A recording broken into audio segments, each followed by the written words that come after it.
been promoting this one for like a week now, telling everybody about it. Okay. Thank you. You're going in? Yep, I'm in now. All right, good luck. Okay, bye. I'll pull in and see if you can blast it. Yeah, if you can blast it out, that'd be great. Bye.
Hey, Steve. You hear me okay?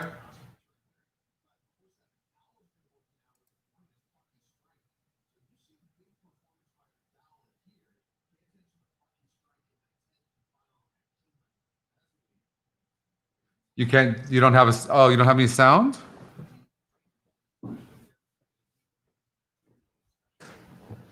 You got me now. My sound. Yeah. You hear me now? And you let me know if you hear me and you also see my screen. Okay. We've never done anything like this before, so it was kind of unorganized.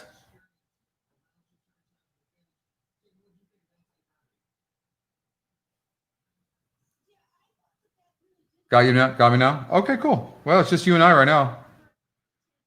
So it looks like at Laurel Park, by the way. Hey, there's Ruben. Hey, Ruben, are you able to market this at all to Twitter or to Facebook or any of the groups at all? That would be great if you can. Yeah. Okay. There's Annette. If you can, Ruben, that would be great because I know this is a pain in the ass, Ruben. So I appreciate it. But if we could somehow get this out to everybody, that would be great. Right on. All right. So we'll get this thing growing and see if we can handicap the rest of the Keeneland card and Santa Anita and whatever else is coming up. I got nothing else going on. I got food in my belly. I'm feeling good.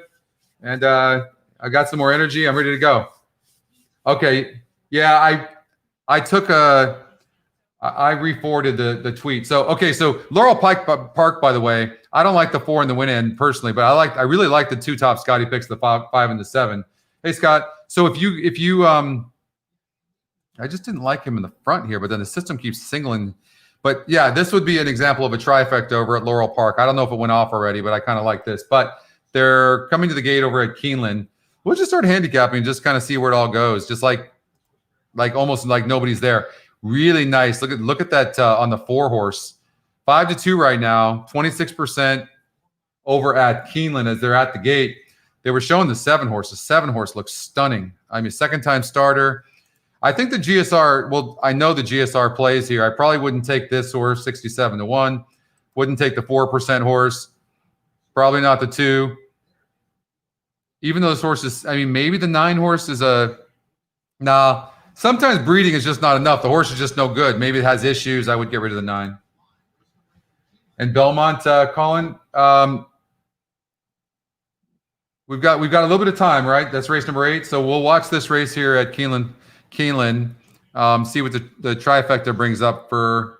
They're already at the gate. Well, we won't get it off. I'm sure they've already taken off. But I personally kind of like the 4 horse. That GSR is phenomenal.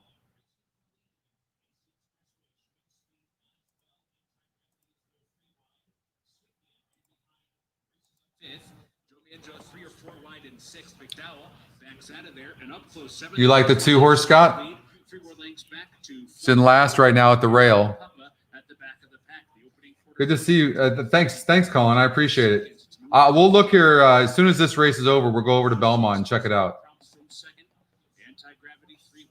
You guys ready for another round, huh? All right, let's do this, man. You guys are animals. Thank you, Ruben.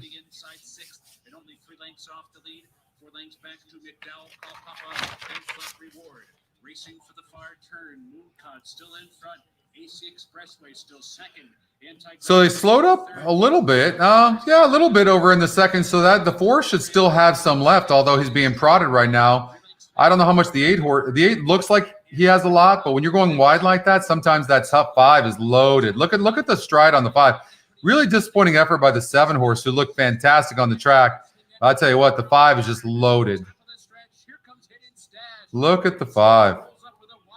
Needs to change leads, but it's not even going to matter. Lugging in, needs a left-handed whip right now, not a right-handed, but not going to matter. I don't even know who the top picks were. 5-8. Came in 5-8. Keeneland, what was the 5? 16%. 4 really didn't run good, huh? 4 was just okay. Showed some speed. And you know what, too? We saw that even though the horse was the favorite, right? Let's see. I need to check and see if there's a bug on the live odds. If the 3-1 change, no, okay, it's okay. We saw that being an overlay. So although the 4 was the favorite, that horse really drifted up. You don't like to see that. As far as Jose goes, Jose and Davis, so right now, with COVID and everything, we just thought, I just thought, you know what? It's just having me just pretty much make this about teaching the program and stuff like that, and speaking to everybody, and so they understand how to use it was the most important thing. And because we had a big production going on, right? We had Jack and Mike and all that, and then Dave and Jose and stuff like that. And then it just was really costly. And so Jack set this up in a way where I can pretty much control it myself, and I can just turn it on and go. And then Ruben and Mike, they send it out to everybody, and we don't need to put a bunch of cost into doing all that. So Belmont, or so we got San Anita, they're at the gate for race number 3. GSR definitely plays here. And we talked about this, right? You could take the top 3 picks. If the one horse runs good, as a matter of fact, what's interesting is the 6-5-1, right? So top Scotty pick, second pick, and win percentage, or long shot. And they're also the top 3 GSRs. So you might want to, just in case the one horse wins, maybe there's an exacta box here that, 1, 5, 6 exacta box, something like that. That might pay decent. The 4 horse is 14%, but 10-1. 3 horses not really getting bet, has a low GSR. And when you look at the average SOR, the horse that's been facing the toughest competition has been the 4 at 6.5 furlongs. That was a rough race and didn't run good. Didn't like Turk. I think the 4 can run better on the lead, but at 6.5 furlongs, I would agree. I don't think the 4 horse is that great, but I think the 4 horse is going to show some speed early for a while, and I wouldn't be surprised by a decent effort by the 4. I think the 4 horse. I don't like the 4 on the win end. You could do a trifecta, something like this: 1, 5, and 6, lock it, and then regenerate, something like that. Oh, then it puts the 2 horse in the second spot. Sometimes and by the way, the 2 horse is getting bet, but sometimes the ticket trader does some crazy stuff like this, and it's putting the 2 in the second spot. We'll see what happens there, right? I know they took off, but I'm curious to see if this 2 horse, how the 2 horse runs. If he comes in second, I'm going to jump off my seat.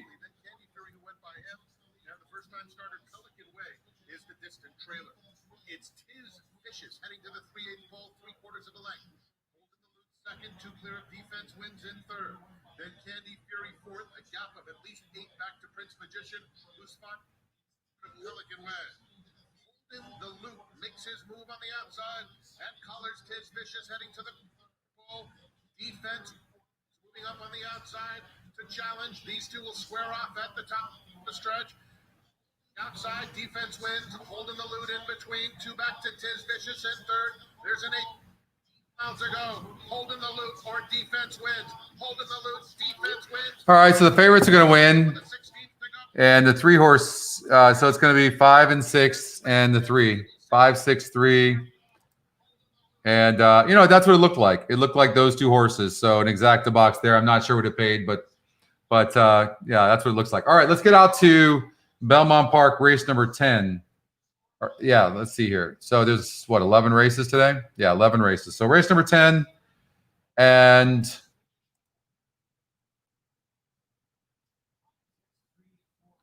Mr. Buff earned a lot of money. $1.1 million. It's a good money here. You can see. I never really look at the lifetime stats, but they don't really matter to me. Not when it comes to handicapping. GSR, I don't know that the GSR really applies here. I think the GSR always applies, but I think that when you have horses that are experienced like this, and it really doesn't matter. But look at Mr. Buff. 14 races, 9 wins, 1/3. Now, here's the thing. The average GSR or SOR applies definitely because it's the last 5 races. So when you're looking at that, it definitely applies. So the horses, like when you look at the 8 horse, not in the top Scotty picks, not a Scotty long shot, only 7%, and has a very low GSR. And look at the average SOR. When I say that's not a low GSR, but compared to this field, it's low. But compared to this field, that 63 SOR stands out, which means that in the last 5 races, this 8 horse hasn't been facing much. So I'm going to throw him out. Also, 4%, 25-1 on the 6. I got to throw him out. So now I'm just dealing with these 5 horses. Now I try to figure out the puzzle of these horses. So do I think there's advantage between a 67 average SOR and a 71? Yeah, I mean, maybe a little bit, but I think these horses, what their record is, that's why we show you the record. like the 5 horse, Scotty Longshot. I think it makes sense that he's the Scotty Longshot for sure, but he got one second place finish in 3 tries. But in those 3 tries, an average of 71 SOR. So yeah, Rod Ortiz is aboard the 5. Yeah, good call on that. No really advantage there. No really change in equipment aside from John Velasquez on the 3 horse. And they're pretty experienced horses, so I don't think the GSR really applies. So I think it's just these horses. Now what we can do is we can look at, we'll start in order, and we'll see what they did in their last order. So at 9 furlongs in the Whitney, this horse did not run very good. Well, first thing I notice is you know that the 2 horse needs to be near the lead. So the pace must have been very fast, and this horse just spit the bit out. I also noticed that he really has not run good in grade 1s. This is a non-graded stakes race, so he figures to be really tough here on or really near the lead from the inside. So then I'm looking to see if anybody else had any speed in here, and the 7's going to be flying to the lead. So the 7's going to be dueling with this horse. So are you going to choose the 7 or are you going to choose the 2? I'm choosing the 2 over the 7 as far as front runners. And it doesn't look like the 7. The 7 can rate a little bit, but needs to be near the pace. I'm gonna say that the 7 horse, although he's the Scotty's second pick, I'm gonna say that I would play against him because we know the 2 from the inside is going to the lead, and that's going to really hurt the 7 horse's chances. And he barely hung on against easier last time out. So it's not that the 7's not good. Remember, the system doesn't judge whether a horse is going to get a good pace or trip. They take off? Okay. Thank you, Dan. So I think this guy Longshot deserves a look, and I like the top pick, the funny guy.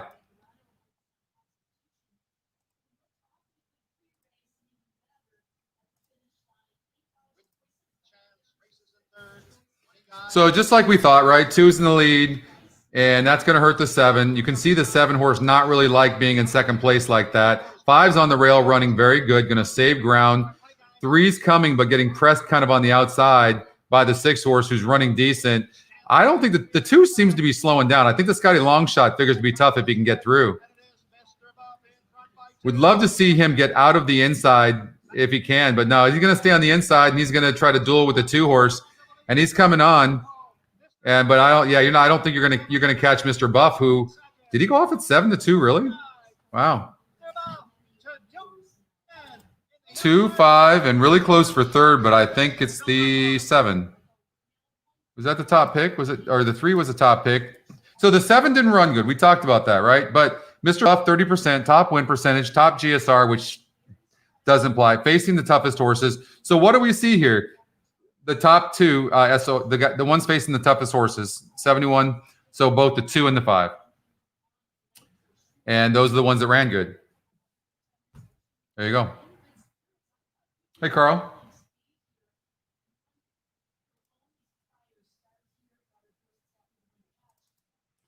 So Scott says, as I continue to practice, I've noticed EE is extremely helpful in eliminating horses. I haven't converted a lot of big wins yet, but when I take a stand against favorites, I'm always right.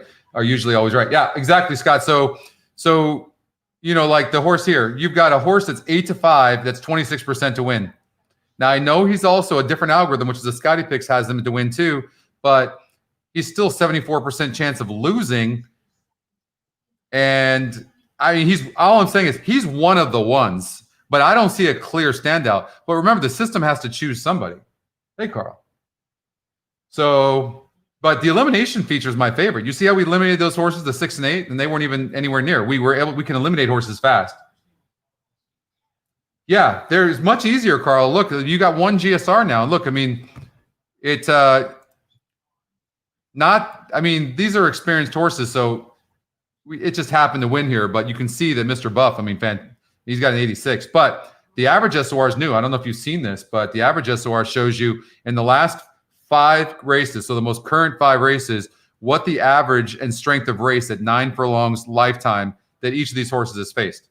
In the case of the 3, he's only been this distance and surfaced twice, and it was a 70. But in the case of the 2 and the 5, well, the 5 only 3 times.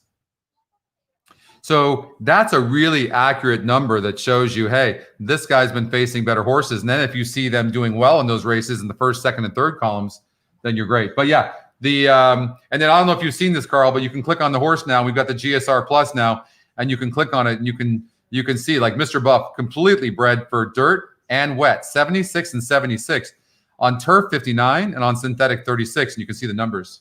Hey, Deb, thanks for joining us. So yeah, the elimination feature. I don't want to say it's my favorite, but eliminating a horse is like the first thing I do. I want to eliminate the fields. We got Monmouth Park race number 11. We've got Gulfstream Park race number 10. And we're just going to have some fun handicapping the race to see if we can win. Yeah, Steve, 2 weeks ago, I was just absolutely on fire. I could not lose. I mean, I was, hey, Darren. Hey, glad you're finally aboard. Good to have you. Say hello to Darren, everybody. Nice. And but then the last week I just was cold as can be. So I don't know. I might get involved. I might play around. But you know what though? You guys know how I am. I love when you guys are winning and having fun. And so to me, that's what it's all about. Gulfstream Park race number 10. They're going into the gate. We're going to eliminate 1% here. Look at this horse. The 5 horse, 2% chance of winning. 30 to 1 in the morning line. 7 to 1 right now. Low GSR. I mean, why are these people betting this horse? I have no idea. I mean, I can't get down with this horse. I just can't get. You can see I'm eliminating horses first, and then I'm going to go the GSR. We'll just check real quickly and see. I mean, these numbers are pretty even.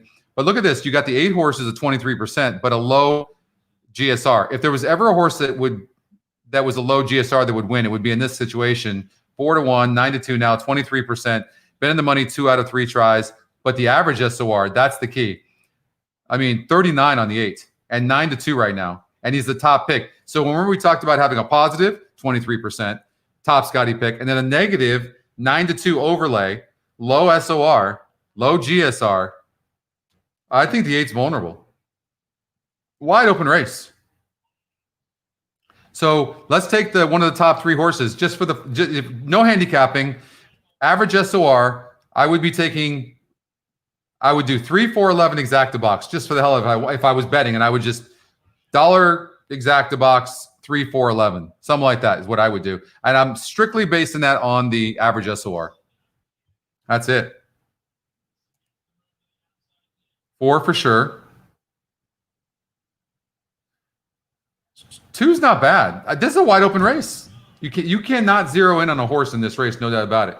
But just for argument's sake, I got a buck that says the 8 horse is not going to win this race. He's top Scotty pick, top win percentage. But that's why it's subjective handicapping. Some would say, well, why don't you just go with your system? Well, it's a tool. I'm not going to do exactly what it tells me. So I'm just watching this race just to, unless a lot of you have this horse, I'm thinking that the 8 horse is going to lose. Gulfstream Park West. See what happens. 8 horse is 5 to 1 too. Play against the 8, Scott. Yeah, I'm with you. I mean, he's actually sitting in a good trip, to be honest with you. I mean, he's sitting in 4th, but he looks to be all out. The horse behind him, the 2 horse, is coming on. So I think the 8's toast. I think we read that perfectly. And the horse on the outside, the 12. Remember, we look at the 2. We talked about that too. Good call. Who could that be? I don't know. The one thing I do know is the 2 is going to win the race for fun. That I know. Where's the 11? 11's coming on pretty strongly here. Is he going to get in front of the 7? How about this late runner right now on the 6 horse? And is that the 6? I can't tell. I got my glasses on and I can't see. That's a 6? 2-6? I don't know. I mean, let's just see. I mean, the 2 horse won the race for fun. 5% hard. But look at that top SOR or top GSR. Got bet. Look at that. 2. What the 8 didn't run for hell, right? So, I mean, it was a wide open race. And look at this. If you use the elimination button and you eliminate him, look at what you're looking at. Look at all those horses now. Then the top, if you eliminate the 8, who we thought was weak, the top win percentage is 13%. You see what I'm saying? Now, what you do there, and hey, more power to you. Are you going to play a pick 6, a horizontal bet, and just use the rest of those horses? Okay, makes sense. Get a big long shot. 2 horse went off at 11-1, 20-1 morning line. So if you were alive in your exotics and your horizontals, you just got a horse that just paid off good. Because we kind of isolated on the 8 and said, you know what, he's probably vulnerable. So 2 ran good. Anybody surprised by a win there? No. Nice GSR. I really improved on this, well, coming back at the same level, but wow. Where'd that race come from anyways? Did you see the way that horse run? I mean, you look here, where do you see anything like that? I mean, that was amazing. Sat back, I think just sat back and made a run. That's what happened.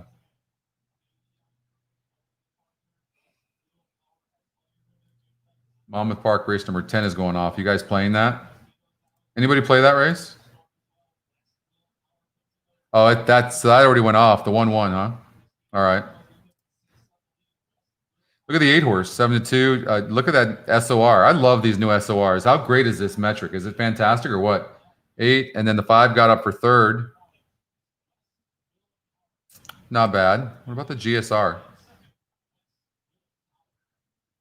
I mean, average. I mean, it's not bad, but you can see these low ones, right? You've got all these low numbers here, on these horses, and you can 20-1 on the 10. So the horse is not getting bet. 10%. The 5's low.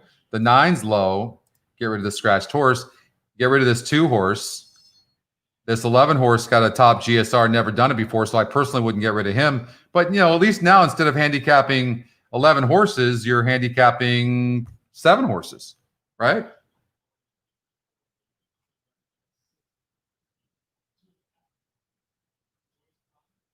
I might throw some bets in there.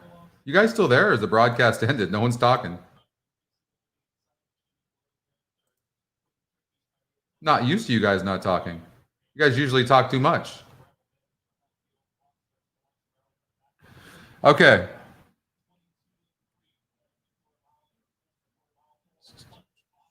Gulfstream Park race number 3. You guys been playing Gulfstream today? Or not Gulfstream, but Golden Gate? How are we doing? Scotty Longshot won the first race over the 4, over the 6. No, right?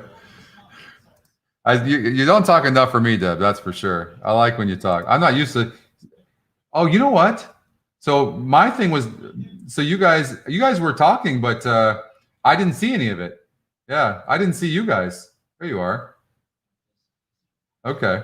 I'm not used to that. Usually I can't keep up with the chat, and I didn't see anything for probably like 5 minutes.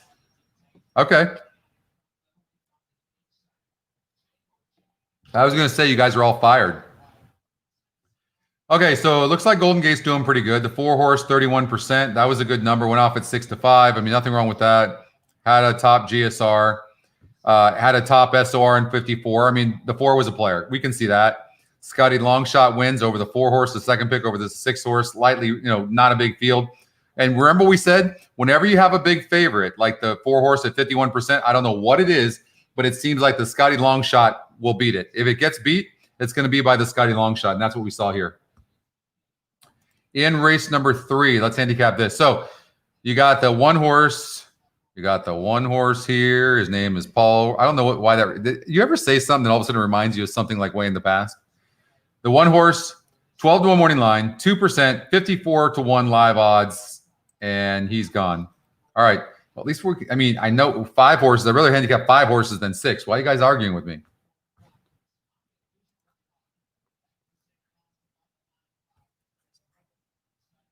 Would you say it's a quality that you're able to talk, that I'm able to talk to myself for like hours with nobody talking back? Probably, huh?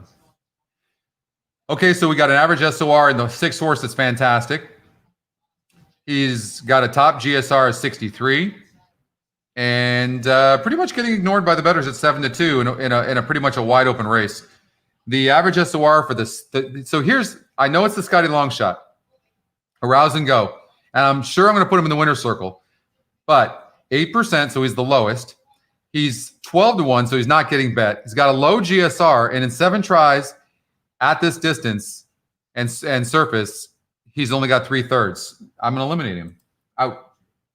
Golden Gate is off. Why are you letting me talking to myself, Eric? I mean, this is terrible. It's embarrassing. That's the only part of this that just drives me absolutely bananas. Is the 3 coming on right now? Because I was betting against it. No, he's in the middle, isn't he? Who did I like? I can't even remember. I was just handicapped it 1 minute ago. It's too late. Yeah, 3's toast. He showed some, good effort, but that win percentage he's just given up late. This field was just too tough for the 3. If the 3 drops in class next time out, somebody would use, but the 4 is going to win easy. And it's going to be really close to 5. 4, 5, 2. So what did we handicap? What did we learn about that? So 6 did not run. 4 horse was 25%, and it was pretty much the top 3 numbers. And the 6 horse, really no excuse. Oh, yeah, we know what though? Well, he'd been on the synthetic. You know what? Here's what happens. The form does not look the same since the layoff. You guys notice that? So the horse has been off since March. Now, we didn't look at that in my defense, but you can see here, March 21st, won, then had a layoff until August, and really has not been the same horse since. And look, you know how you know that? 52 SOR, strength of race on 8-2, 6th. 54, 4th by 7, and then 48. So he faced easier competition last time out, still went off at 17-1 and didn't improve.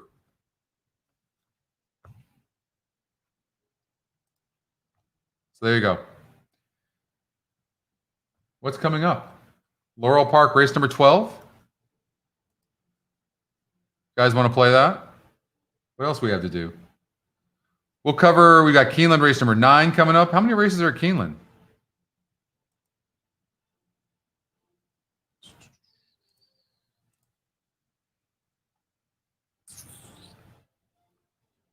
You see, so look at all these tracks. There's only 3 tracks in Horseman's Park. 4 tracks that aren't in Century Mile. 1, 2, 3. Evangeline Downs, 4. 5 tracks that aren't hot. Look at that. Daily double at Keeneland. All right, we'll do that, Deb. Look at this. So look at all the tracks, the flames right there. That means that all those tracks are hitting at 38% or above in the last 16 races. So let's look and see what they are. How about Indiana Grand? You sure you don't want to go to Indiana? The win percentages are hitting at 62% over the last 16 races. Wow. That's on fire. Oh, and by the way, look, there's a 52% horse over there at Indiana Grand because look at the top chalk. And there's actually a price play. So maybe we could just do a 9-2 exacta. Let's go to the race. We'll get to Keeneland, Deb. 2%, 4%, you're out. Hot Trainer. You guys ever use these hot flames? They come in. Let me tell you, they definitely come in. GSR, somewhat apply. These horses, they're experienced horses, but I think the GSR still applies here. The 9 horse also 54%, 71.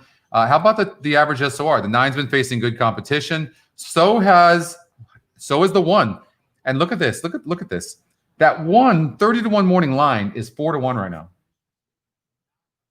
Look at that. Oh, this is a quarter horse race. Somebody earlier asked me how we do in quarter horses. We crush quarter horses. But this horse has been bet back in the past and never seems to win. There's no way this horse, he hasn't won in 7 races, 6 races? Why is this horse getting so much love? Bred to go for, but you know what? Some of these other horses are bred really good too. Like the 10 horse. I don't think I could use the 10. Been facing 60 average SOR. How about the 9? 3 for 3 at the distance. Facing tough horses. I think the 1's getting bet, but the 1 is somebody you're just going to put. You know what I would do? I would put the 1 in the 2nd and 3rd spots.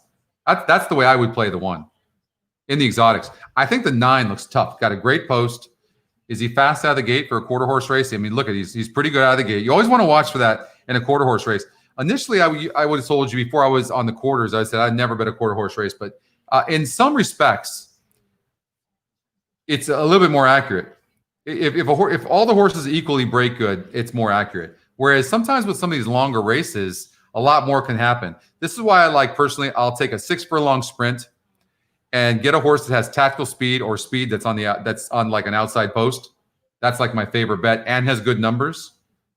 Win pool's only 3K, Colin. Good catch. 9's the only Kentucky bred. Look at you and your breeding, Annette. You must love the GSR. And how are you liking the GSR Plus, Annette? The way you are at the breeding. I'm telling you, you watch, mark my words, this GSR Plus, the breeding it's consistent. It's really good. You can judge these, like the 9 horse. Look at this 70. I mean, this horse he's got a 70 average. Let's look at all the horses. So the one's a 62. You can see that right here on the dirt. 70. So this is talking about the breeding for past history. 60, 61, 54. It's not even close. So the 9 not only has the best breeding on the dirt, but also has a top GSR, 3 for 3 at the distance, and been facing the best horses. I can't overthink this. I mean, I'm just keying this horse. You know, Colin, too, the other thing is, I'm sure it's only 3K in the pool, but what you'll see with some of these tracks is with 1 minute to go, you're going to see like literally double or triple the amount of money that's bet in that last minute, sometimes more. So watch for that. Keeneland, 4 minutes. Okay, so we're going to go to a daily double. We won't end up watching this race. We're going to get to Keeneland and do a daily double. But I think the 9 horses, you could probably rely on pretty good there and decide what you're going to do as far as your bets. Here, the 11 horse, 6. This is what I love. This is what I love about this program too. 6 to 1 the morning line. So the morning line odds maker, if you have a horizontal bet and you have to put in your bet early, pick 5, pick 4, and you see 6 to 1 the morning line, are you not adding that horse? Most likely, right? But then you see our system, it says 3%. And then you see the GSR and it says 56. It's really important to know that when you just throw horses in a leg, if you got 5 horses and you decide, you know what, I'm just going to cover a 6th one, that will cost you. That will cost you later. So you don't want to do that. So we're going to eliminate this horse. Am I not concerned, but a little interested in the 10? Yes, because the horse is getting bet. Only 4%. Why is this horse getting bet? He's got a 59 GSR. Okay, look at. He faced a 54 SOR 2 races back. You guys see that right here? And then look at that. And he won. And then before that, a 44. Lightly raced, so he was moving up. Then they're like, well, hey, we've won 2 in a row. We're facing better after breaking our maiden against 44s, then going to 54. And then he decides, you know what? Kenneth McPhee says, I'm going to just get a little ballsy here. Let's put this horse in a grade 3. 68 SOR, 28 to 1, and runs like it. You see what I'm saying? Now back here against. Now I would look at the individual SORs and I'd look and see how this horse has done very well against better horses. 2 is solid. No doubt about it. The form in the last 3 races is really bad on the 4 horse. I got to tell you. Really bad. The horse is getting bet. I don't know what to make of it. Throw out the last race in the grade 1, but he really hasn't run good in the last couple of races. I don't think I like this horse. Form is bad. 2 horse, solid. 5 horse. Throw out the race 3 back for the 5. I like the 5 a little bit. 57 GSR. And I think the 5 is a good long shot. I don't think you're going to touch the 2 horse. 2 horse looks really tough. 5 horse is interesting. You thought the 7 was a standout in here? On the dirt, 70 GSR has run good against those. 7 looks good. Broke bad in the last one. Steady run. Let's see here. And let's look at the GSR plus on the 7.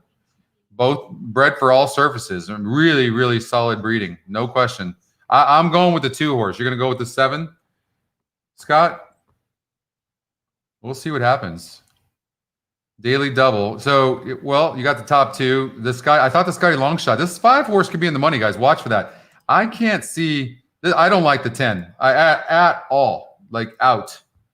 I'm shocked this horse is getting bet. The 4 horse, 68. Yeah, it's okay. 7's faced a 67 average SOR.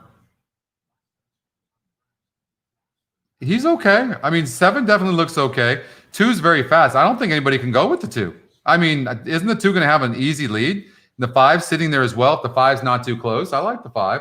I like the 2. And the 7, I think it's going to be up here, these top 3 Scotty picks. Okay, so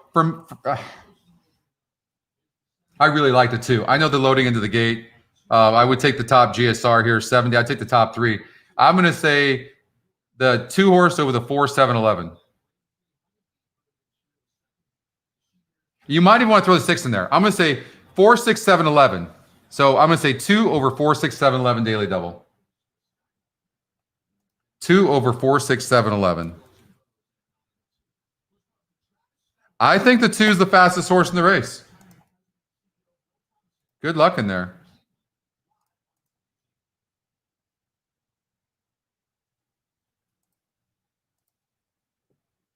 Good luck.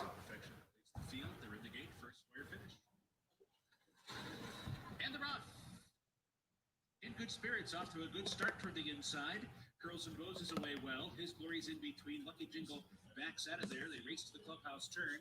And it will be Hit Spirits and His Glory to go head to head. Wow, 2 did not get the lead. That's going to hurt the 2 late, for sure. Second, In Good Spirits backs off to be third inside. Miss Imperfection is racing in fourth. Lucky Jingle fifth. Is at the back in sixth and 5 lengths off the leaders as it moves to the backstretch run. The pacemaker is His Glory. The lead half length. Girls goes on the outside props. In Good Spirit secures a spot in between them for the run midway down the backstretch. Racing third, half length off the lead. Miss Imperfection is fourth. Ultra's Lucky Jingle at the back. 23 and 2. Sharp opening quarter mile. Moving to the far turn. Curls and Bows goes head to head with His inside. Curls and Bows to the outside. Onto the far turn together. Miss Imperfection hovering to their outside. 3 wide racing third. In Good Spirits losing ground fourth. Lucky Jingle. When the 2 didn't get the lead, you know he was done. Is that the Scotty long shot? I think it is. And you can see that he's in hand pretty well. His Glory steps on it. Opens up to lead by 3 lengths. Coming to the top of the stretch. Miss Imperfection full out. Lucky Jingle. Just a quarter off the turn. Top of the lane. His Glory. The 8th pole still there. Miss Imperfection battles on. Alta's Award and Lucky Jingle. His Glory in front. I don't think this was that great of a field, really, because I mean he really started slowing down. But the Scotty Longshot's got enough to win. His Glory's gone. His Glory Gone. 5, 11, 4. Hopefully that's the same with this guy Shane. Hopefully he's gone. We can eliminate him if we want on our own, but it's one thing learning and seeing.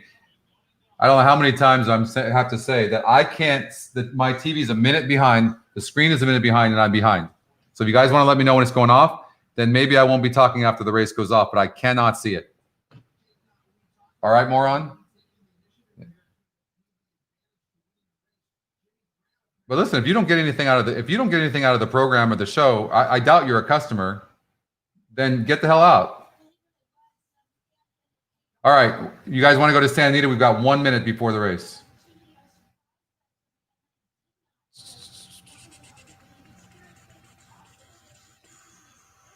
All right, Santa Anita. This is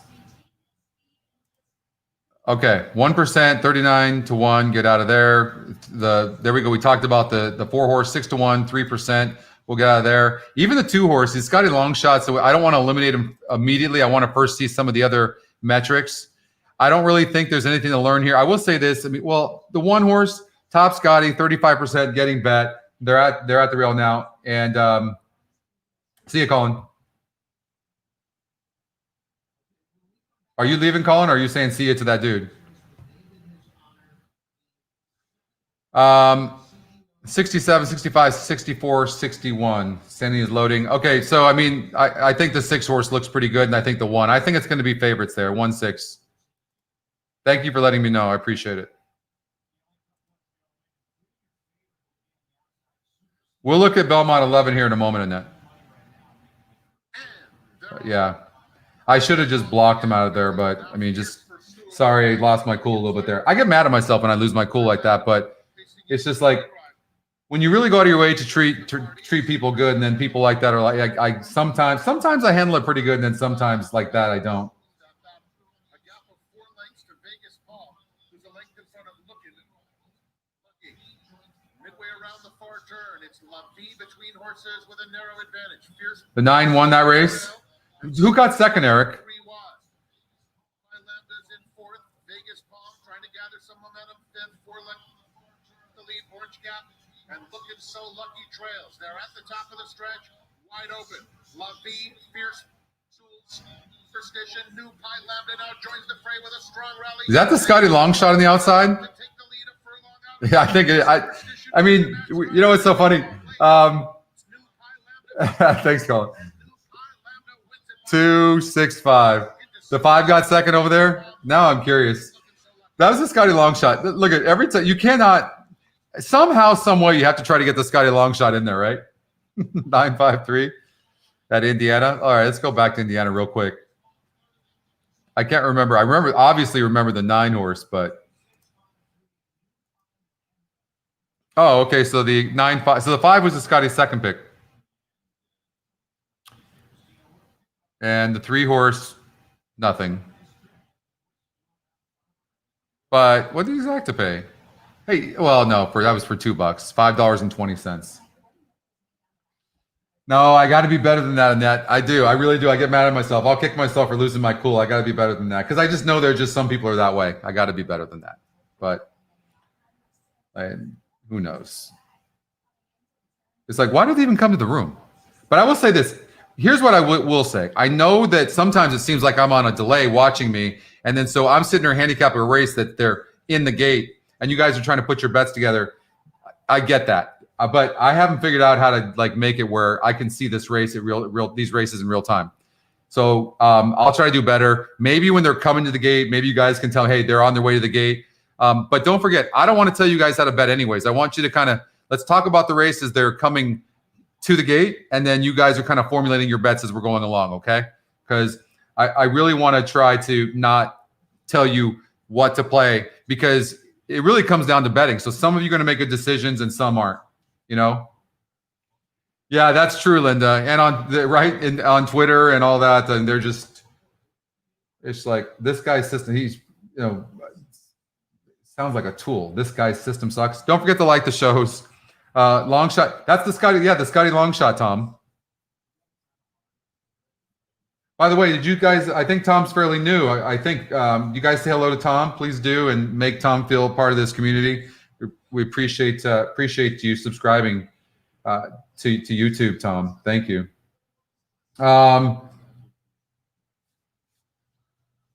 Fourth race. Where are we talking, Tom?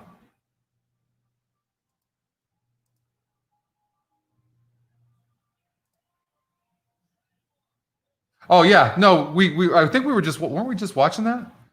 Or I was watching it. I might have been watching it on the over there on my screen here at home. But yeah, the 2 horse, the Scotty Longshot one.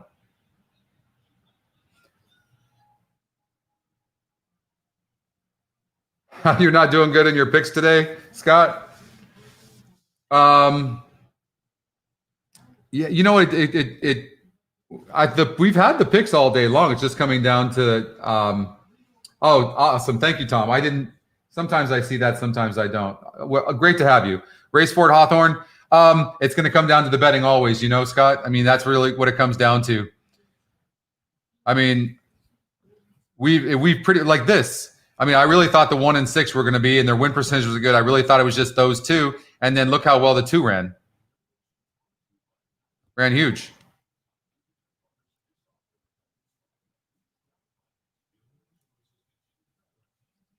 Well, we got Hawthorne race number 4. So let's take care of Ray first and see what we can come up here. I can't see when they're coming to the gate. You know what? Maybe this other screen. Bear with me real quickly. I'm going to try to get...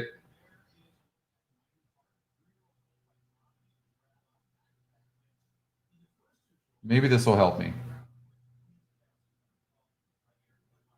Because I know it's frustrating when I'm sitting there trying to handicap and they're at the gate. I know that's a pain. And if that guy walks into the room and it's the first thing he sees and he's never been here before, I can see where maybe he was still a dick, but I can see where that would be frustrating.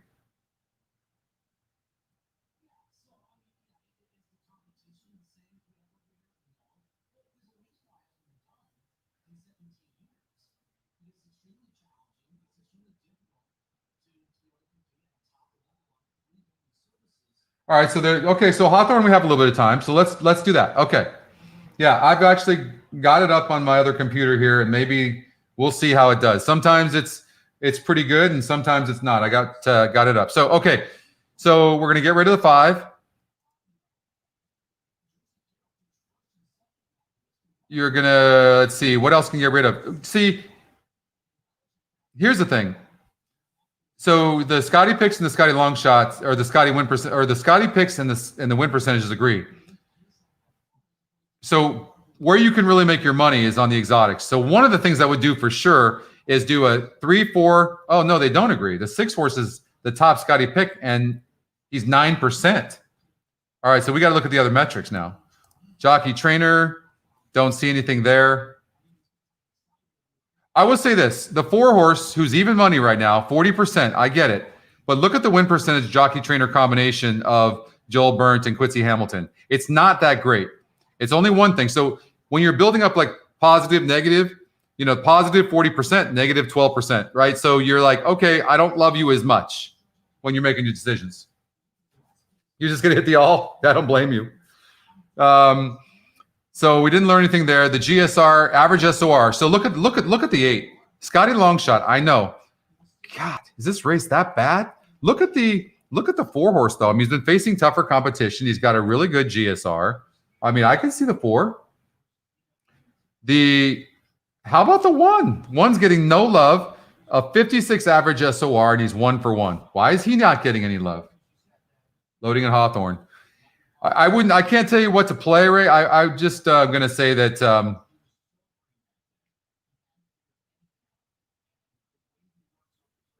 I would probably take the Scotty top pick personally. I like the 3 a little bit as well. They both have good GSRs, but the 6 horse has been facing better horses than the 3 has. I'm kind of liking the top Scotty pick, the 6. It's going to be near the pace. You're going to get a good run. All right. Let me know how it goes. We're going to go to Woodbine now, as we've got probably about a minute before that. I never liked turf races before. I couldn't do them. I love them now because of the program, because the GSR is so good.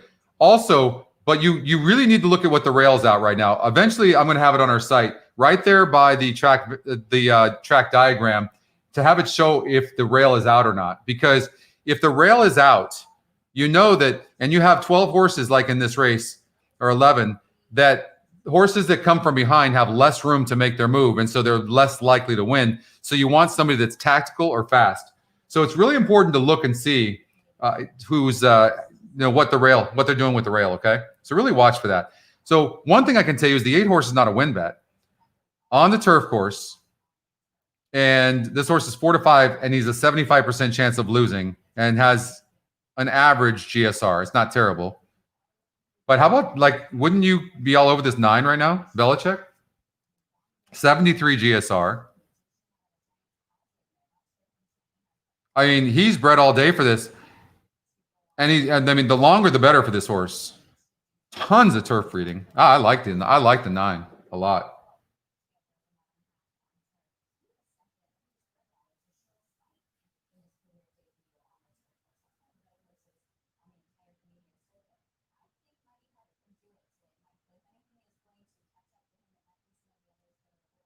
So I was just watching Hawthorne. I know it came in 316, right? 316. We'll do 316 at Hawthorne.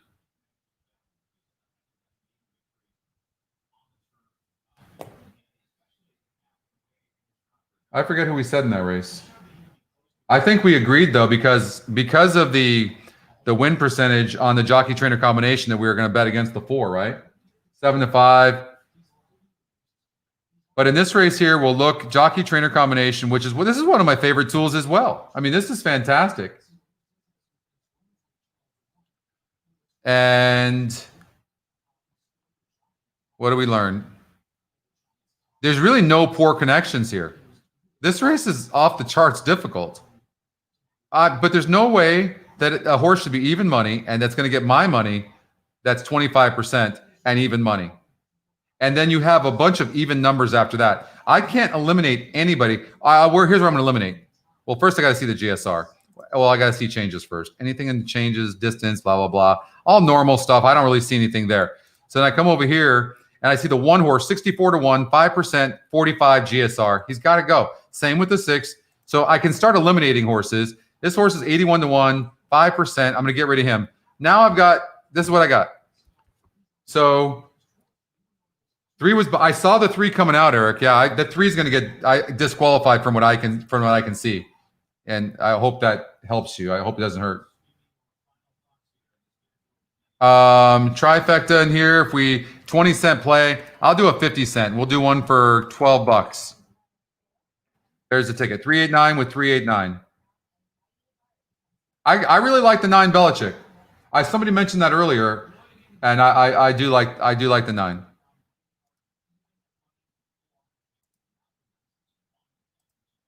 I want to revisit that Hawthorne race. We'll do that after this live race here at Woodbine. This is race number 10. Now the turn, Canal,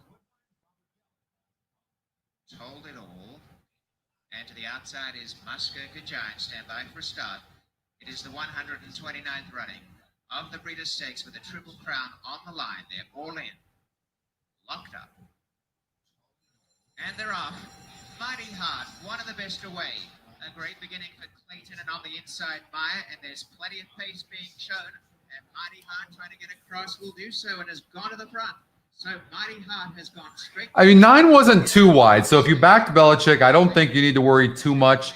It was pretty good trip right there. The 8 horse, you can see, like, he's so not running very good. This is your even money favorite. He's got, I don't like his action at all. He doesn't seem to be comfortable, and he's getting pressed by a 99-1 shot. I mean, pressed well in front. 23-3 is an extremely fast quarter.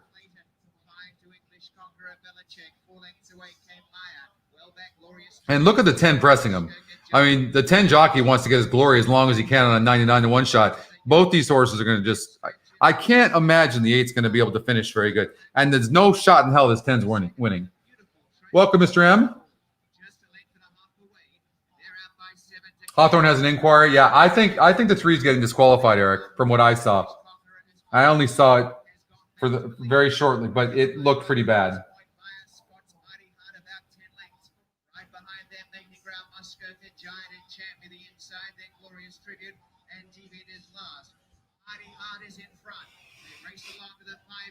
Well, he dusted off the 10 now, but he was softened up. 47-2, very fast. 113. They slowed down, though.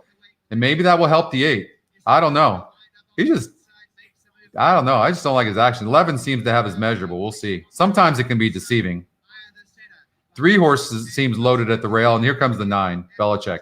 3-1 we got on Belichick. Why didn't I bet that horse? Look at jockey is standing up on him. Do you see how the jockey's standing on the 9? The 8's toast. Look at the 9.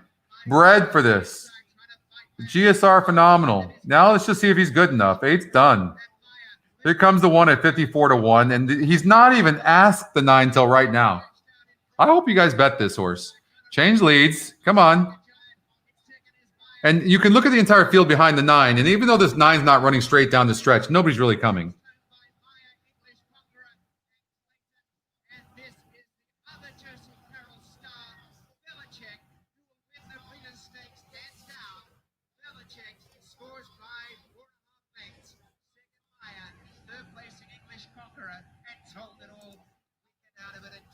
Nice.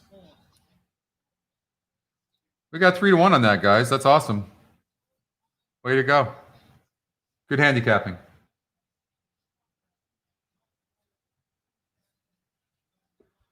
All right, so chalk. What are you talking? That's not chalk, George. You got 3-1 odds. You'll take 3-1. That's probably the highest price you've ever gotten. You just got an $8 horse. You probably don't even know what to do with that. You just probably made the score of your lifetime, didn't you? 163. Yeah, he interfered with the 6. There's no doubt about it. All right, we've got Golden Gate coming up, but looks like we have a second. I just want to get back to Hawthorne real quick. And was that 4? Yeah, it was race number 4. Okay, so the 3 got disqualified. Who did we talk about? Who did I say I liked? Did I like anybody? I didn't like the 4. Maybe I didn't like anybody, did I? What did come in? 163. Oh, the 1 won the race. Didn't I like the 1 for some reason? No, no. Ugh. 163. The 1 had a 53 GSR. 1 for 1. Oh, the SOR was tough though. Didn't I talk about the 1? I like the 6. Did I like this? Oh, that's right. I like the Scotty top pick. That's right. I did. That's true. But so you have a low GSR. So so now you have this is why the race was so tough. 40% horse in the 4. Nice GSR, but low win percentage connections. 12%. That's 12%. I mean, think about that. 88 out of 100 times they're going to lose. Just really hard to back. So now all of a sudden this race becomes really tough. Look at the 1. The 1 has a low GSR, but is 1 for 1 at this distance and surface, and faced a 56 group average SOR. So I mean, you could make a case for every one of these horses besides the 5. You bet the 1 to win in place. No, why? Why did you do that? Because of the SOR? Because there were a few horses that had good SORs in there. What made you do that? 47.60 to win. Wait, you had $1. I missed that, Deb. You had $1 to win on the 1. You had a buck. You're living on the edge. Isn't that a song? I'm living on the edge. Nice, 22 to 1. What made you do that, Deb? All right, Golden Gate Fields. I think they're almost at the gate. You guys want to play Golden Gate Fields? All right. A bunch of first-time starters? No, they've just never gone 9 furlongs on turf. Look at this. Lifetime. All of them have raced. GSR, though. So GSR absolutely plays here. You have the 6 horse getting bet. Look at these win percentages. I mean, now you have to find other things. First thing, you try to beat the 2 horse because it's a low GSR. And look at the average SOR. It's a 40. So instantly, I don't know anything, but I know I'm trying to beat the 2. Trying to beat the 2. You know what you could do? You could see Tim Yoller takes the top 2 Scotty picks and the Scotty long shot and boxes them. I'm kind of getting down with boxing the top average SOR horses and the GSR. So right now I might do a 6-5-1 exacta box. Something like that. But probably, my bet would probably be the 6. I mean, this horse figures to improve. A 71 GSR, pretty good. They just took off. You guys are bad at this. You're supposed to tell me when they take. Oh, Golden Gate. Eric did. All right, Golden Gate.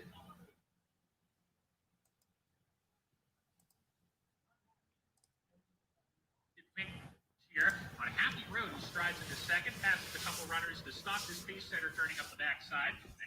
Man, I have a sweet tooth right now. I don't know what the heck's wrong with me. Anybody have any Hershey's or something? Is that not the best chocolate there is? The 1 horse. Do we like the 1 in here? Top SOR on the 1. Well, there was 4 of them though. Was it the SOR? I thought there was 4 of them that had a good SOR though. Hey, Marco. Yeah, we've had a few people that have had that horse.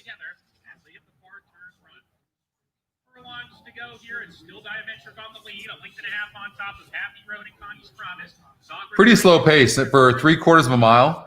1:14 and 2. That's really slow. How about the 3? 3 seems to have some horse.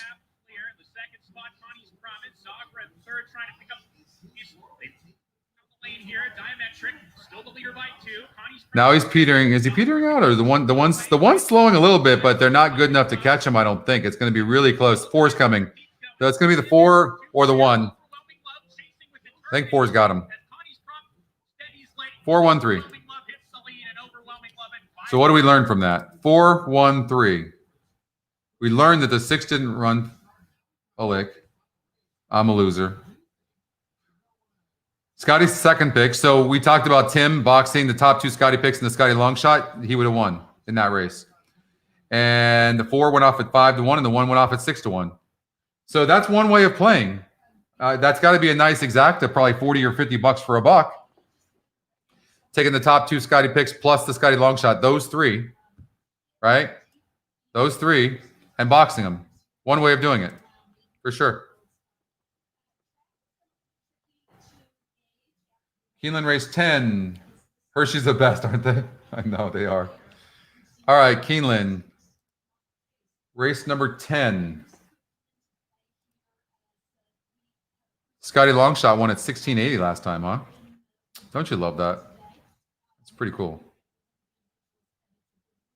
God, I love that Scotty Longshot. It's fantastic.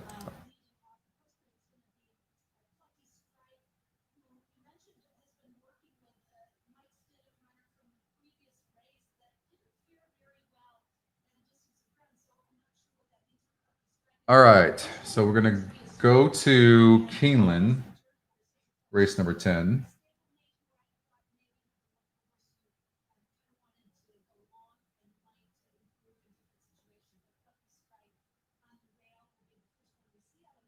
Sure, you guys don't want to. You don't want to do Indiana Grand. You just want to cover that.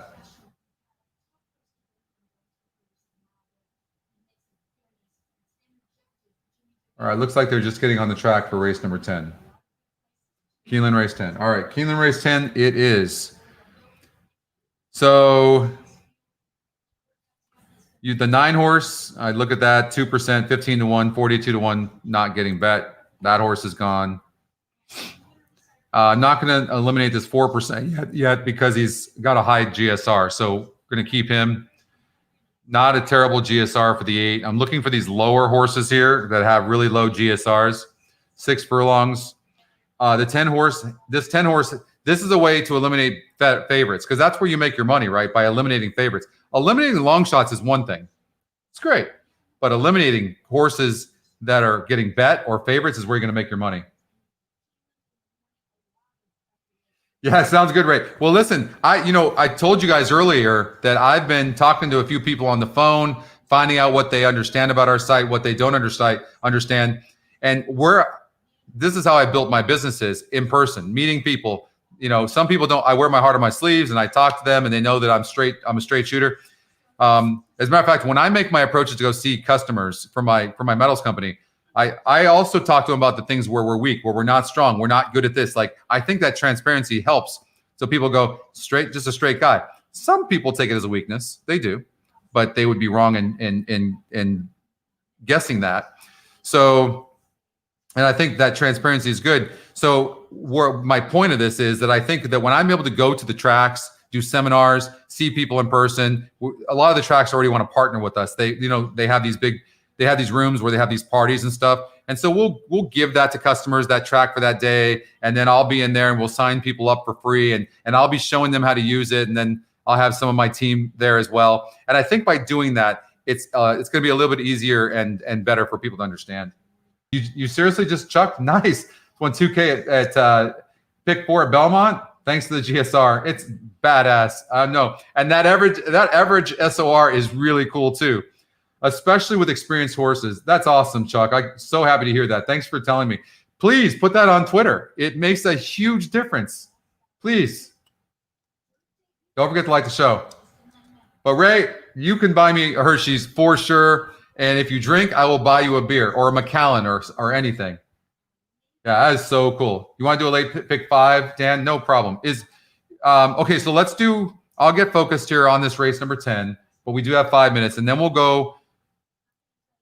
Well, hold on. Do we have time? That's okay. We got the pick 6. So we've got time for the pick 5, Dan. Okay, so let's just stick here at Keeneland for the moment. I love this group so much. And you know what's neat too is like when new people come to it and they start finding out about this and they get part of it, it's even better. It's really neat. We're starting to get some new people. Are you guys seeing that? It's really neat to see.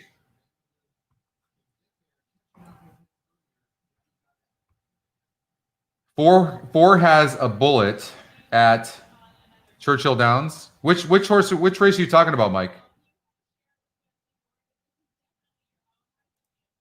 Oh, this one. There's only 13 horses that day, 12 other horses. Be careful about those bullets, Mike. Be careful about those bullets. They don't really tell much of a story. They really don't. You don't know if they were asking this horse or not. Listen, I try to look and see which horses I want to see. And I don't want to see a bunch of gaps in the works. I don't want to see that.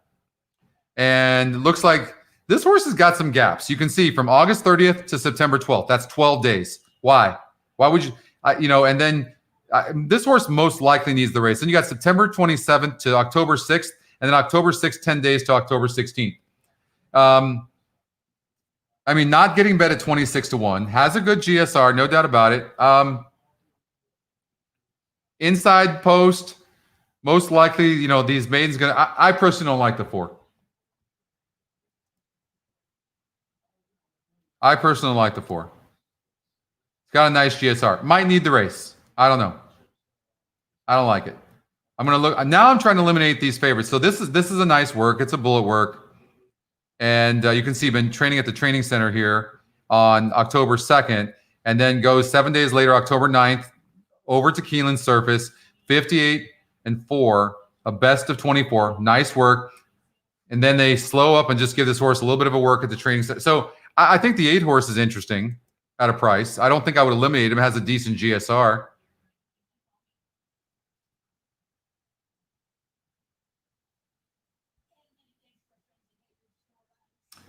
On the track, when I look at the track, the 2 horse looks phenomenal at 9-1. Really looks composed, nice, not sweating between his legs, being nervous. Really looks relaxed out there.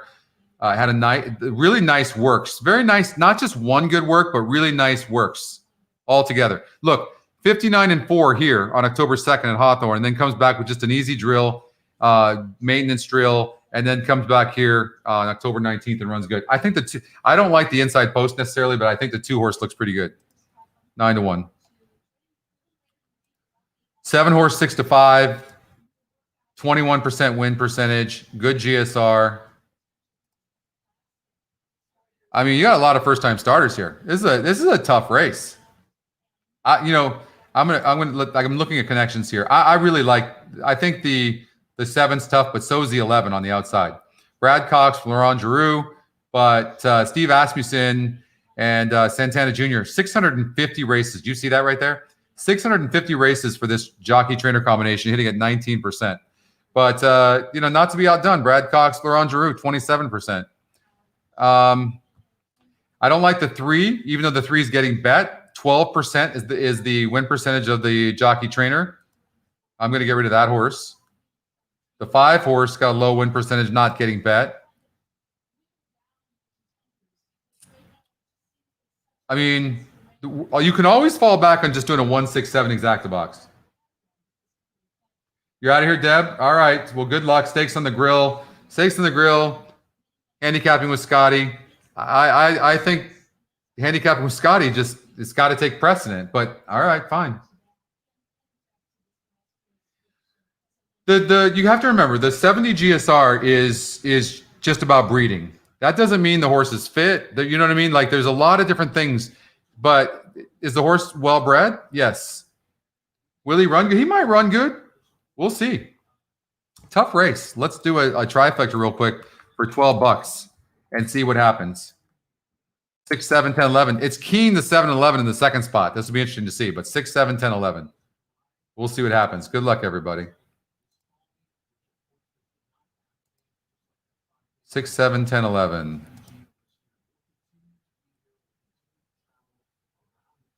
It's not using the Scotty long shot, but the Scotty long shot's 38-1. That's a tough race. Tough race. I'm leaning really towards the 11 to win, to be honest with you. Matter of fact, I might just wager a little bit on the 11. It has a nice post, a couple $100 on the 11. We'll just do that. Is the race over? What did I miss?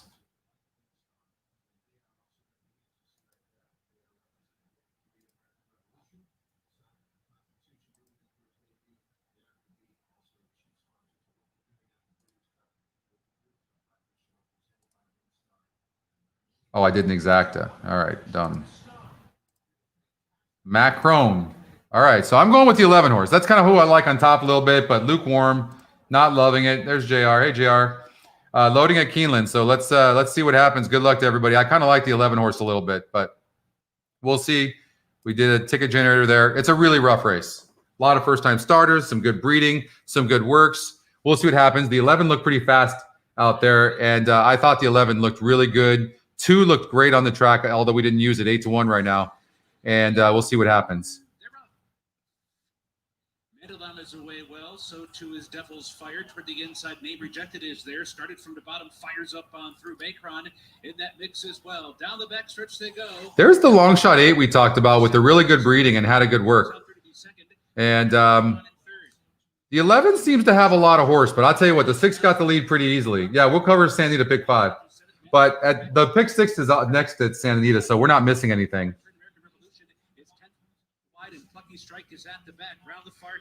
You know, I can't tell with the 6 right now. 6 seems to be running good. 11 seems to be running good too.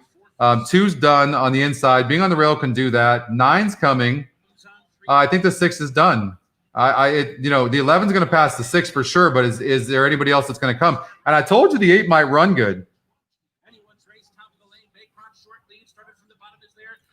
Oh my goodness! How about the 4? Is this the first time starter? Oh no! Oh no! Top GSR! Oh my God! That's so. I can't root against it because it's a top GSR. Oh my God! The 4 ran huge. 7, 4, 10. Sometimes don't overanalyze it and just bet blindly. That's awesome. 7 ended up going off as the even money favorite. And look at those connections. 11 was right there, was part of a fast pace, and you can see a lot of horses came from behind. You couldn't find the 70 on the 4?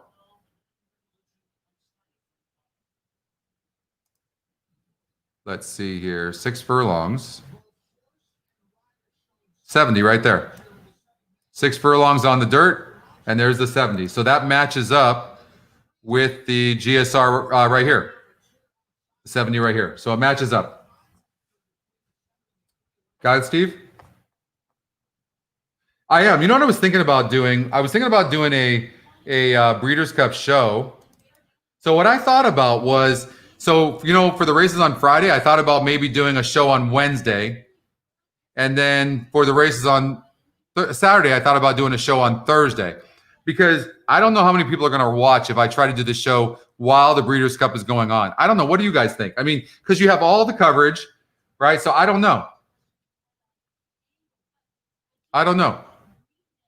42-1 on that 4. Did you guys see that? Top GSR. And look, oh shit.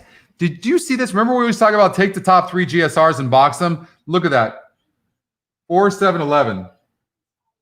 You could have done that and boxed them and you would have hit that thing. That's going to pay nice. Look, you know, Wednesday and Thursday, yeah, that's what I'm thinking too, because I don't, you know, with all the coverage going on, TVG coverage, of course, NBC, I think probably doing that. But the only problem is when I'm covering live, I can just go up, get on the computer, and I can do this with you guys. If I'm going to I guess I don't really want to pre-handicap, to be honest with you. It's just, there's so many horses and stuff like that. I guess we could probably wing it just like we do a live show, huh? Yeah, maybe. Thanks, Steve. Yeah, I'll probably do a Wednesday and Thursday for you guys. I think I'm going to do it live, though. I think I'm going to just wing it, and we'll just handicap I don't know how that goes, because it's kind of fun to mix in the betting with it. You know what I mean? Like, I don't know how that'll go. You got that, Scott? So you took the 7 horse, huh?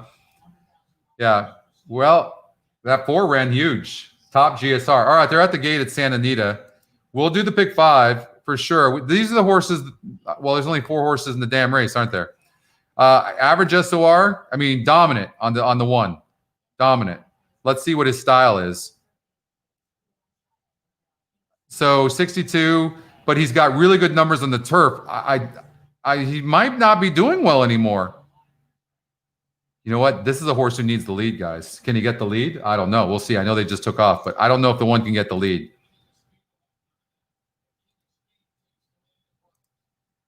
Oh, he did. Oh, he's going to be tough. They have 6 furlongs to run. King of speed to catch. 3/4 of the length. Order-in-law has to get closer to him in second. Another 2 back to Unbroken Star, who's by himself. And Pepe Tono. 5 lengths front to back. Yeah, there you go. We'll do I'll go live. I mean, you know, I might go live. I'm leaning more towards that, to be honest with you, because We can break down the races. We can see what the live odds are. Then we can watch the race together. I know we'll have less people watching, or maybe we'll even have more if we promote it enough.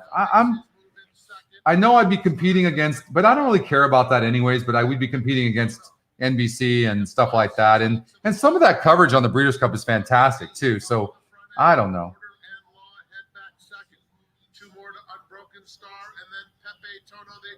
I think the favorite Order and Law has the measure of the 1. It looks like anyways, but it looks like these two. I don't think the 4 is making up enough ground.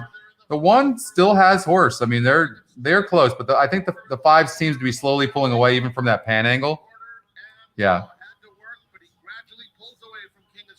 We could do it. It would be like a Super Bowl party. Yeah, that's a good idea, Darren. 514. I don't know. I mean, that Breeders' Cup coverage on NBC is fun to watch. I mean, that's why I've been to the Breeders' Cup many times, but I actually really prefer, except for Zenyatta winning the first Breeders' Cup, aside from that, I actually more enjoy the coverage than I do being there. That's just me.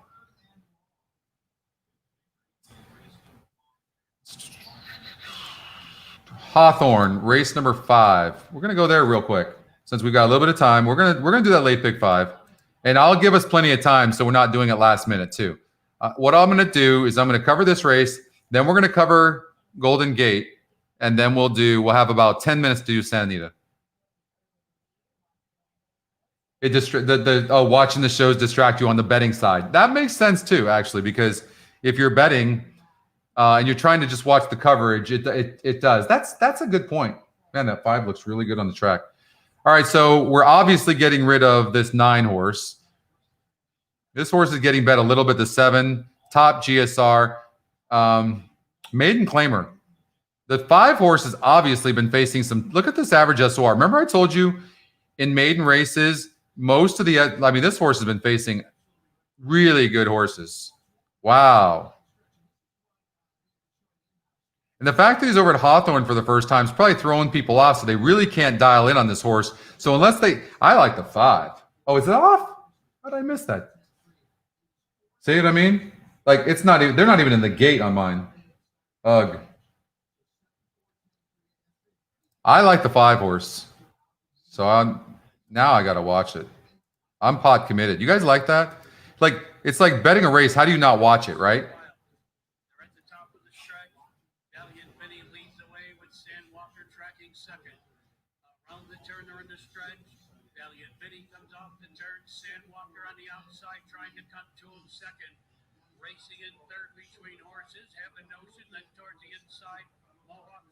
I can't tell. Can you tell? I think the 4's stopping. 5 might get there. Somebody's on the outside, though, and the 4 just came out. Oh, 1-5. Yeah, I don't think the 1 would have caught the 5 if the 4 didn't clip him, but unfortunately, the 4 is not going to get disqualified because the 5 beat the 4, and the 4 was 56%. But the 5 looked good. 1 horse. I mean, look at this. Never been this distance, and look at this. I mean, the only way you catch this 1 horse is the top GSR. Sick, huh? You want to miss Johnny Weir? Okay, I vote for a live show. You know, I'll tell you what. Through this show, you guys can just vote for what you'd rather do. A live show, because, I mean, if we can get even 50 people watching it, I guess that would I would be okay with that. So let's just see. So if you guys, let me know what you guys want to do. A live show. I don't know how. It's a lot better to handicap these things. Like, can you imagine handicapping each Breeders' Cup race like we're doing here? That would be a lot more fun. We'll kind of see the odds. You know what I mean? Like, I think it'd be a fun show, but you're competing with the coverage. So I don't know. We can talk. You guys, let me know, and we'll figure it out. Okay, I'm going to go to Golden Gate. You see what I mean? Like, sometimes I'm watching TVG right now, so I'm clicking on the race, and on the Hawthorne one, they weren't even near the gate yet, and the race was already off. So I'm sorry for that. I'm doing the best I can in that, but that's tough. We got a dominant GSR here, but the horses raced 7 times at the surface and distance, but none of these horses are world beaters. Only one is one at the distance. Now, a lot of traditional handicappers believe take the horse that's actually won at that surface and distance. So if that's the case, you got the top Scotty pick, a good win percentage, and that's the one El Baracho. I will wear some gear. If you guys will show up, I will wear some hat. I'll definitely wear some hat, funny hat. I'll do more than that, Steve. Live show, Gary. I think it would be a better show to watch live. I think, but I don't blame you for wanting to watch that Breeders' Cup coverage at all. It makes sense to me.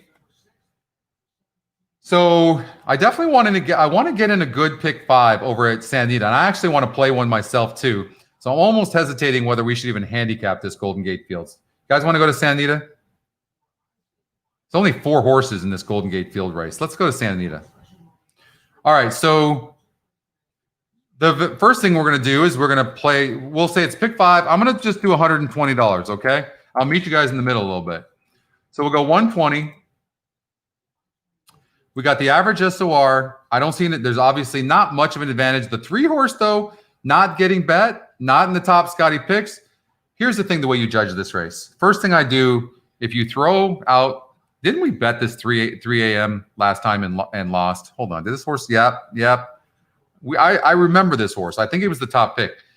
The system seems to like this horse. 43%. I think he's a money burner, isn't he? No, he won last time at 25,000. They're keeping him at the same level, 40,000. I'm not sure he's at this level. I'm just, and didn't show any speed. Is there pace in here? No pace here. No. So I think we're pretty sure that the 4 is going to have the lead. There's no pace in this race. Tell me how the 7's supposed to get up. I don't know.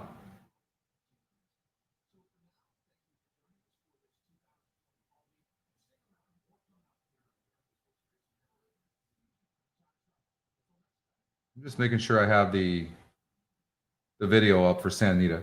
All right.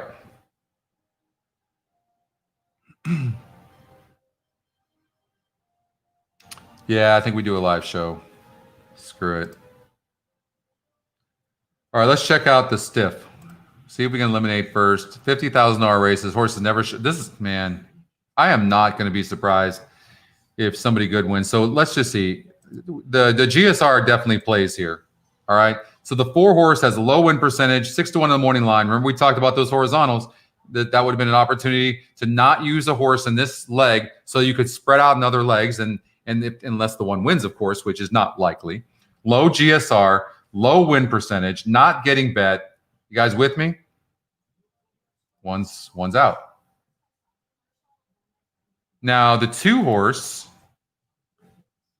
I mean, he's just really never does anything, but at the same distance and surface and level, he only barely lost and didn't show much speed. He didn't run bad. Did he run against the 7? No. Ran against the 6 horse. And so, yeah, I mean, it looks like it was a 62. So it was 62 SOR.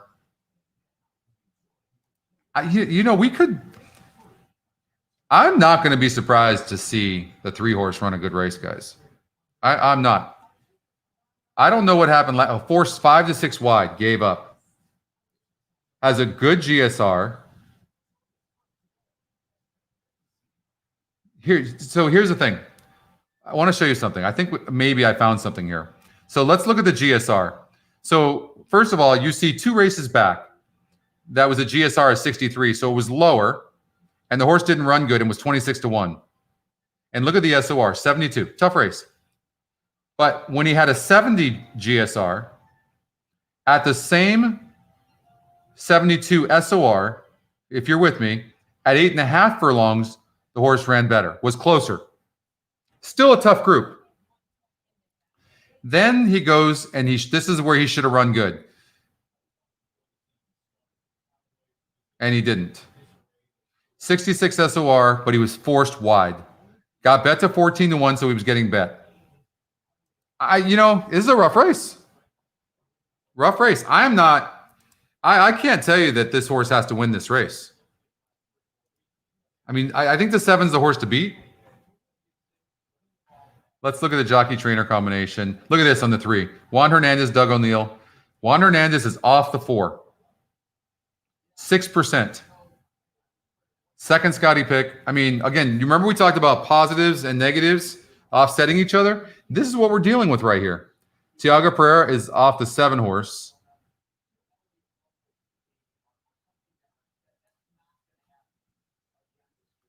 Rispoli off the 6 to ride the 7. Not a surprise. And this horse is not getting bet, and the jockey trainer combination is 0%. So we know we can eliminate the 6. And look at the system. This is what I was trying for. The 6 is being used in the system. It's 4-1 morning line. Well, we're lucky here because we can see this with the live odds. 13%, which is not terrible. Considering if you take out the 7, that's a fair number. But 0 for 9 jockey trainer. Rispoli gets off, so we can eliminate the 6, and now we're going to regenerate. Now it's just using the 4 and the 7. I'm in agreement. I think it's those 2 horses. Now we've got the Scotty long shot that we cannot be remiss in and not at least look at, because we've seen what that does to us. But here's the thing. We know that the 2 horse faced the 6 last time out, right? And the 2 horse lost to the 6, right? Race 8. So if we don't like the 6, and we know there's not that much speed in here, and the horse doesn't have much speed, 6 has got to go and 2's got to go. So now if you're making a vertical bet, now you've narrowed it down to 4 horses and maybe the 4 and 7 in front. But that's, I think, 4 and 7. Oh, you hit the $2,000 at Belmont as well? Is that what happened? New York Lover? So it looks like people are starting to warm up to this GSR, right? So, but look at that, guys! Congratulations! Another one hit that $2,000. It looks like, right? Because who had won it before? Who did we see that won it?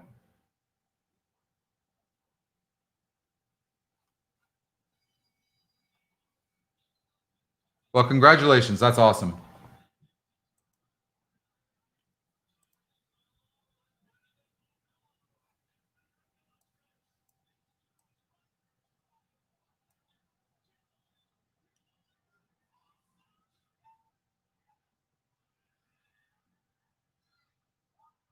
Wait, is that say that's you hit just for $10,000? $10,084? Wow.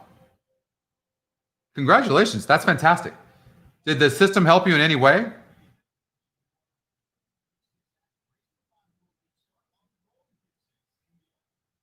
What? You might want to try another browser, Eric. That's just really strange. You know what I would do too? I'd go on Intercom. That's amazing. Congratulations. That is so, I'm so happy for you. $10,000. No, I don't think it's a refresh in this case. It's a caching issue on your system. So you can try a different browser, or I would go on Intercom, Eric, and ask Brad for help. That's what I would do. And he'll help you through it for sure. That is so amazing. So the system helped you too? I know, right? Where's my tip? No. You listen, I told you before, man, that is awesome. I love it. You guys did like that. Can you please, if you think the system helped you, can you please tweet that out? If you think it helped you. If not, no, don't. Absolutely not. But if you do, that would be great. Because that just creates an energy on Twitter, and people start signing up, and then of course all of us are going to be liking that stuff, and I'll forward it and all that. So if you think the system helped, please tweet that out. Show a copy of your ticket and the payout, and that would be great. Amazing. How big was your ticket?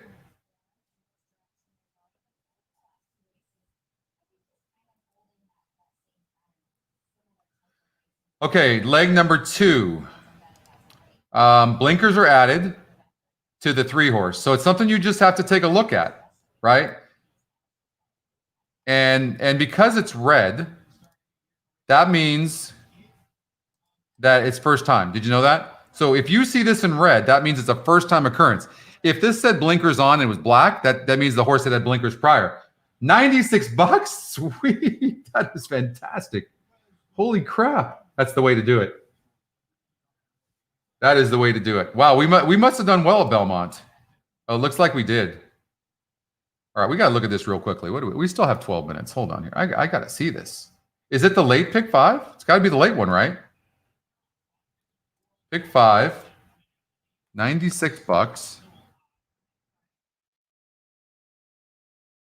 So you must have added to the system because the system didn't have the 1 in the first leg. But let's see. Pick 5, $10,084. So good handicapping on your part. Did you use the ticket generator at all, or what metrics did you use? So the 1 horse had an extremely low GSR, the lowest, as a matter of fact.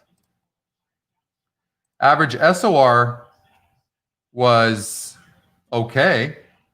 Did the system use so many horses you just decided to add the horse? Is that what happened? The 7 won the next leg, so we had that. 6 horse won the next leg. This was how did the system help you? This is all you. Hold on here. 6 had a good GSR.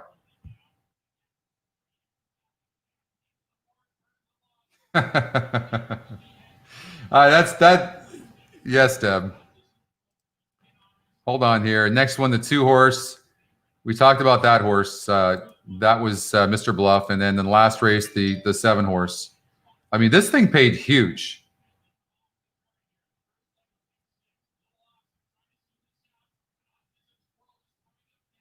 Eric, I just saw your intercom message. Be a little bit more specific and just say you're not. Yeah, see, I'm able to see the. Yeah, okay. Just put on there you're seeing the old one. You're not seeing the new one yet. Just be a little bit more specific for me. Yeah, you did a great job handicapping, honestly. Oh, you used the jockey trainer combination as well? Well, you did great. Either way, great handicapping. Really happy for you. $96 ticket to win that kind of money. It's going to be a great weekend, isn't it? That's awesome. They're going into the gate over at Woodbine.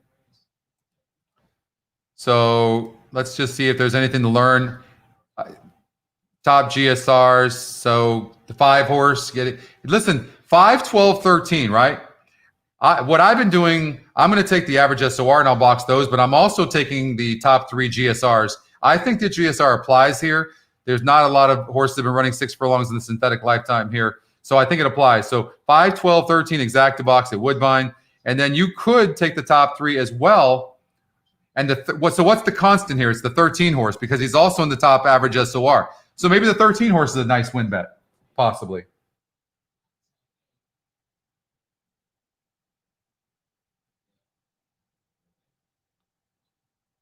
Now I got to watch it. I know it just went off. 5, 12, 13, but the 13 horse looks good.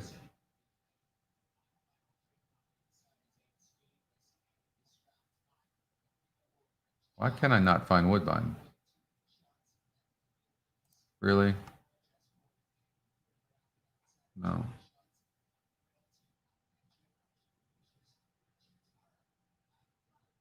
There it is.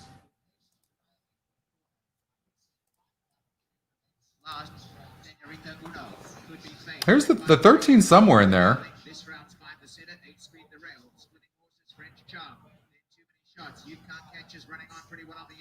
So 6 in the lead. I don't know what the top numbers were. I've just been fart. The 13's done. So the 13's done. The 12 horse is running pretty good. There's the 5. I mean, look at that race. I mean, it's just a wall of them. And the 8 horse got up on the top, I think. But wow. See, some of these races are just so damn tough. And of course, the 8's the top Scotty pick as well. 8-1, you got on the top Scotty pick. So that was nice.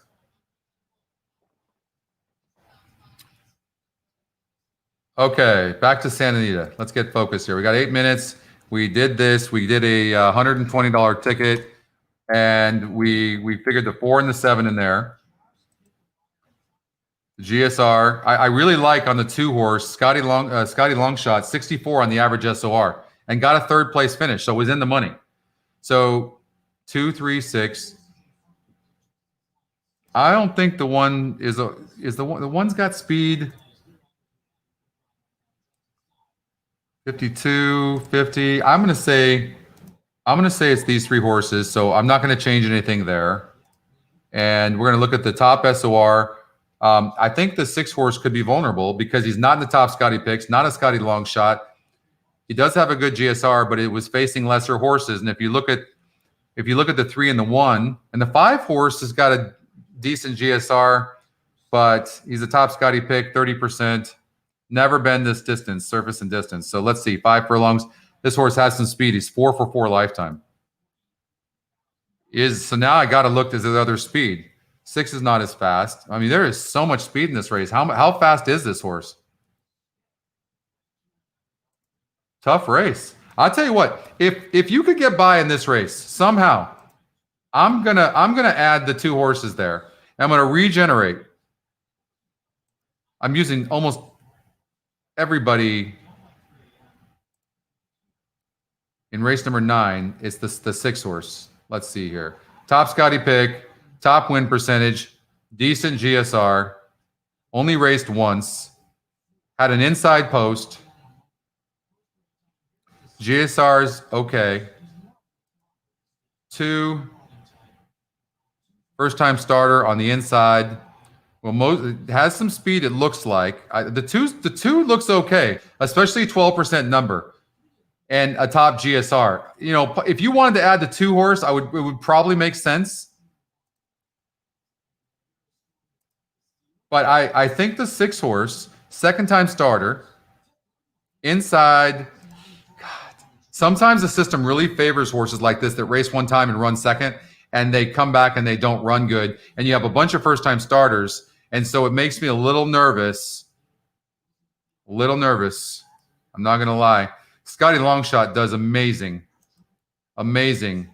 with in these types of situations. Here's a situation on 829 where the horse ran good, showed some speed from the rail before giving up late. I mean, nothing wrong with the 8.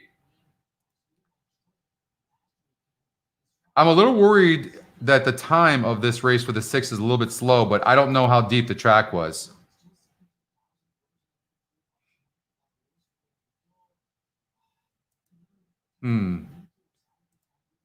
The 1 horse, a first-time starter, and the system likes it. But it's for Bob Baffert, Abel Cedillo board. I don't know.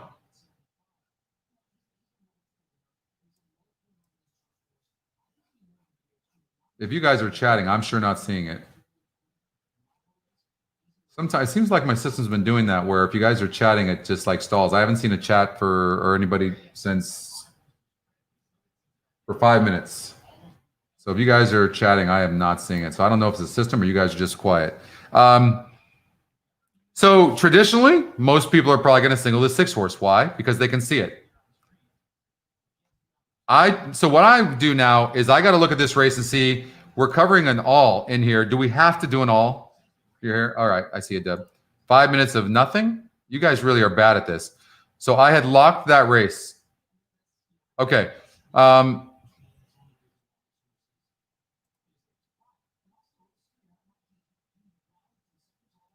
I don't know that we can afford to do an all in here. Maybe we have to look at this race and see, is there a horse? Is maybe... Let's see if we can find anything out of from this race. The Scotty Longshot's got a top GSR, but he's never won at this distance. Let's look at the top GSR here. 70 for the 12, who's got a second and a third, but averages a 48 SOR. So that's why that horse is 8-1 and 3%. But he can win. But I think I'm leaning towards a horse like... I mean, there's nothing... Yeah, the 8's good. Shadow Sphinx. This horse is not bad. But these types of horses just don't win back-to-back a lot of times. The 9 horse been facing some tough horses. And he broke 9th, angled out against the 8 horse on 10-2. Went off at 21-1. The 8 went off as the favorite that day. Was that maybe a weak race? This horse was in that race too and was right there and now comes back at the same level, same distance. What happened? The system added the 3 in the first leg, by the way. Which one is that? Let's see here.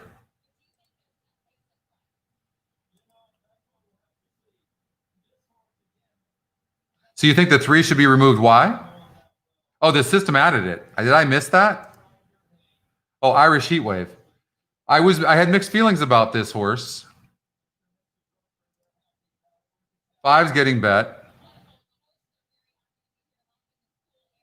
The last couple of races were not good, but now the horse is back on turf. Look at the GSR. This horse didn't want to do that against good horses. At this same level, he'll certainly run better. But there's some good horses, and there's like I can't say the 5 can't win. Damn.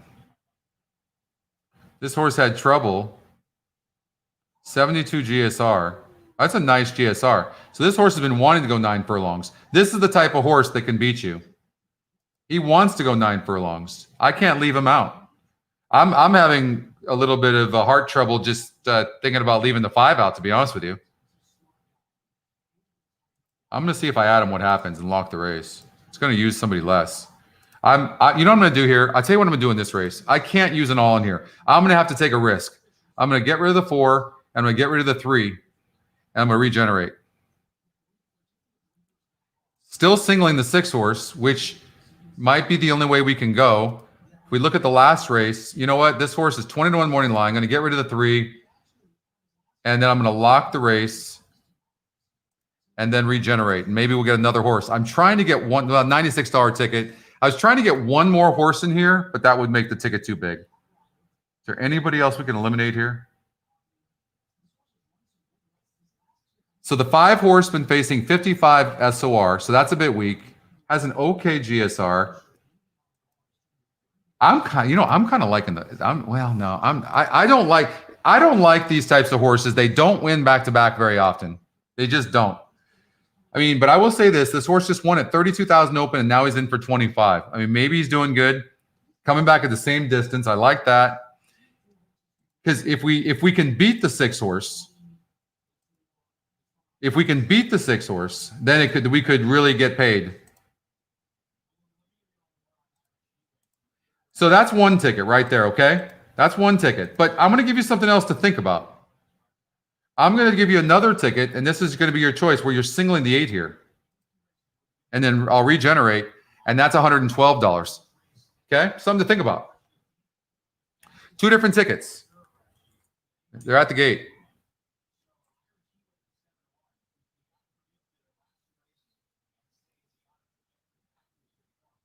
I might play, as a matter of fact, I'm going to play this. All right, good luck with you guys. Good luck in this thing. I'm going to play this. Why am I not seeing? There it is. Santa Anita. Wager. Pick 5. Going to do a $1 bet. 3, 4, 5, 7. 3, 4, 5, and 7. With 3 and 6. With 1, 2, 5, 6. With 1, 2, 3, 5, 6, 7, 8. 1, 2, 3, 5, 6, 7, 8. Singling the 8 horse. And I'm going to do that for $1. Did I get it in? I don't know. Looks like I did. No, I might not have. It says race currently closed. And let's see, my wagers. And it looks like I didn't get it in. All right. Well, hopefully you guys did.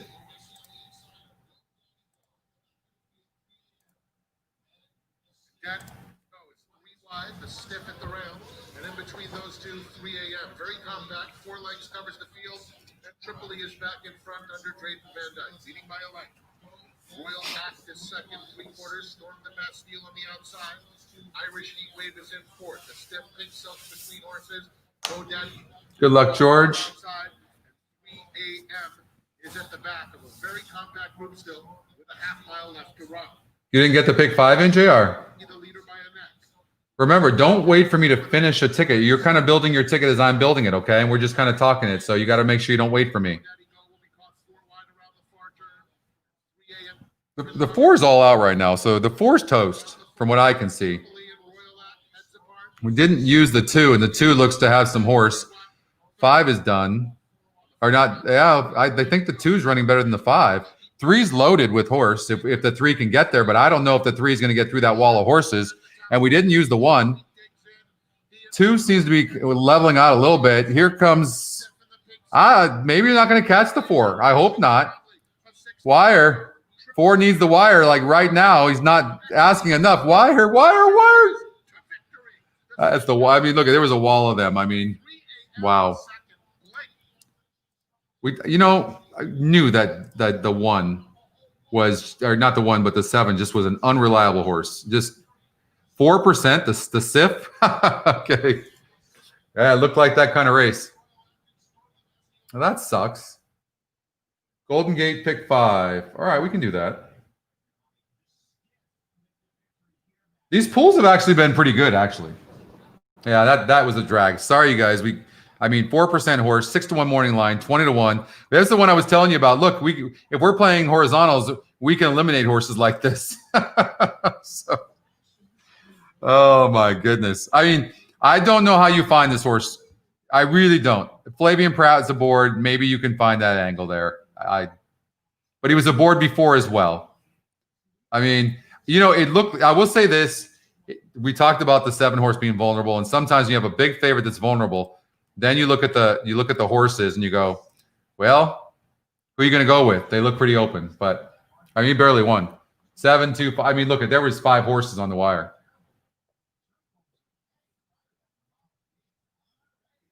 All right, well, like we do, we just got to move on. So Golden Gate race number 6, and we're going to do a pick 5.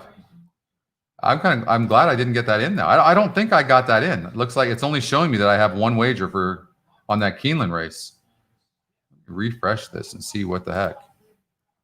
I have $991. I got a little bit of money in there. All right, so Golden Gate, that's the next race coming up. So we're about it. Let's we'll play a pick 5. Okay, I'm all in on this. Here we go. $990 pick 5. I'm just joking.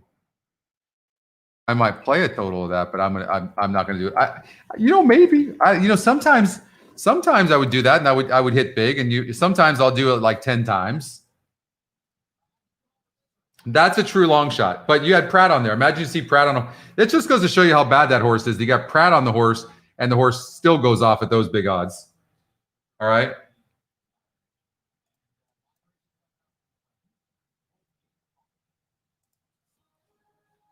All right. Yeah, we will, Richard. We'll check that out. We'll definitely look at that. Good workouts. Slight drop, Pratt. I barely got it. You got it in. Wow, there you go, JR. But I really was okay. So good workouts, and I barely got it in. But I was really liking the part where you said pick 4 since we couldn't get the pick 5 in. I was like, it was heartfelt. I was like, oh, okay, you got it, JR, no problem. And then find out you're the only damn one that has the 1. JR.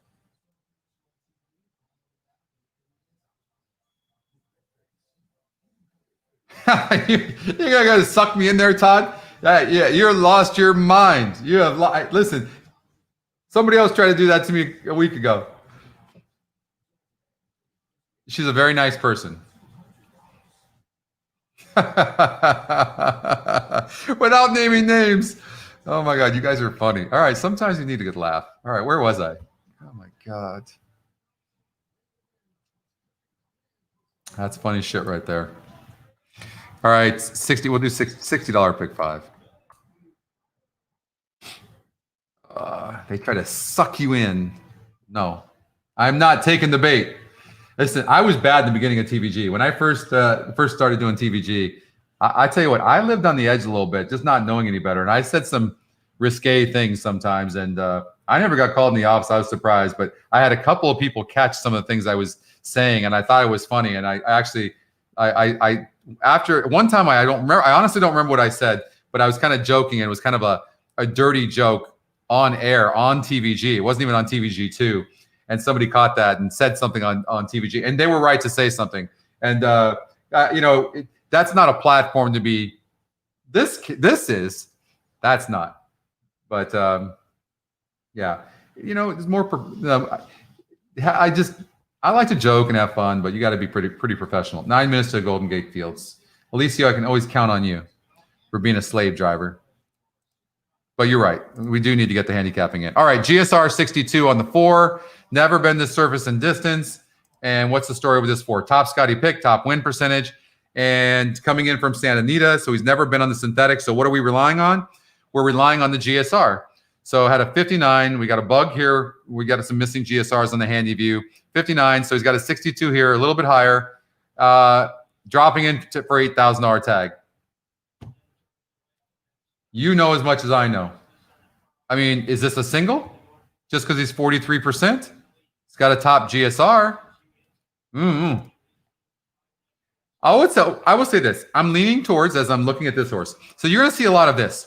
Look at the 3 horse, $8,000 maiden, $8,000 maiden, right? This horse just keeps on burning money, and he's just that type of horse. He's been an $8,000 maiden I don't know how many times. So from that perspective, instantly I don't like the 3. I'm thinking any newcomer with any kind of past class could be tough. This guy racing a 5,000 maiden claimer, 41-1, didn't run very well. This horse, 3 races maiden claimer, and okay, 5.5 furlongs. The one's interesting to me. This horse, 50,000 maiden, dropping in class, 16%. I like the 1, 2, 4. 1, 2, 4. Lock it in. You would try to beat him too. I mean, no, I mean, are you going to be surprised if he wins by 10? I'm not. But Scotty Longshot. What about the 8 horse? 10-1, getting bet. $5,000 maiden. These horses do not win often. I don't care. Decent win percentage. But if you throw out the 4 horse, everybody's pretty much even other than the 9. So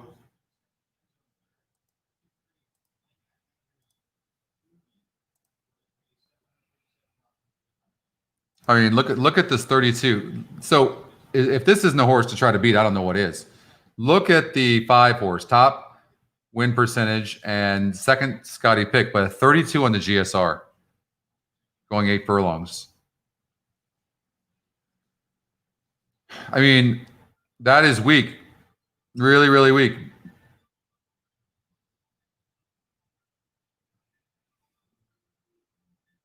And look, yeah, when he's faced easier competition, he's run well. 46 SOR. The other, so you can judge a horse by its SOR as well. So 3 races back, the 5 horse had a 46 SOR, barely lost, then moved up to a 54, ran like hell, 56, ran like hell, didn't break good. It's amazing when you drop down in class and you're facing horses that you're competitive with, how you don't break bad anymore, but all of a sudden you're facing tougher and you break bad. There's something to it. So we're really looking at 46. So this horse is a 46. So I'm looking at the other horses, and the last time the 2 ran good was a 34, and he went gate to wire and seems to need the lead or close to it. So I'm not liking the 2 much. The 1 horse facing better horse. I think the 1 horse can run good. 6 horse facing weaker, but he's consistent. I think the 6 is a player.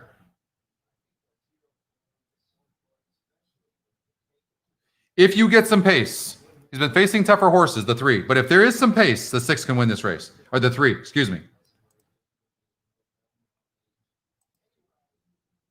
And the 5. So I honestly, I mean, can this horse go gate to wire?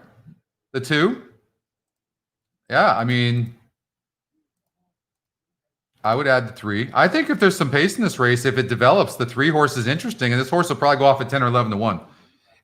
The 5 horse, is this horse a single? Black Slider. Really good GSR, but the 7 has a good GSR. SOR is pretty good. Shanghai Surprise. And what's the story here? It like when I used to handicap for my pick 6s, I would look at every horse, every single race. We're not doing that here. So we're always going to miss something usually. But 7 horse, 48 SOR. So I can go down the line. 48 SOR on the 7 and ran pretty decent. This is what I'm trying to see right now. But you want to look to see the GSR if a horse can improve off of that. So we've got an 8 that's first-time starter, 5%, 55 GSR. The 7 horse is the horse that's interesting. So he's got a 64 GSR. Is that correct? Yeah, it's the same. 64 GSR and ran decent last time out. But we don't know what was his 5.5 GSR. Let's go to this. So 5.5 was a 65. So, okay. So it's pretty much the same. And he ran 3rd. So he figures to do the same. So if you think that race is good enough, that was a good race. It was a real race, 48 SOR. Any of these other horses run good in a 48 SOR? This horse coming out of the same race. I mean, look at this horse. This horse could run good. There's nothing wrong with the one. Just draws the rail now. He just draws the rail. And at 5.5, he was a 57. He's a 56 now. So I don't, it's a Scotty long shot, but I don't personally like the one at the rail. Still have some time. All right. So the 9 horse, first time starter. Just no way of knowing. 53 on the GSR. Let's look and see if this horse is bred for synthetic. Synthetic 53, 56, 52, 57. Very consistent. I like to do that sometimes too on the GSR. Look at all of them. So 62 on the 7. Not bad. 58, 54 getting lower. 59, 53 on the 9. 53, 48, 51. 42 on the 2 and 5%. So I'm yeah, so I'm getting rid of him. I'm getting rid of the 6 at 1%. I'm getting rid of those. The 5 horse went off as a favorite last time out, got second, had a good post, had a perfect trip. Here's the thing. I think the 5 is a real horse. He is who he is, or she. It's a matter of whether you think any of these newcomers or a horse is going to improve. And so the 7 got third by 3 1/4. It broke 6th. Now draws an outside post. Was right there last time and lost to the 5. I think the 7 is going to get a really good trip and has to be used. I cannot single the 5. Now, this is for me. You can single the 7, the 5. Or you might jump on board and say, you know what? I'm going to single the 7 and take a risk. Remember, that's the way you make money, by taking a chance somewhere. Now the system, after I've regenerated, is singling the 1 horse. And we got to see the GSR. 8 horse experienced horses here. And who's got the top SOR? So they've all been facing pretty good horses. The 8's been facing weaker horses. Who's got a good record at the distance? Nothing wrong with the 1. I mean, it's a risk. 61 GSR. That's what he was, and he won that. So now I'm looking at the SOR. To me, becomes extremely important. I'm going to look real quickly at how each one's competing against the 52 on the 7. I don't like that. Winning on a 60. This guy's kind of hovering. So the 1 so far is looking good to me. 54, not really winning against the 5 horse. He did win against 60 here on dirt, but not on synthetic. I don't think he's as good on synthetic. Look at the GSR. Maybe we'll see that. 62, no, he's bred for synthetic, but he seems to run better on dirt. 54. There's some speed here with the 8. If you think the horse can go gate to wire, that's a possibility. He really ran good here, but that was on dirt. I think the 8 has a chance of going gate to wire. I'm leaning towards the 1. I'm going to just stick with this. And then this race here, if there's anybody we have to add, let's see here. 61, the 9 horse is not being used by the system. He's a top pick for the 10th race. Don't tweet me asking me why the system is not using the 9. Did I handicap this or something and lock the race in? No, I don't know. You know, I know. I can tell you what it's doing. No, I can't tell. Oh, it's going with the win percentages and it's going with the Scotty long shot. That's why it didn't get to the 9. No way in hell we don't use that 9. So I got to lock in the race on everything we did here because I don't want to change it. I'm going to play a bigger ticket. That's my ticket right there. Got to use a 9. $75. I could spend another 2 hours on this, but we don't have that. There you go. Don't forget to subscribe to our channel, to our YouTube channel, and to like the shows, guys, please.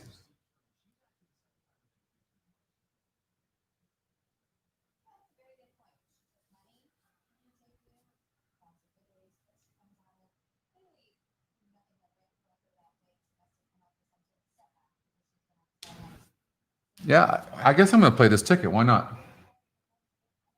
I didn't get the other one in.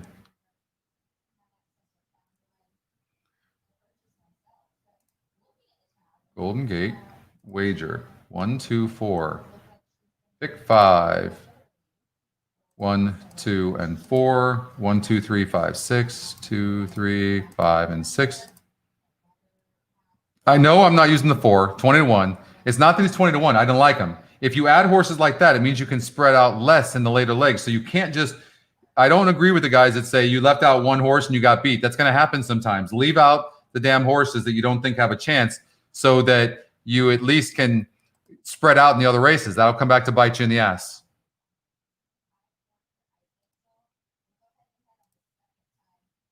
Rejected? Ugh. My ticket didn't get in. I hope you guys got your ticket in. Sit off the pace it appears, but she's going to naturally move forward, becoming challenged here, approaching the forward turn run. Nice angel is next. She's about 3 feet behind. Oh. And another length and a half. I can't get in a bet. Back of the pack after breaking the alert. Around the forward turn, French Tudor finds herself on the lead with Lisla Victoire. She be salty though. Makes it a party of 3, and those 3 across the track. I think Matt Dinnerman does a great job. Pressure out of that 3. Lisla Victoire still with her, and a 3 deep. She be salty. Voice to pound. She be salty. There's the big favorite on the outside. And who did we use? We used the 1, 2, 4. The 1's running good, but not going to get there on the rail. But the looks like we only had 3 horses in there, 1, 2, and 4. But it looks like the 4 is going to win. 3 ran great. 4, 3, 9. 4, 3, and 9. Let's see here. 4 was top pick, 43%. Again, we didn't use too many. 18% was the second top number. Lila Victoire.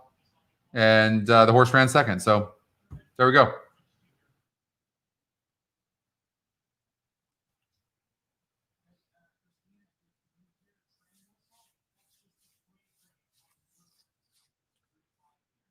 All right, 3 to 5 favorite wins the race, 43%.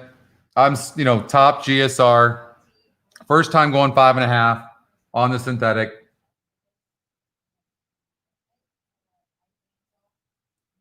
I know, Darren. Me too. That's what's happening to me. I don't know. I honestly, I guess I haven't figured out how to adjust to it. So there's a bit of a delay. So I guess we gotta be ahead of it by about a minute. So whoever feels like their system is like right on time, maybe say something. I refreshed. I did. It's not that.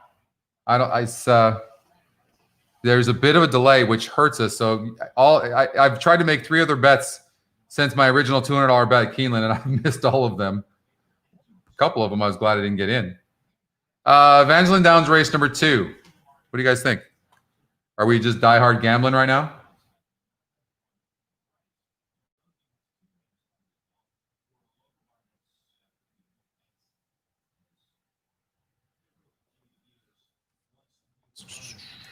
Hey, we can make some money on these small tracks. Keep it positive, Darren. Keep it positive. We got to keep it positive. All right. The GSR, it plays here. It definitely plays. Let's look. So GSR, so you got a 30 on the 1. It's the Scotty long shot, though. But the 6 horses at 33, and he's been facing low SOR. He's got to go. 4% here. Another one that's low. I'm not throwing the 1 out yet, only because he got a second, although it was against a weaker group, and he's got a 30 GSR. But he is the Scotty long shot, so we have to respect. Now I'm looking at the 7 horse, who's got a 42 GSR, which isn't bad, but he's got a low win percentage, so we have to look and see why. Maybe the system's not perfect. We got a quarter horse race here. System's not perfect, but very few of these horses win. Have you guys noticed that? It's pretty cool.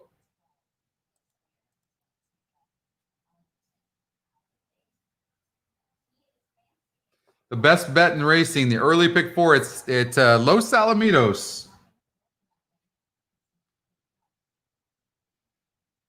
Good evening and welcome to the quarters here on TVG. We are live from Los Alamitos Racecourse here in Cypress, California.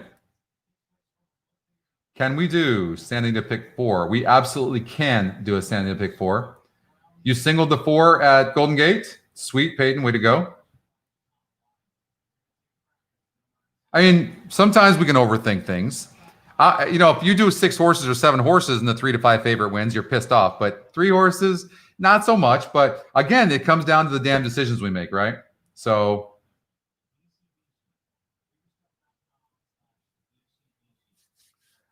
who's a stuffed shirt, Annette? I missed that.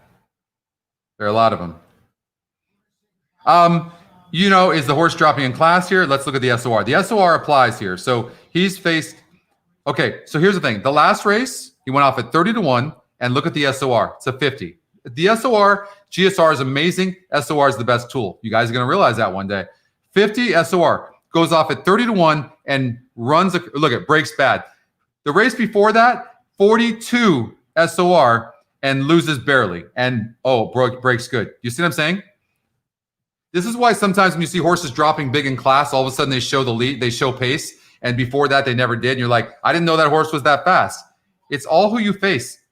If you see a horse win going gate to wire by 10 lengths, but the SOR is really low, he might. I mean, those horses are going to win very small percent of the time. That's why it's so important to know who you're facing. I mean, hell, I can go face somebody young, really, really young. I mean, like really, really young, like a 5-year-old maybe. I was going to say I could beat somebody in a race, right? And it could look good, and I can win by 10 lengths.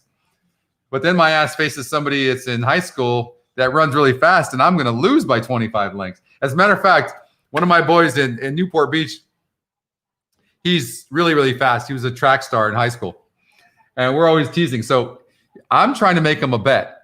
I told him I'd give him 10-1 odds. I need to start. So we're going to go from the 50-yard line on a football field to the end zone, and he starts.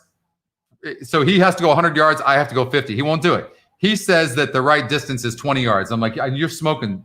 Like, he ran like a 4.5 in high school. I ran like a 5.5 or something. I don't know. I don't even know what I can run now. So we're at an impasse right now. He won't take the bet. I'm like, 10-1 odds. That's why you're getting odds. I'll start from the 50. You go 100 yards. I go 50. And that should be about even. Oh, we got 6 minutes to Santa Anita? All right, so you guys don't give a shit about Evangeline Downs, do you? That's Deb. See, you want to know how sweet Deb is? That's Deb, right? See, Alicia would have been like, dude, Santa Anita. Deb's like, 6 minutes until pick 4 goes off at Santa Anita. You see the difference? Love you, Deb. I'm teasing you, Alicia. You know that. All right, so pick 4 at Santa Anita. We're going to do that. We'll do it for $48. Let's see here. So we're using all 3 horses here. Here's the thing on this. If somehow, some way, you could find a way to look at one of these 3 horses and find an angle where you know you can beat. I told you guys last week about a story about how I hit a pick 6 for $280,000 over at Santa Anita. By eliminating, I only had 2 horses in the first leg and I couldn't separate them.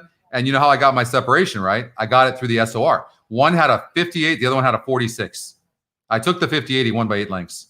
So that's what you could do in a race like this. And then you can regenerate based on your budget. So if you can look at this race and go, you know, but all these horses are getting bet right now. 6 is a little bit of an overlay. So let's look a little bit closer. 6 furlongs. This guy's coming back at the same level. Got a second place finish. He only faced 4 other horses. Maybe the 3. He's the favorite.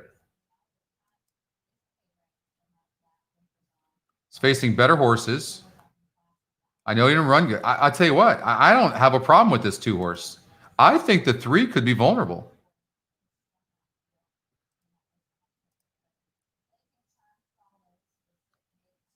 This guy needs the lead, the 6 horse, but, you know, he might get it. There's not a lot of pace in here. This guy's tactical. GSR was a 69 last time out, but a 58 SOR. So look at this. The 6 horse was a 48 SOR, 6 furlongs on dirt, and went gate to wire. Needed to go gate to wire for that, and then moves up to a 50. Could not get gate to wire and loses the race.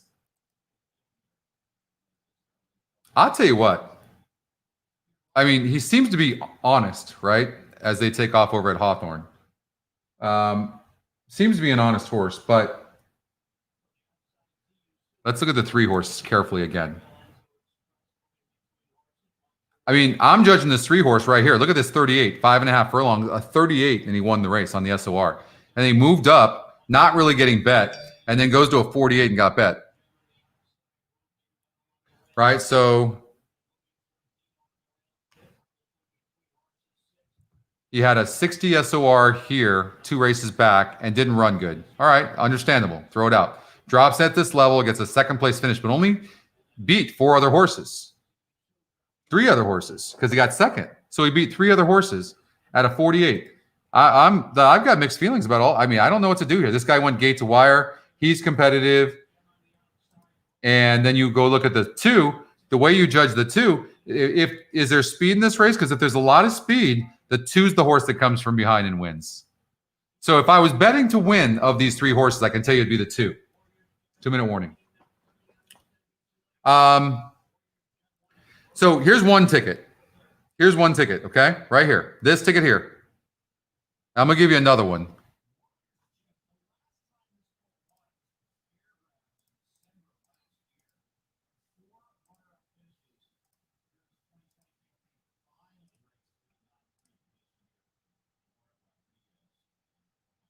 All right? There's the other one.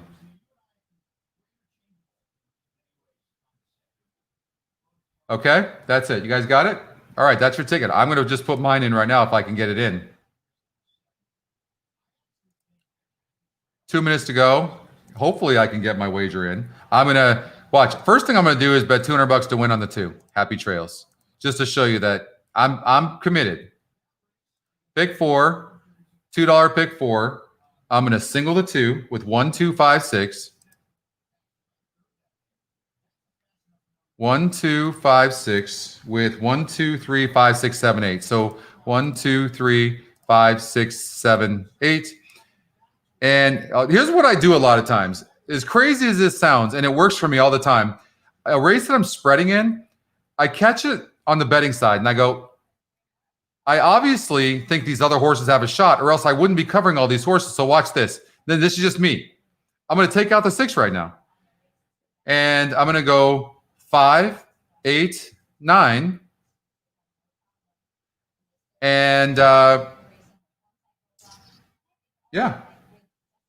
So I'll play that. Why not? That'll be my bet there. And then I'm going to come back and I'm going to do the other bet we talked about, singling the 8. So pick 5, but I still like the 2 the best. Or pick 4, excuse me. So $2, we're going to do. I don't even need to use the 2 horse in this bet because I've used him and covered him in another one. So I only need to go 3 and 6 in here with 1, 2, 5, 6. You guys with me so far? A lot going on here. I understand. 1, 2, 3, 5, 6, 7, 8. I'm not using the 30-to-1 shot. I'm not using the 20-to-1 shot because I just really don't like them. So I'm not going to cover them. So I'll come over here. If I did a 50-cent play, it's $28. You see that? So you could do a $28 ticket like I just did there. 3 and 6 with 1, 2, 5, 6 with 1, 2, 3, 5. I'm leaving the 6 out. I'm not using the 6. $24 play. Now I'm going to do a $5 ticket myself, but you can do a 50-cent ticket. And if you do that, it's only $24. You see it? Singling the 8, doing the 3 and 6 in here. But I'm going to play that ticket, but I'm going to do a $5 ticket and I'm going to place it. All right. But I'm all over the 2. They're at the gate.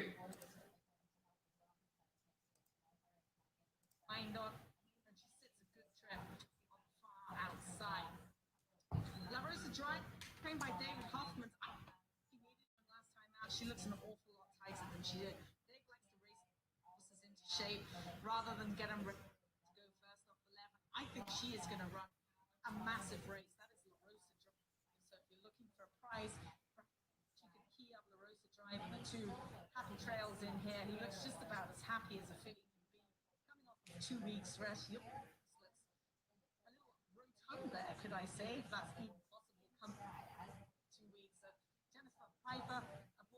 She 10-pound apprentice will see what she does.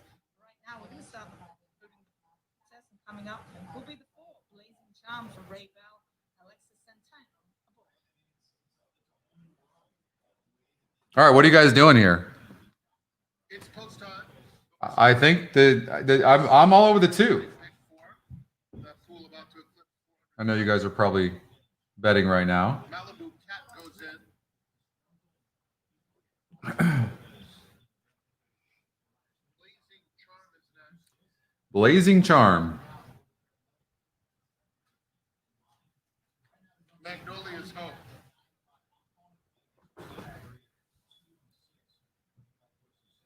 All right, Darren, we finally got in a bet. 5-4 to Evangeline Downs, Deb. Did I forget what how did we do? Matt Carruthers likes the one. They're off. They broke as one. Magnolia's Hope and Malibu Cat. You see how fast that 6 is running? Rosa Drive is hustled I mean, that's really good for the 2 right now that's sitting on the inside and just relaxing. Jockey's not asking, but you can see he's got horse. And the 6 is running good. The 1's on the rail. 3's okay sitting right now. But 6 is running really fast. Well, either way, we've the 1. I don't think we used the 1, did we? But the 3 horse is outside the 1. I can't say the 1 can't win from here, but looks to be not really running very good. And the 3's reaching, so we might not catch the 6, or the 6 is just going to stop and the 2's going to catch him. 3's done. I think the 2's got the wow. Look at the 4. Holy, come on 6 now. We are rooting for the 6. That 4 is moving.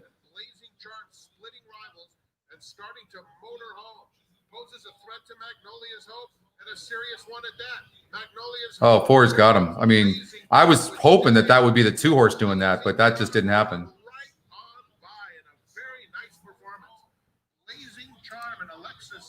Yeah, I threw him out, didn't I?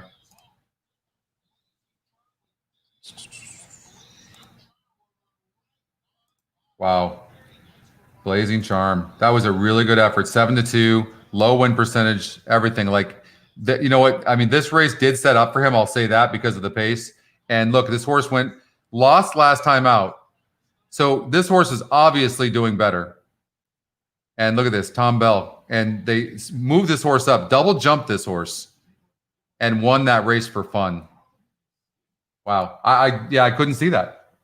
Way to go, George, including that horse. Way to go. That, believe it or not, if you finish that through, George, that'll play bigger than you think. There was just, the 6 went so fast, but you want to know something? The 2 was sitting back there too. So no excuses at all for the 2. And yeah, just a really disappointing effort by the 2 horse. So we just got beat by there. So, well, do I have any money left?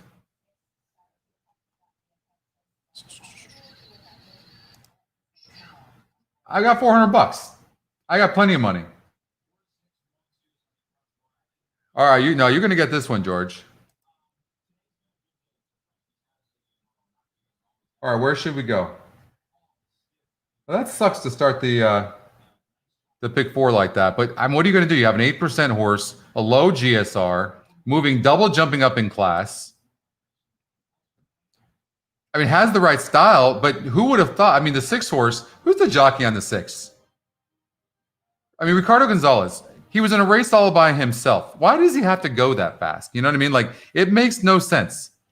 I mean, you knew he was going to be on the lead, but he could have cruised out of the gate. I mean, I would have, if I'm Jonathan Wong, I'm pissed off about that ride, personally. 2 of the 3 horses that came in the money we threw out. And the 1 horse seems to need the lead too and ran good. I mean, the 2 disappointed. And how about the 3 horse? 3 disappointed as well. Not even in the money. God, you got to hate these claimers. All right. Yeah, you know how I am. I got to look back. I try to learn from everything, and sometimes you just overthink it. I try to learn and see what I could have learned from that. I love to do that. I could see the style of the 4, but class-wise, I couldn't have seen a pace like that because it looked like a slow pace. I just couldn't see that. Yeah. All right. Where do you want to go? Charlestown, or you guys want to just handicap Golden Gate Fields and do a pick 4? No one, oh, they're at the gate at Charlestown, huh?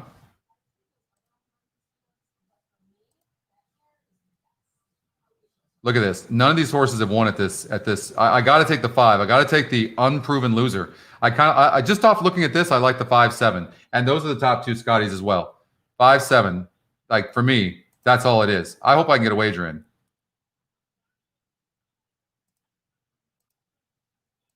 I know it's the 7's not getting bet though.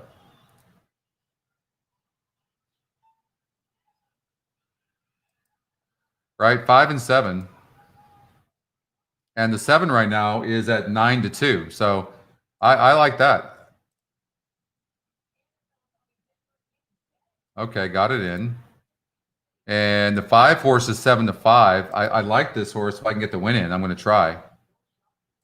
Nope, it's in progress. All right.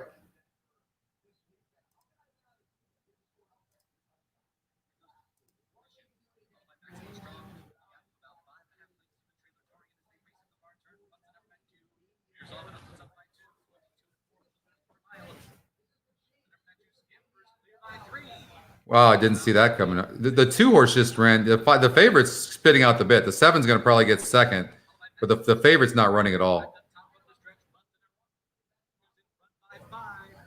And really set a slow quarter, too. I mean, the favorite's going to not run at all. I mean, the 5 and the 7 weren't even in the money. All right. So we got Charlestown's off. So we've got Golden Gate Field. So let's do a late pick 4 at Golden Gate.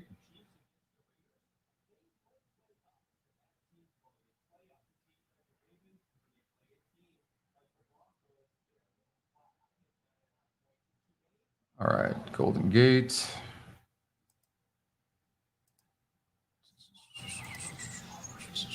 Pick 4, let's just say $48.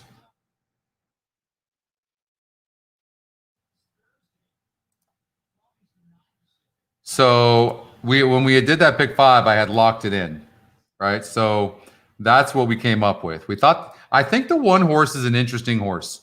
26, he's probably going to go off as the favorite, but he's 4-1 lukewarm, which means that most people probably aren't singling this horse. He's got a good GSR. The only thing is the 8 horse is fast. We talked about this. So now I'm going to look at the SOR for the last race. So 54 is the group that the 8 faced and was clear, but not by much. So it was really dueling. So now I need to look and see. So this horse has been facing 56 and 60 SOR, where the 8 faced 54 and couldn't get there, but he also couldn't clear. It makes me not love the 8. I think the 1 horse been facing much better horses and running good. You know, I really think the 8's going to get the lead though, and I don't think anybody's going to be dueling with him. So he's going to be tough on the lead, and the 1 can the 1 get there? So the 1's going to break good. The 8's going to break on top, and then the 1 will probably switch to the outside. The jockey will, I'm guessing, because the 8 might be 2 lengths in front. 8's going to be tough. Maybe an 8-1 exacta box. Maybe you cover the 1 and 8 in instead of a single of the 1. I'm going to take a risk on the 1. It's the golden hour pick 4. I know we tried to do that last time out. Let's see here. How do we do this? So can somebody tell me again what that is? Tell me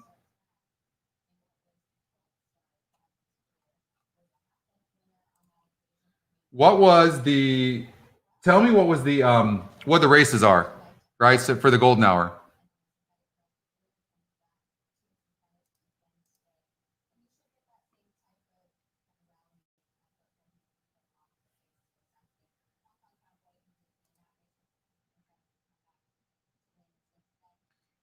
Well, if you're a golden hour, then you can see here, what I'm covering. I think the 1 might be a single. I think the 8, the second pick, could possibly get there. I think the 7's going to be in the money, run a good race, the Scotty long shot. Last 2 from Golden Gate. So it's not the golden hour. Because if it was the golden hour, it would be the last 2. It's not the last 2 yet. Okay. Why are you trying to fool me, Deb? So golden hour. All right, we'll cover the golden hour, but we're not there yet. So we're just doing a late pick 4 at Golden Gate Fields, correct?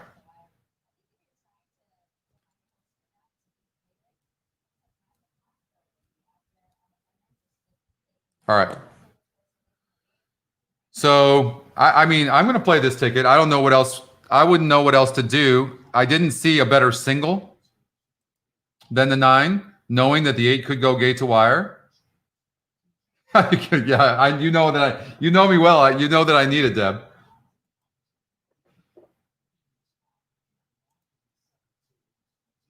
All right.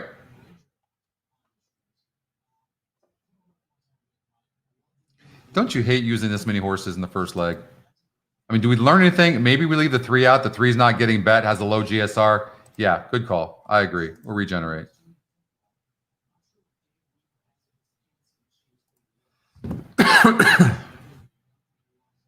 We use the 5 and the 7. You know, I really thought this 7 horse deserved to look. I mean, can you imagine the balls if we could single this horse, actually? I'm not asking you guys to do it. I'm just thinking maybe I might do it. Maybe I might single the 7. He barely lost to the 5. Why is the 5 horse supposed to beat him? What if we saw the 5 horse's best race? 7 horse broke 6th and only lost to the 5 horse by not even a length, right? 2.5 lengths, 3 1/4, 3/4 of a length. And this horse shifted in. Now draws an outside post. Why not, right? Okay, I'm not telling you guys to do this. I'm just going to do, I'm doing it. It's a $10 ticket now. 1, 2, 5, 6 with 7 with 1 with 2, 3, 4, 5, 9. Or do we cover more horses in the last? I mean, I think we've covered everybody breathing, right? I mean, there's 9% on the 7. He wanted a 46 going 5.5 furlongs. I'm not sure what that was. So he doesn't have the class. 46 SOR, the 9 face 64. No, don't like the 7. Need 20 minutes to get shut out. It's gambling time. All right. What it's gambling time. Well, we got a minute to go. I'm with you. I think a ticket like this, maybe do it multiple times, is not a bad way of just, going. And then the only thing is, maybe if you don't think in the last, well, I think we've used every horse. So yeah, I'm just going to do this multiple times. That's it. I might do a pick 3, race 7, race 8, race 9. And then, but I'm going to wager right now, Golden Gate Fields. I think I have $200. I'm going to use that $200 in a pick 4, and I'm going to do it multiple times. 1, 2, 5, 6.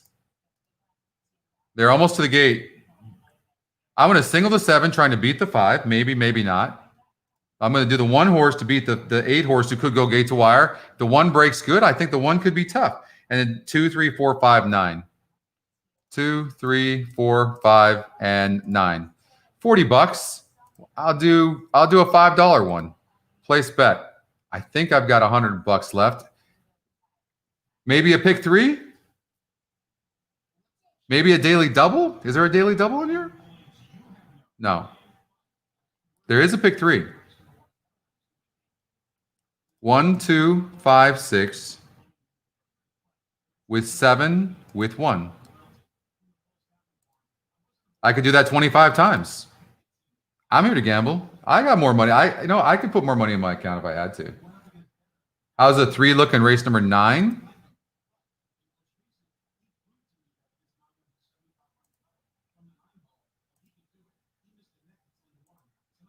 He's not in the top Scotty picks. He's got really good form, needs some pace.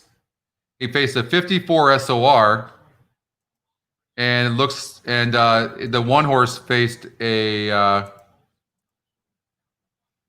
60 SOR. So based on strength of race, and the 1's lightly raced, by the way, too. Only 6 races. I think there's some upside here with this horse. Had a couple of bad races while they were trying to figure this horse out, and steadied, went on turf, didn't like that. If you take that away, this horse has got a really good record. I think the one looks solid. I don't think the 3 looks bad, and could win the race, George. But and maybe likely to be in the money. But I 8's going to have an easy lead. I'm worried about the 8 a little bit, but I think the 1 is the right horse if he breaks good. So I'm going to stick with the 1.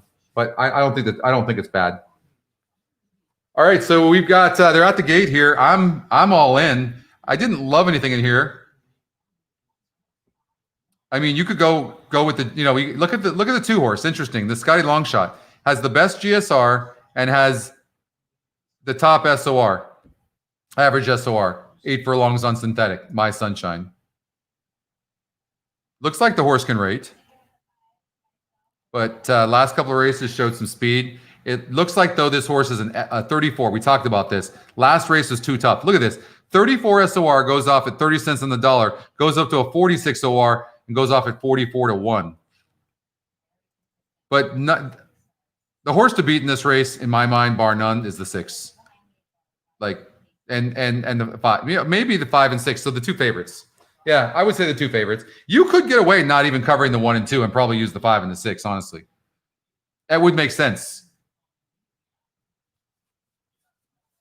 Like, if I had money in my account, I could put some money in there, but I wouldn't make it anyways. I would probably box the 5 and 6 and probably make get 6 or 7 to 1, probably.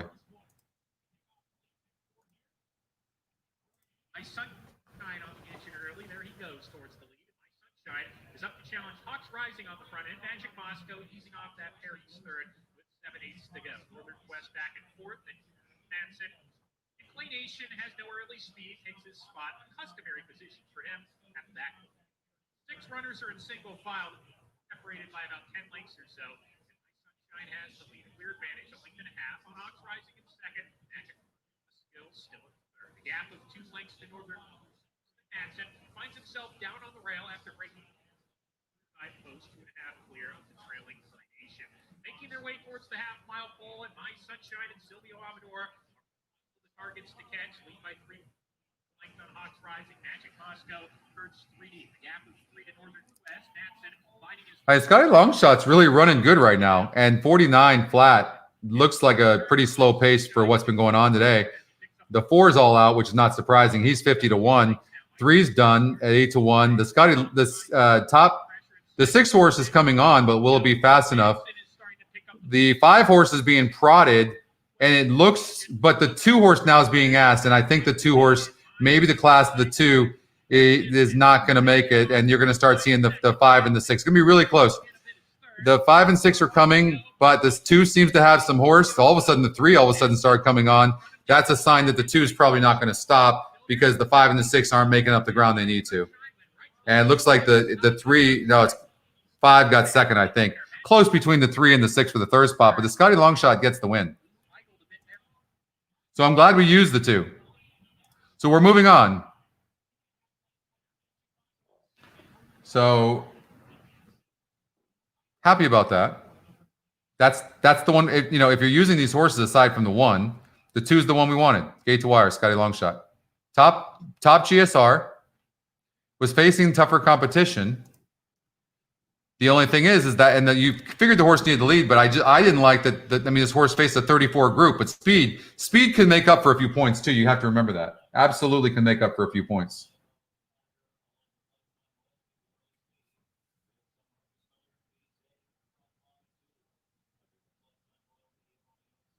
All right, what are you guys seeing now? What are you identifying now? Evangeline Downs now? A little bit of quarter horse racing? I like quarter horse racing.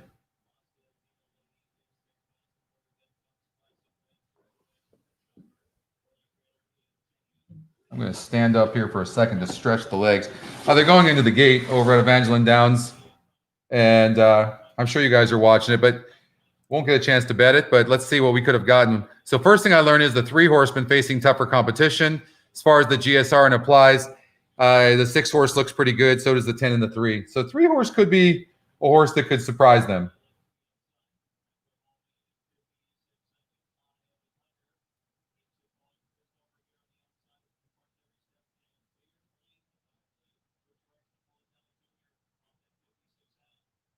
So it looks like it was 6-4-7, looks like. So 29%. So the top win percentage, average GSR, SOR, not bad, average. And so, yeah, the 6 horse, hold on here. I'm sorry, 48. My bad. That was the 4 I'm looking at. 6 horse is paying me lucky, 9 to 1, 4%, and had the top GSR. Is that the first time going 300 yards? Is that a first time starter? First time starter, top GSR. Wow. Well, you see, you can miss stuff fairly easily, but right? But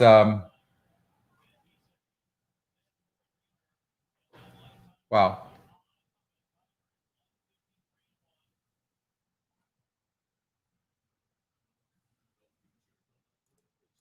You guys been playing? I know Santa Anita is coming up, race number 8. Have you guys been playing Lone Star Park? I think the racing there is fantastic.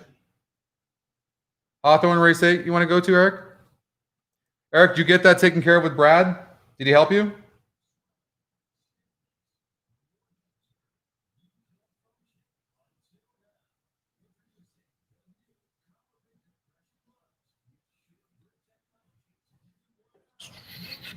Okay, we're going to eliminate the 7. We're going to eliminate the 3. That's all we can really eliminate with our first elimination round. Then we're going to go to the SOR. Got a 3rd place finish, the 2 horse, 33%, top Scotty pick, and the best SOR who's been facing. GSR is average.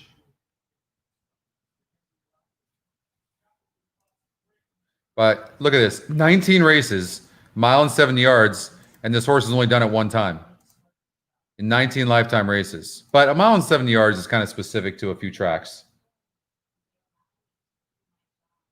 Is the favorite.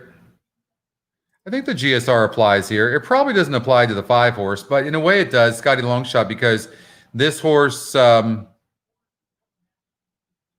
is 2 wins in 3 seconds. So you can look at the lifetime of the 5, 28 races, has 6 wins. And so 6 wins. Of those 6 wins, 2 of them have been at this distance. I don't know if we learned anything from that. Thanks, Peyton. That's the first time seeing it. Oh, sweet. That's awesome.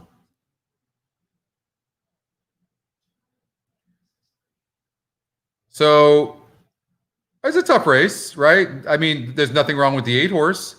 8 horse has a good GSR of 58, SOR, excuse me, right? The second to only the 2. So is this the race where maybe you just do an Exactabox 285, 258, right? Because of the average SORs? Maybe. I've seen this hit a lot, and it's paid big money. You get 6-5, 7-2, and 9-1. So if the Scotty Longshot comes in the money, it could be good.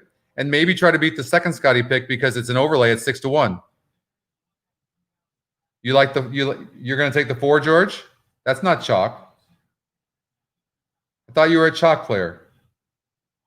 What are we talking about? We're talking about Hawthorne right now. You guys all like the 4?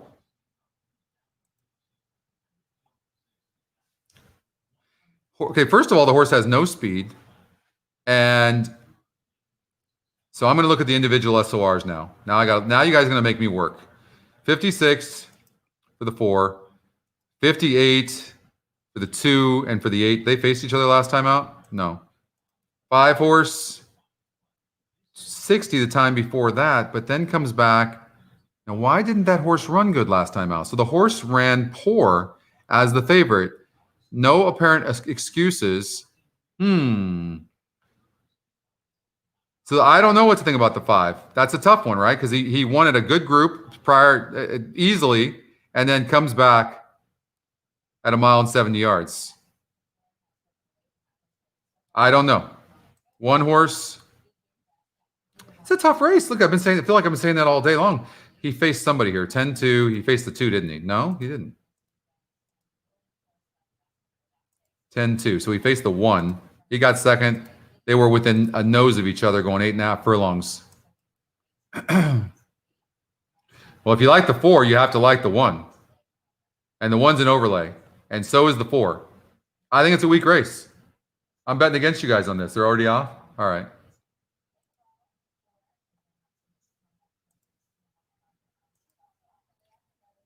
All right, we'll go to Santa Anita next, but just for shits and giggles, let's just see who wins this race.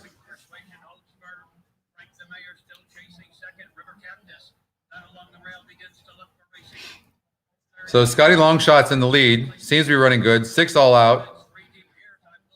4 horse seems all out on the rail.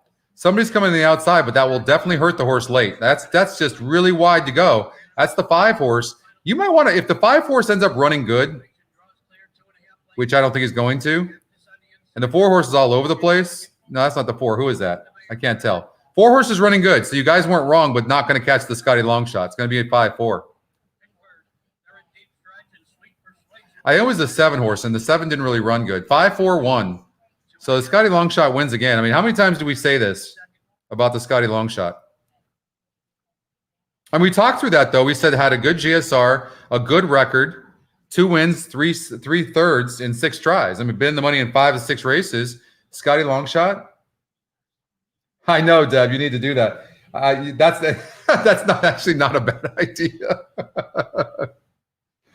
And I've even got it right here too. No, it's not always accurate, but I got the race up right here. But I know, gosh darn it, I gotta do this sooner. And then I'm looking here, so I'm not looking over here. Okay, I need to know 1 minute before they're at the gate. That's it. No more. I got to time this better. 6 is out. I'm getting rid of that horse. No, well, what am I talking about? That race is gone. Lone Star Park, race number 2. No, we're not doing that. We're doing Santa Anita. Sorry. All right. Is anybody alive in this late pick 4 or 5 at Santa Anita? I can't remember. The 4 horse. I didn't have the 4, but I think one of you did. That's funny, Deb. Actually, you know what? That's one of the better ones I've seen in a while. I deserve that. I am trying to do 4 things at once. I'm trying to look into this camera. I'm trying to handicap. I'm trying to read that. And then I'm trying to see when the race goes off. Why are you yelling at me, Deb? Jeez. All right, what do you guys want to play? Just trifecta? Try to make like an ice cold trifecta and hit some money? How do you guys want to do it? Yeah, you're alive, George? George, remind us who you're alive to.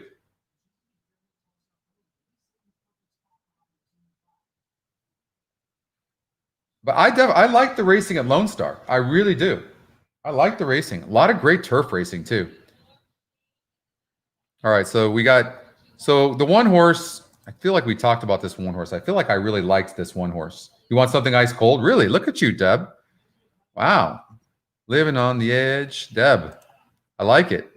Hey, by the way, I see that the GSR seems to do very well with these sprinters going 5.5. Have you seen that?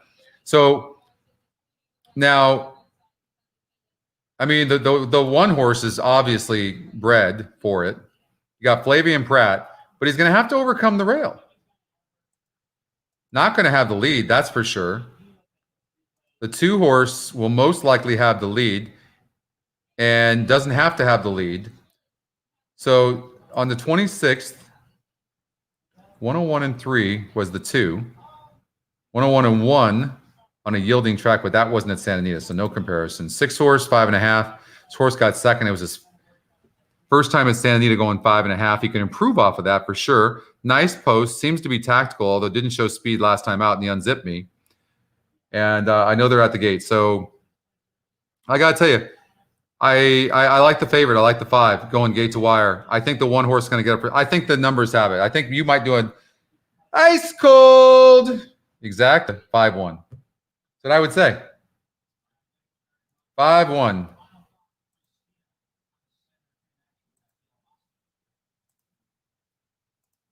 The 1 doesn't need the lead. I think the way the 5 horse's speed hurts the 2 horse, and the 6 is okay. But I think we could get an ice cold 5-1 here. But it's 3-5 over 5-2 if it happens. But if you can hit the trifecta, if you find the 3rd place horse, maybe you can do that. But all right, good luck. Ooh. That's number 6, Aqua Seaform Shane, going through the front of the gate. So the 5 horse, you see that ducked her head in the gate, and then that affected the 6 horse, which hurt the 6 horse. So they're going to go right back through the gate because they can't go around the tractor, and come right back in the 6 hole. And hopefully the 5 gets a good break. Yep, 6 went through the gate. I didn't bet this one. I'm in something. I don't know. What am I in? I'm alive in something. I'm not alive here because I didn't have that 4 horse that won the last race here at Santa Anita. 5 needs to break good. No. This sets it up for the 1. And he's seeing that too. He's like, go ahead and go 2, and then I'm going to go on the outside of you. Watch this. Smart. Whoever that is a smart move. Smart move. The 5 horse now is going to have to rush up. Done.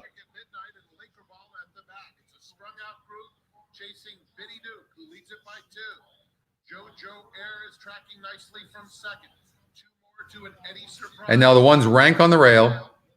The worst of all scenarios there. Not the 1, the 5 horse. I don't see how you beat the 1. He's lugging out a little bit, and the jockey's having a tough time, but once he straightens him out, he should be best down the finish, I would imagine.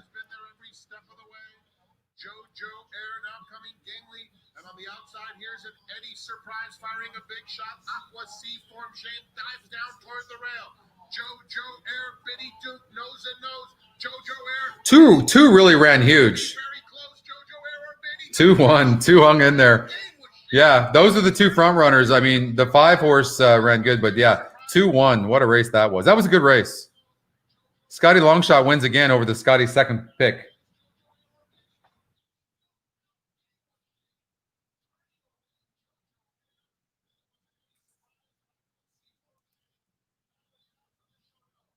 What do you guys want to do?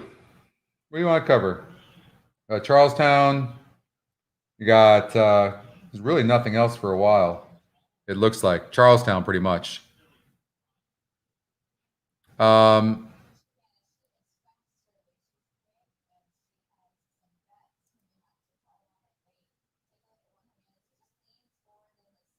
going to just get a drink real quick. I'll be back, guys.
All right, back.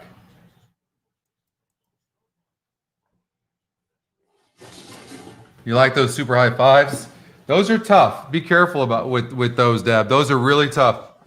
The chances of hitting those are not great. Hey, Nate.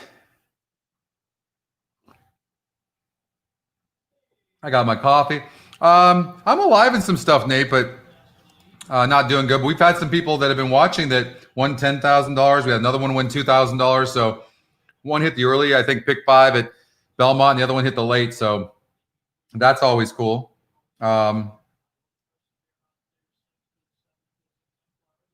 haven't been on Twitter yet to see what's happening.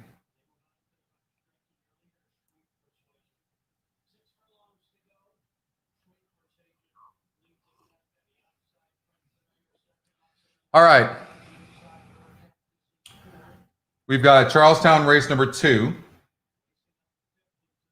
You guys still good? You guys need to go eat? You want to go to Golden Gate race number 8? I know that I'm alive. How are you guys doing? You hanging in there? I got nothing going on.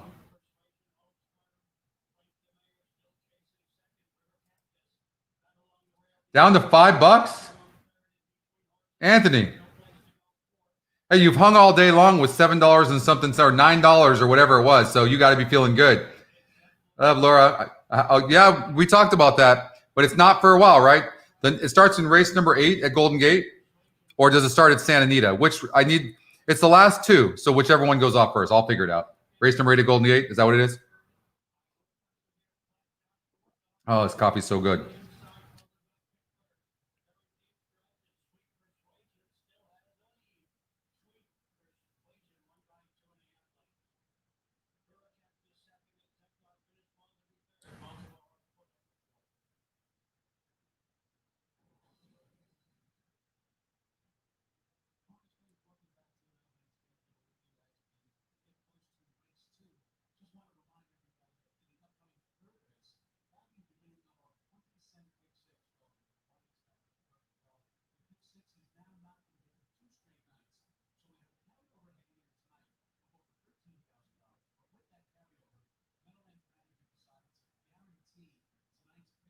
So somebody's asking me right now, what is hot trainer? What is hot jockey?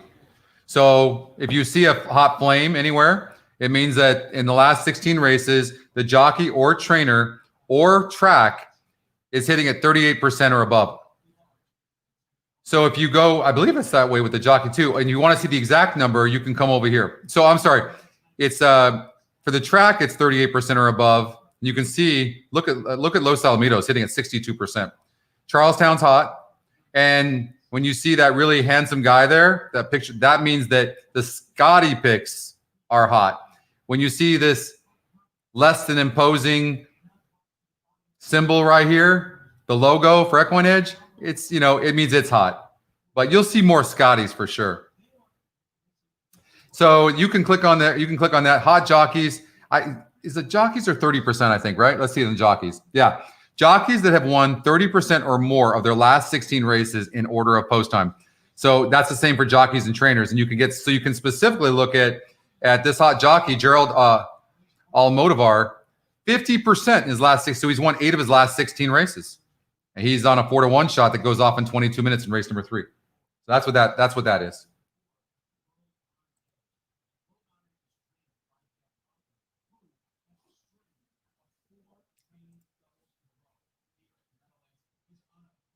Yep. All right. Back to Golden Gate Fields. So we had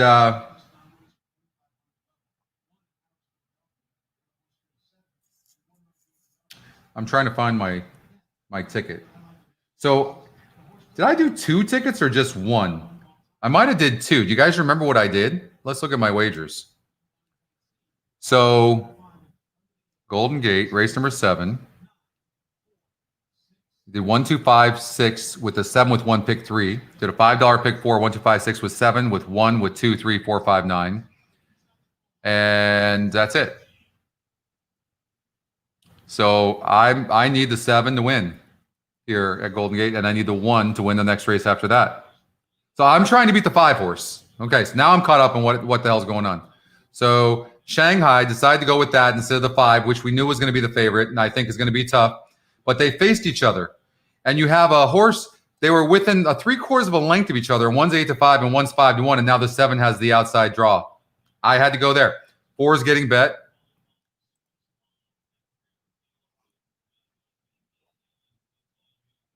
You want to know about the 4? Well, I'm taking a chance. Let's see here. Who are we talking about? I'm trying to catch up on your guys' conversation. Well, I know it's a risk. Alicia, where were you? I said I'm going to take a chance and get rid of the 5 because the 7 and the 5 were within 3/4 of the length of each other. And if I wanted to get a good payout, if anybody wants to get a good payout in here, they have to beat the 5. That's all. Now the 4 faced a 44 SOR. And I don't know what the GSR was because we have that bug that Brad's working on. But you can see the horse is mostly bred for dirt and turf. But on synthetic, we'll look here. And I think went 5 furlongs on turf last time and bred for turf. But on the turf was not really bred for that distance. That's the thing. Hold on here. So 44 SOR, 5 furlongs. I think we'll see that here, right? On the turf. 5 furlongs. No, I'm looking at the SOR, not the GSR, you moron. Come on, Scott.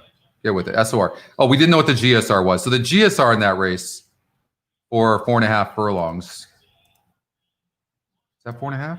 5, excuse me. There it is. So it's a 53. And now is a 47. No, not 47 because it's synthetic on the 4. Jesus, Scott. New tools. So now is going 6 furlongs. So now is a 48, 47. Yeah. So it's not that. I think the horse disappointed. I don't love the 4. 47.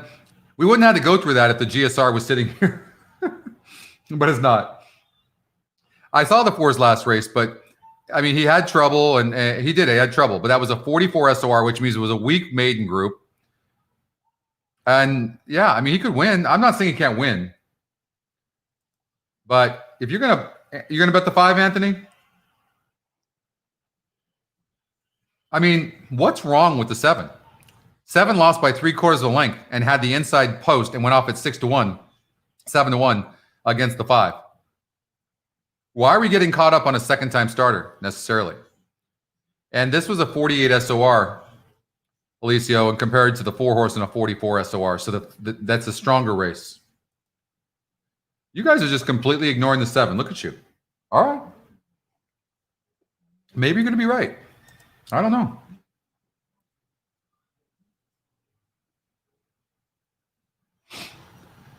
As far as a trifecta goes, I'm sure it's going to single the 5. So we'll do a $12 ticket.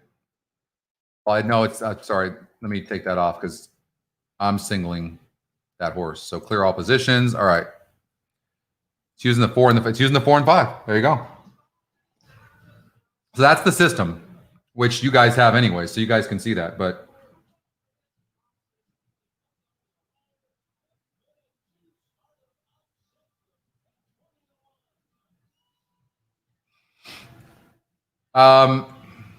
we could come do something like this and go, okay, I'm going to just do this with a 7, lock it in, nobody else in the first spot, and then regenerate. Maybe do a ticket like that.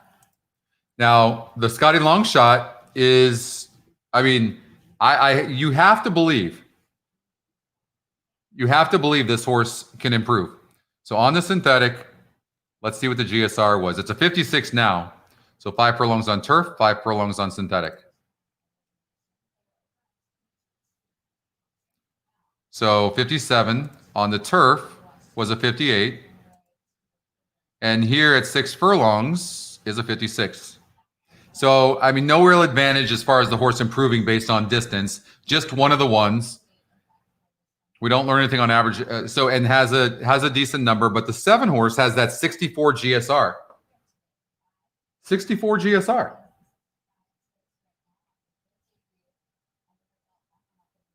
Scotty Longshot just paid $24 over at Charlestown. Sweet. Well, remember I was telling you, Alicio, sometimes what happens, you guys, and that doesn't mean it's going to happen here, but many times second-time starters get overbet. They just do. They get overbet. That's not to say that's going to happen here, but The 7's going to get a good trip, and I think the 7's equally as fast faster than the 5. So I'm trying to visualize the trip the 5 is going to get because there is 9 horses in the race, and I see the 7 being closer to the pace, if not on the lead, and sitting a good trip, and the 5 is going to have to maneuver. But the 5 could be that much best second time around for sure. But just so you know, the system analyzes the trainer's second time starter percentage, just so you know. So it does do that, but it doesn't analyze pace and it doesn't analyze trip. And so the fact that the 7 horse only lost by 3/4 of length at the same distance last time out and gets out from the inside and on the outside, to me, just gets a better trip and is faster than the 5 from what it appears like. I don't know.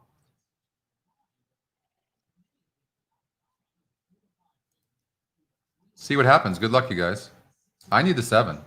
I'm not wagering it.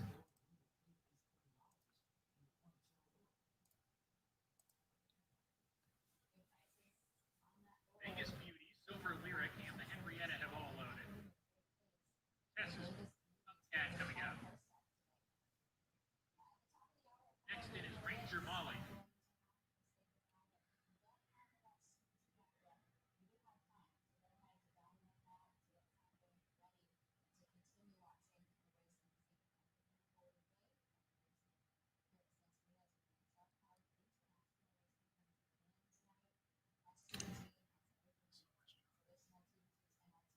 Shanghai Sunrise coming up.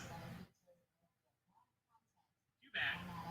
Phantom Indian to the outside post. Then to the inside. Wait on turf. Round out the group. Laurel about to take her spotted line. Just want to see the 7 break really good. We're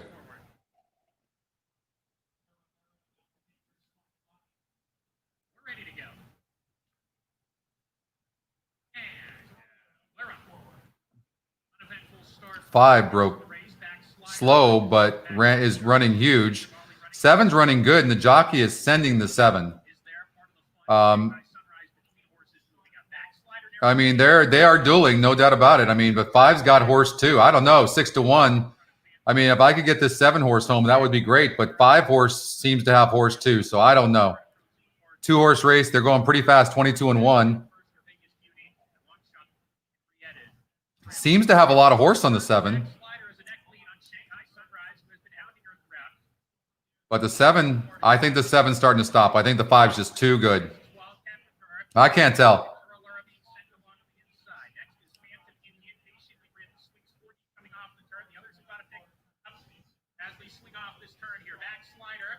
Five is going to win easy, I think. Well, somebody's coming. 7's done. Come on, hold on. Hold on, 5. No, 5's going to get it. 5-9. 5-9 looks like the 4 horse. Nice. I'm out, but that's okay. I took a chance. I understood that. I'm glad you guys got that. No, well, I wish the 7 would have won for me, but the 5 got it. I know you guys had it ahead of time in your exotics, and that's great. 4-5-7 with 4-5-7. Oh, the 4 didn't get second, though. I don't know who that was on the outside. I forget. Oh, that was a 9. So we didn't get the trifecta. Listen, though, I'm okay with that because I'm going to try to beat that favorite if I can. Went off at 4-5, improved second time out, and ran great. The 9 horse was a first-time starter, hard to see, good trainer, and ran good. Ran good. You got a $5 one. Your $5 is still alive. You hit that. I almost tried. You know what I said to myself, Anthony? I was gonna say, Anthony, bet the 7. Bet the 7. At least you're gonna get some value. And I'm like, if that thing loses, I'm gonna feel like crap. I'm like, I don't have Venmo, and how the hell am I gonna send Anthony $5? I'm glad you had that.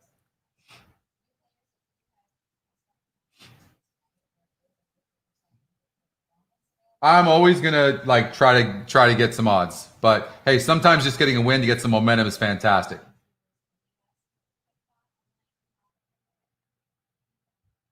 You guys good?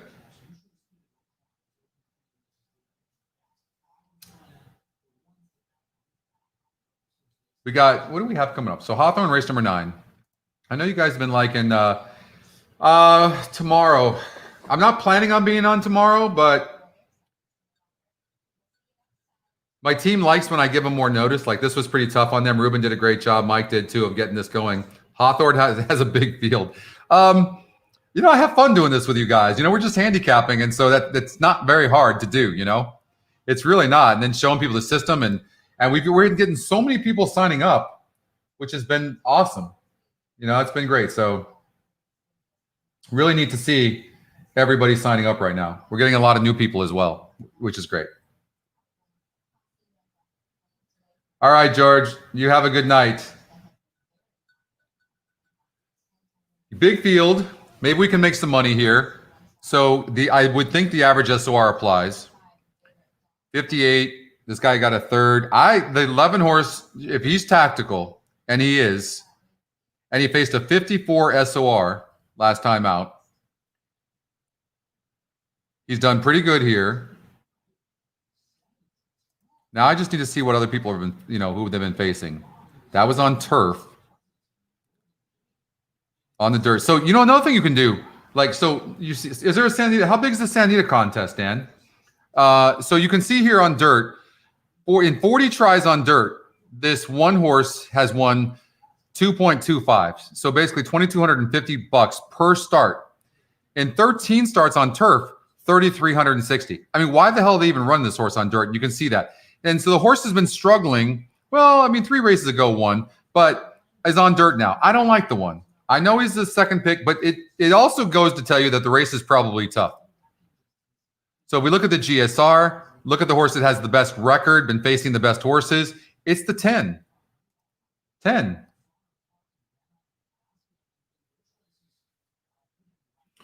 Mr. M, you out? Is that what you're saying? Signing out? Oh, yeah, you're oh, okay, that's a good way. One way of saying it. Got you. Take care. It's a BC qualifier, and it's $1,500. I might play in that. What else I got to do? I probably will. 5 minutes to the golden shower. Oh, you mean the next race is the golden hour? Golden shower. Like, well, Alicia, I just don't want to know about your personal business. You know what I mean? I don't need to get the visual of your golden shower. I appreciate that, though, but thanks a lot. Now I can't get that out of my mind. Oh, say hello to Happy Man. We got this is new gentleman. I got really and really good man. Now I'm drawn. What is your name again? Please remind us your name. New to Equine Edge, you guys. Say hello. And 64-year-old Happy Man. I know that.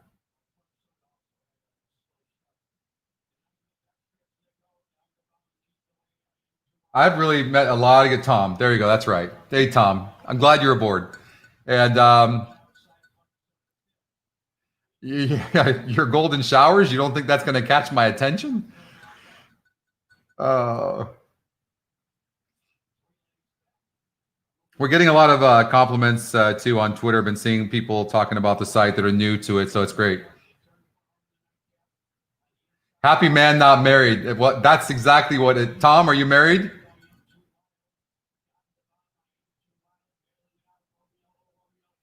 It's no, you don't see the comments. It's on YouTube. You're not going to see the comments unfortunately on Twitter. You won't see those. Happy Man not married. You know, I normally would touch that. You guys know how I am, but I'm not. Golden showers, shock collars. I mean, exactly. Starting to wonder about the people on. I mean, Deb wants to shock me with a collar. I mean, Deb, Happy Man. I don't know. Deb's married though, happily married. So I don't know. Something going on here. I don't know. Alicio.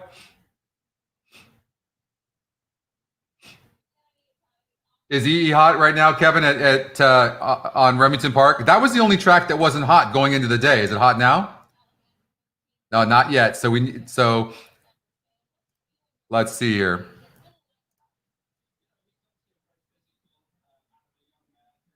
All right. Didn't see that switch over. All right, let's refresh the thing. Refresh is always your friend. If for whatever reason something happens and it stalls, then refresh is always your friend. Well, that's why I didn't switch over. Are you guys locked out, or is my internet bad? Tell me we don't have an issue.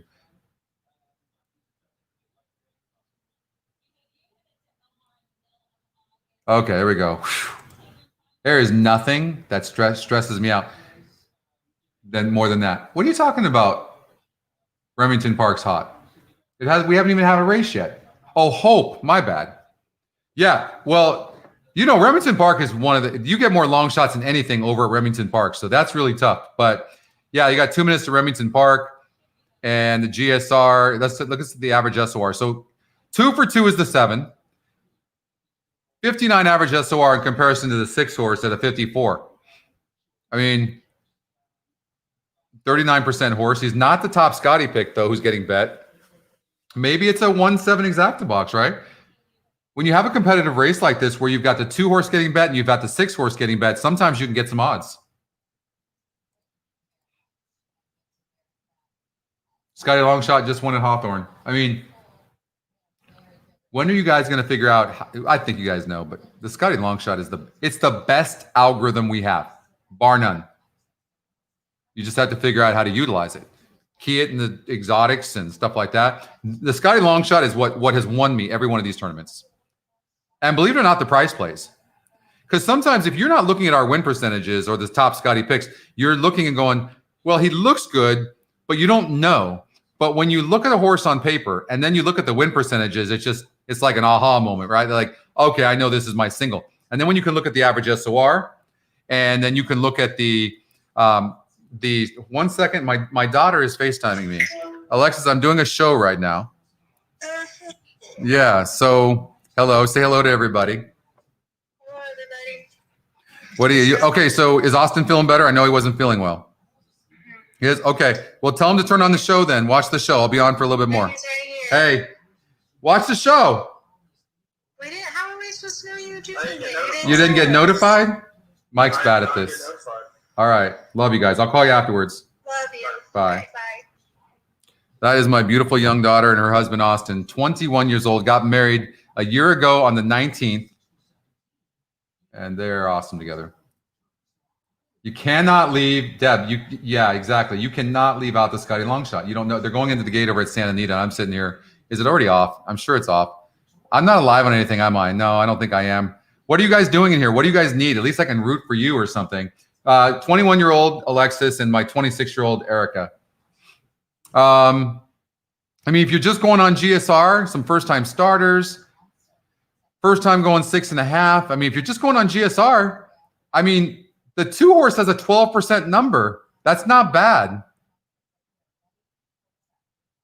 I think the 6 horse North Pole looks okay, but I don't know. It doesn't matter. They're going off right now too, I'm sure, right? Yeah.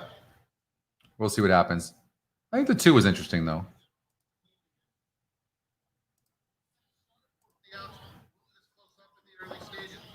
Then it's Union Soldier and Kennebec right together. Just behind them, Go On. First class dad having some serious difficulties. It's about 5 lengths off the lead.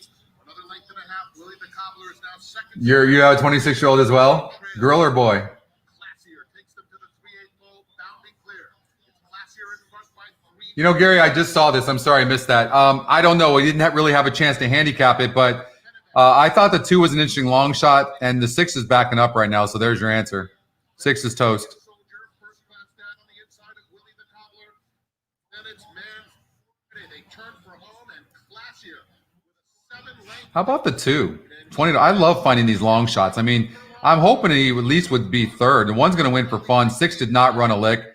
And 2 might hold up for third place. And so that's where you make your money is on all these exotics. Classier takes care of business in a sparkling debut by 4.5. Wow, that's a debut for that horse. 182. I mean, that was a really killer effort. So let's look at that closer, see if we can learn anything. That was the Scotty's second pick. So I mean, look at this, and these are close morning line odds. So I mean, I really like the on first time starters. I really like this. And look at, was that the Scotty Longshot who got second? So you could have done the Tim's play. You could have done a 6-1-8 exacta box, and you would have scored 7-2. Or well, they both got bet down, but yeah. I still think you're getting $20 for the exacta, probably, right?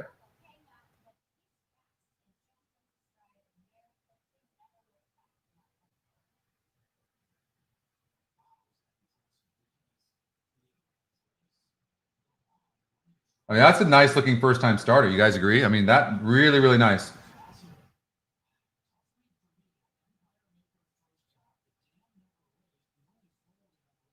1-8. Gotta love that Scotty long shot.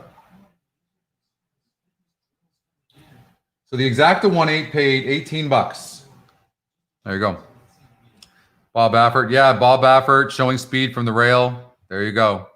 I mean, that man, you can never ignore a first-time starter for Bob Baffert. You can't do it because he just knows how to get a horse to go from the gate.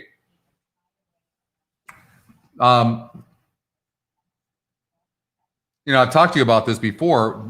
You don't see him running a lot of older horses because when you train horses that fast early on, you're sacrificing something, and they know what they're doing. They're sacrificing these horses to they're all they care about is the Triple Crown. That's pretty much that's what they care about. And then they'll get a 3-year-old that's gonna run in the Breeders' Cup Classic. That's what it is. But the skeletons of these young horses are not developed yet until they're about 4 years old. So when you're doing that, you're sacrificing. Just so you know, that's what happens. That's not to say Bob's not great. Just saying this is where he's made his mark. But that's why you don't see a lot of older horses for Bob. You just don't see it. And that's the reason. I don't care what anybody says. You can't work out these horses that fast. You can't do it. And all his horses work out fast. The system is seeing that, and that's why the system knows that the Bob Baffert horses are good. And what did I tell you guys? I think we talked about this race earlier on in the day, and I was sketchy about these second-time starters. Remember? Like, just because they run good first time out, like, be careful. Like, they don't always come back and run good the next time out. And if you look at this guy's GSR plus, dirt, he's a 69, but he's good on turf. This is a well-bred horse. I mean, I don't know why this horse ran so poor, but his breeding is phenomenal. Look at these top numbers up here. 69, 68 on turf, 70 on synthetic, 72 on wet. I mean, this horse can almost run on anything. And it looks like the shorter the better as well. You can see that, right? We need a sort button here on these to see which ones. Yeah, we got to work on a sort button here. All right. What do you guys think? Golden Gate race number 9. You guys having fun? You guys still good?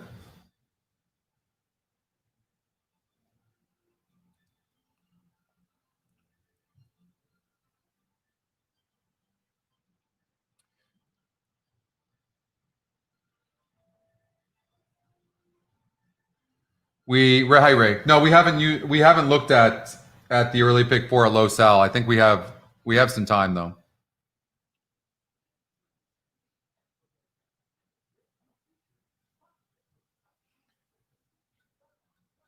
Oh, it's my pleasure, Anthony. You know what? Listen, you guys give me so much joy. Like, it's really neat when you guys, especially when you guys are chatting with each other and all that. Like, it's really neat. I feel like a proud parent or something. It's crazy. It's really neat. So it feels different now for whatever reason to me. If I don't care. There's not enough money in the world to have me do something unless I'm having fun. I'm too old. I don't need it. I got to be enjoying it. And over the last week or so, when we did these last updates with the GSR plus and all this stuff, and then did the shows, it created an energy, and all of a sudden, that we can feel by people signing up and chatting and stuff like that. So it was pretty cool. Hey, this exacta too. Again, remember, you can always take the Scotty picks, the 3 of them, and do an exacta box. $6 for $1. So if you did that, you would have got back $18. And this hits a lot. A lot.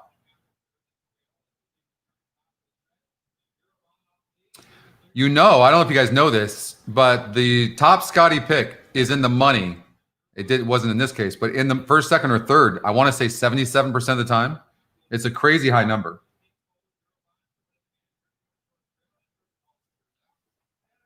Oh, thanks, Anthony. Okay, Charles, it seems, okay, are we hot at Charlestown or Evangeline Downs? Which one should we go to? Because I think the Scotty long shot won. Yeah, it did. $24.20. Look at this. We talk about the top 3 picks for Scotty. Look at this. 2-3. What this exacta pay? So $6 would have made you $37.20. It's all day.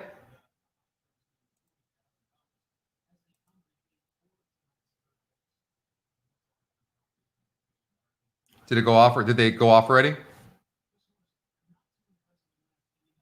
So, I mean, we seem to be pretty hot at Charlestown. Maybe we should just go there. I'm pulling it up right now.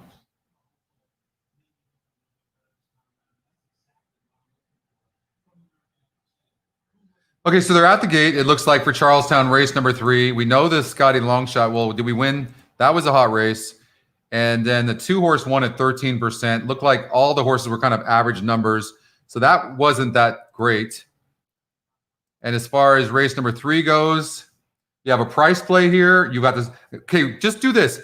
Whether it's a dollar exacta box. Remember, every time you see a price play and the Scotty long shot and they're different, just box them. I don't do it 10 times and still you lose every one of them, but the one you hit's going to pay you $150. So remember that. So get rid of the 60 to 1 shot, 1%. And maybe we'll just do a trifecta here for $6 and see what it gives us. It's singling the Scotty and not the win percentage. If you look at the GSR, it doesn't really apply. 7 horses okay, 1 horse 5 wins. I can see the 1, but let's look at the SOR. So you can either go with the Scotty. So Scotty's the speed, and speed seems to be holding up there right now, just so you know. But the 1's fast too. So whichever one of these horses gets the lead, the other one's done for. That's what I'm seeing. So the 7 horse faced a 50 group, and I know they're about to go off right now. And the 1 horse faced a 46. So based on that, I'm guessing the 7 might be faster.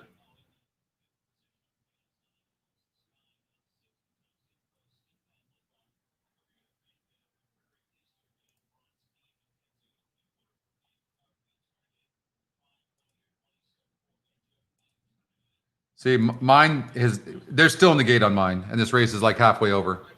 7 break bad?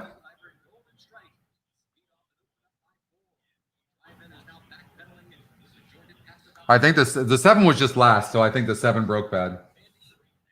Ugh, it's so frustrating. I mean, it cannot get the race in time. So we have the do we have the golden hour yet? Oh, it was Santa Anita, wasn't it? So we never did it. I've got to get this on the site. I really do. We're just going to go to Golden Gate Fields.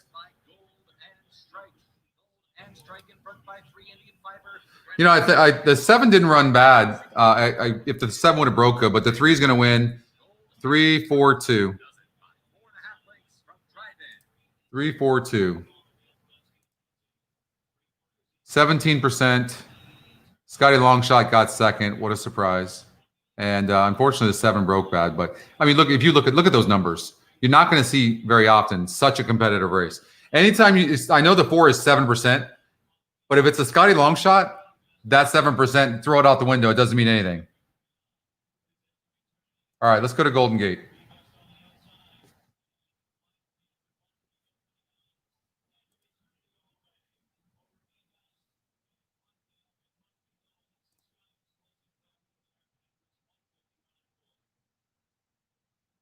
I genuinely am not being competitive, Anthony. I don't like him at all.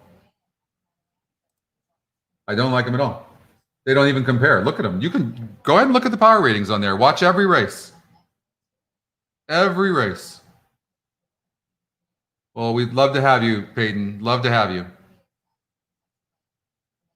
If you just check the power ratings every single race and compare them to whatever you want to compare it to. The SOR. You might compare the power ratings to the win percentage. Probably, right? That's just my opinion. And I used to use those things, but there's nothing to compare. There's not our metrics, in my opinion, are far and above, and like anything. So we're talking about data scientists that have John has created all these metrics and these algorithms. Him and I working together. So me as a handicapper, and then we would get on these screen shares for hours at a time, and then he had the system up. And so as we're looking, so we would look at the GSR as an example, and he would ask me these questions and I would give it to him. So then he would go run them and he'd put them in the system. He'd go, okay, well, we just got an extra point, meaning it improved the system a certain percentage. And we go back and we try something else and we try 10 things and we go 2 hours and nothing changed. And you're running so many different combinations of stuff. And I learned so much through it. And he'd say, yeah, this didn't work. This didn't work. And I'm like, man. And some of the things you thought wouldn't work did work. So our metrics are incredible. They're absolutely incredible. And we got nothing to hide. That's why they're right there. Do you know why we don't? If you think about it, have you really ever seen anybody that's ever used the system put this down? They can't. It's all right there. We show, you can go to the last 7 races and you can look at all of our history. Look at it all. Look at, we can go here, go to Belmont Park. What do you want to see? Race number 1 yesterday. The 1 horse, there you go, wins the race. Next race, the 6 horse wins the race, no good. Next race, top pick wins. Second pick comes in second, ice cold exacta. Next race, exacta box, trifecta box. It's all right there. Who can do that? Everyone tries to play tricks, so they try to do marketing games. We don't need to do that. And you can get these metrics in seconds. I'm not selling you guys right now. It's just the way I am, and it's really what I believe in this. There's just nothing that compares to these numbers, and they're right there. And if you're just a diehard, you've been using the racing form for 35 years, there it is. And you get the GSR and the SOR with it. Just saying. I know, Linda. You know what? They talked to me into sticking around. We do these marathons. We love marathon sessions. Saving some money for Churchill tomorrow. Yeah, you got it.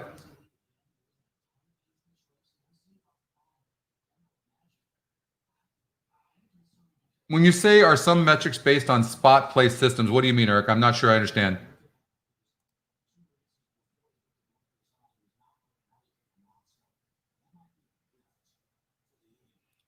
Well, there's not, JR, there's not enough, I could tell you that there's not enough money in the world. Like I study these things, like all this stuff, I've created this stuff with John.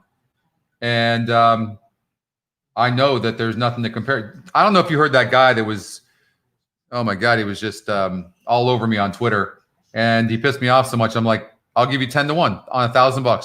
You win, I'll give you 10,000. You lose, you give me 1,000, and I'll donate that to charity. I said, choose any track you want, and for a week, the win percentage or Scotty's top pick, you can choose, will beat you. And of course, I never heard from him again. I don't know if see, on our side, it takes so long to generate some of these metrics that, you know, like if you go on DRF, you'll see stuff like 3 or 4 days ahead of time. With us, it's 1 to 3 days ahead of time. It seems like the West Coast tracks are always the slowest. So I don't know. I don't know when it'll show up on our site. I don't know, but it's. We have some time anyways, but I don't know when that's going to show up. See, Deb, we talked, I don't know where you were, but we talked about maybe just doing the Breeders' Cup races on Breeders' Cup. It'd be very difficult. I'd rather see the live odds and see it as going, I don't know how you listen to me and then listen to the Breeders' Cup coverage at the same time. I don't know.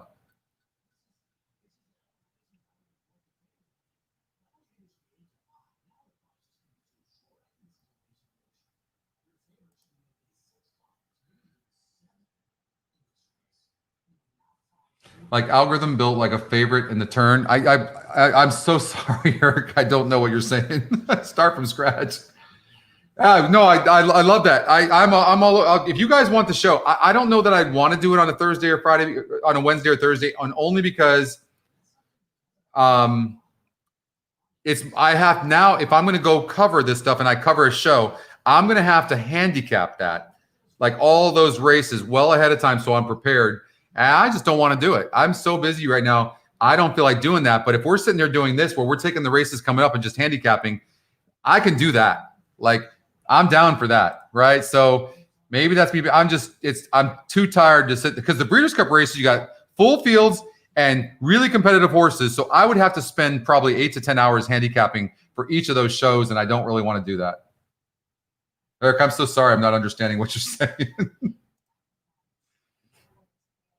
I just somehow, hopefully you can say it in a different way so it makes damn sense to me. I'm sure it's me.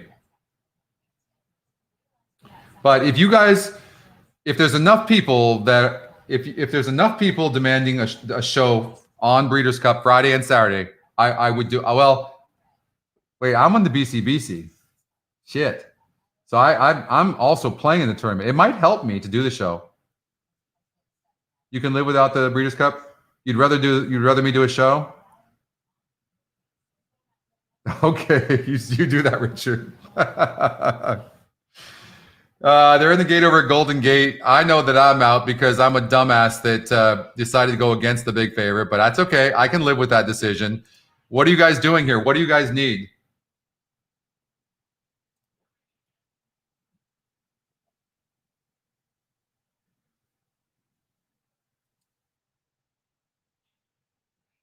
Well, Darren, at least you have the program, because at least on our program, you're getting numbers for these Euros. You're getting SORs. You're getting GSRs. That's a huge, huge help. I know. Yeah, I know. Who are we rooting for, Alicia? Who do you have? Because we're rooting for you. I'm out. What do you guys need? Tom needs the 1 and 8, and you'll be happy. All right. Remember we talked about the 1 was my single, and the 8 I knew would have the lead. I didn't want to see the 1 dueling with the 8, but I had a feeling it might happen because the 1's on the rail. And I am a little worried about the 7 right now. 8 seems to be in hand. There's a lot of horses coming, but I think the 1's still the best. I couldn't get that 7 to win, couldn't I? 1's so much the best in this race, it's not even funny. Why don't you guys ever listen to me?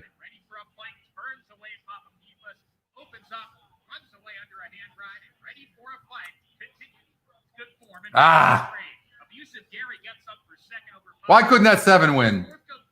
I would have had the pick 3 right there. I'd be alive to like 4 or 5 horses in the last race. Well, I was right about the 1, wasn't I?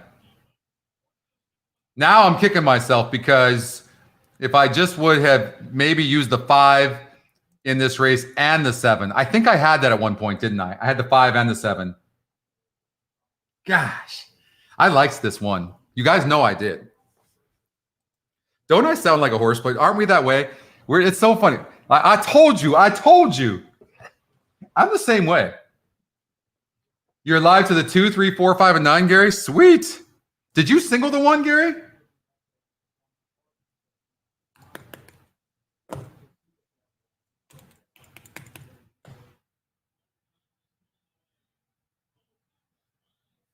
I know. You used the 1 in your golden hour? You used them as one thing, Deb, but did you key it?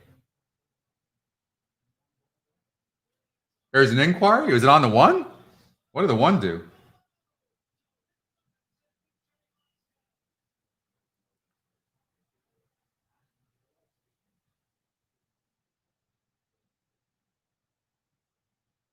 There is an inquiry. Well, we'll have to see. We'll have to see the stretch run. Did anybody see the 1 do something wrong? I told you the 1 would go off as a favorite as well, which he did. 26% lukewarm favorite, but he is the top Scotty pick as well.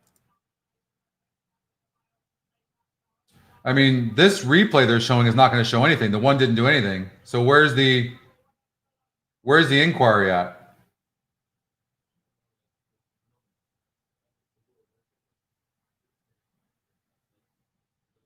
On the 4, maybe, yeah. Play the tote board favorite if it is racing back in 7 days or less than sprint races. Oh, you're okay. I see what you're saying now, Eric.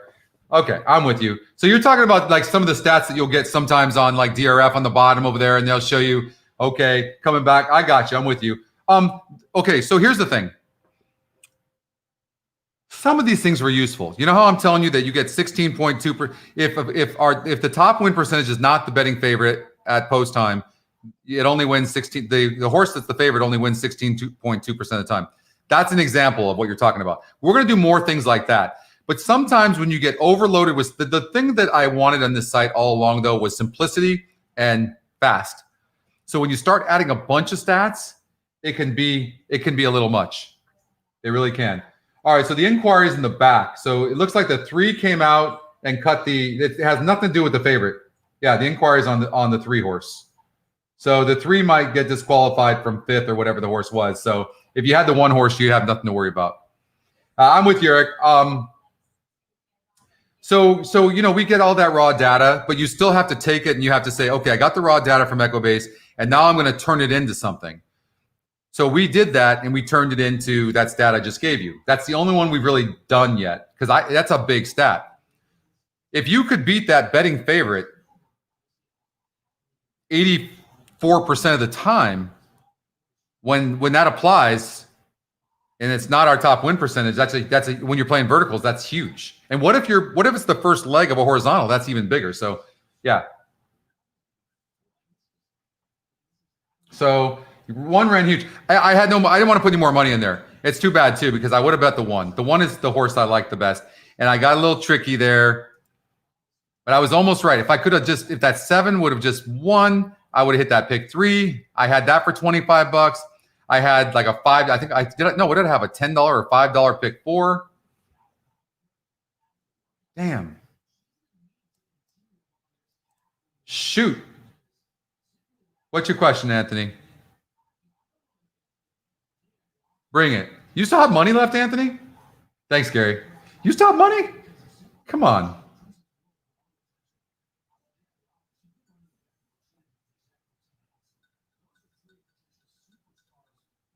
We got to go to Lone Star. I love Lone Star. I'm just really I was just over there. I was in Dallas. I was in Remington Park's going. How did we do in Remington Park race number 1? What did I miss? Oh, you had a question? Hold on here. Oh, sorry, Anthony. Scroll up. If I need to make a quick bet, which feature would be the go-to so I can use for my bet on EE? The SOR, the G. You cannot answer that, Anthony, because it's different for every race. If each horse is lightly raced, then the average SOR probably doesn't apply as much as the GSR does. It's all different. The win percentage, if it all comes together, I would look at them all as a whole. What if a horse is the top GSR, but he's 80-1? Probably wouldn't use that 80-1. Maybe in the exotics. So that's not a question you can really answer. There is no set way. This is what makes this so great. It's subjective. Otherwise, think about it. If it worked that way, Anthony, the odds of all of our top horses would be even money, and then everyone would unsubscribe because it's not subjective anymore. Make sense?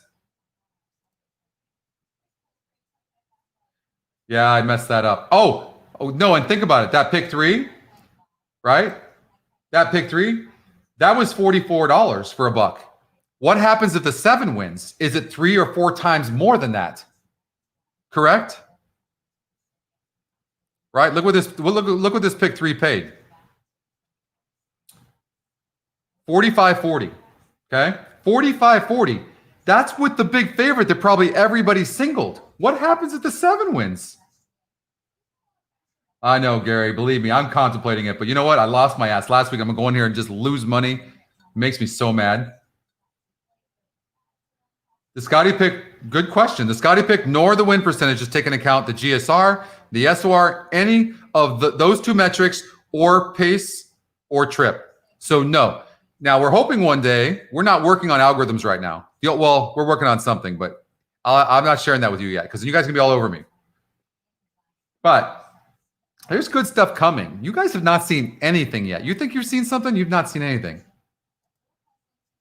That says a lot coming from me because I'm demanding. I'm a pain in the ass. I'm picky. So no, it doesn't use the GSR or SOR, Anthony. Good question, Tom. You know, we haven't run the number, but I brought this up earlier, so that's a good question. Oh, Peyton, you haven't seen anything yet. I promise you. Like I'm a straight shooter from anything, right? You see the way I am. I'm like, you have seen nothing yet. We've got stuff we can program for the next 5 years that's going to blow anything you've ever seen away. Yeah, wait till you see the mock race, the simulated race. I haven't decided whether. So right now, everything I'm putting up, I'm giving for value yet, and value. But some people can't afford even what we're charging now. Yet, we're $80 a month unlimited, right? And the racing form isn't $159 unlimited. but yet we get a lot of people saying they can't afford the 80. So I'm trying to make it affordable for everybody. It's really tough. Don't forget, this is not free for us. If it didn't matter what we charge people, let me just get 1 million people on here and charge $5 each, but it's not like that. We have costs in order to do this. So we got Remington Park up now. You got Santa Anita. And I was making a point about something, completely lost my train of thought. But if that 7 would have won that race, which it wasn't close, so it doesn't matter, then I'm guessing that pick 3 would have paid $150, maybe 125. So just to see how we did in the first race at Remington Park. All right, so maybe Remington Park, look at all these tracks that are hot right now. Maybe Remington Park, first race, came in 1-7 cold. The Exacta paid $10 for a buck. So Scotty pick was spot on. Look at look at that's nice. 7 horse had the top GSR. 2 for 2 at the distance. Now 3. Oh no, 2 for 2. So it got second. The other one was average SOR was good on the 7. I think I had liked the 7 a little bit more than the 1, but if you did an Exacta box, you still got $10 for a buck. Santa Anita race number 10.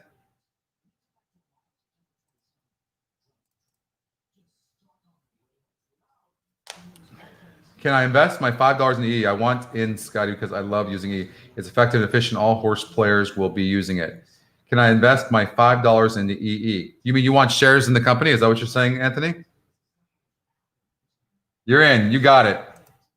We'll do it. You know what we'll do? Okay, you got you. I'm with you. We'll kind of do it like who am I thinking of? The investing in horses. What's that company Sarge is a part of that won the Kentucky Derby? What is my something or other? What is that called? Well, I mean, Darren, like the thing is that when I use the past performances like that, I just had to use too many horses, and it was or handicap for hours, and there were too many horses to look at where you can cut through them faster here. So my racehorse. Thanks, Ray. All right, so we're going to eliminate obviously the 6. Well, it's got it. No, it's got. Listen, okay. Well, 58. It's been facing tougher horses. This is a tough race. I mean, everyone's all over the 8. And this is the race we talked about a little bit earlier. These types of horses, this horse should not be 4 to 5, but he's dropping from 32,000 down to 25. I think that's a good move, but horses like this don't very rarely put back. If you were to put this horse on the dirt, he'd be in for $10,000 right now. Guarantee you. $10,000 claimer. And he's dropping in class, but these horses do not put back-to-back races. Now, is there anybody else in here? You know what I would do? I would probably take, a horse that's somewhat getting bet that has a good GSR and is lightly raced. It might be somebody like the 1, Erotic. So the 7 horse won over at Remington Park and had the money bag. Sweet.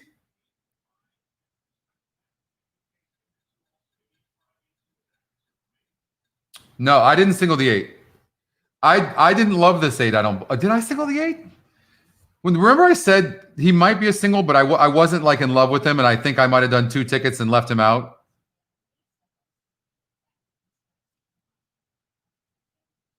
Yeah, no, race number 2. I used 5. No, is this race 10? Yeah, the last race. I used 5, 8, and 9. Oh, I might on another ticket have singled him on 1 ticket, but I liked another horse a lot. I don't remember who it was, Deb, but on one of the tickets I did single the 8, but I didn't love the 8 here. I just didn't. This was a tough pick 4. I just didn't know what to do there. I know it took off, so I'll put it there so we can all watch it together, but I'm sure you guys are already watching it. Thought maybe the 1 was an interesting horse. Is following that rival a couple of lengths clear of Move Over. Move Over passed by Truth Seeker in a length and a half to stretch running Erotic. Down and stretch they go, and it's Silver Summer. Very easy lead out there of 2.5 lengths. We've called racing second past the half-mile pole. Down Shadow Sphinx on hold in third. Grandmeister 3 wide, about 5. The 1's going to have to maneuver through a lot of horses, but he looks really loaded to me. But it's going to be very tough from that position in last right now. Going wide, you can see he's sitting behind these wall of horses here. I don't think he gets there, but he might get in the money, but you can see he's loaded. But now he's going to have to go wide. Yeah, he's going to stall out. but the 8 just got shut off. And he still might be good enough to win, but the 9 now is going to get him on the outside. The 5's coming, but the 8's good enough. So drop in class was good. 8 horse gets there. 8, 5, and 9. So those of you that use single the 8 or put the 8 in there, that was good. I don't think I'm alive. I think I'm out anyways on the ticket that I singled, didn't I? Let's look. Did I play? I don't think, you know what it was? I did single the 8 here on a $5 ticket, but I think I lost in the first leg, didn't I? I had 3 and 6 in the first leg. I think I was just out.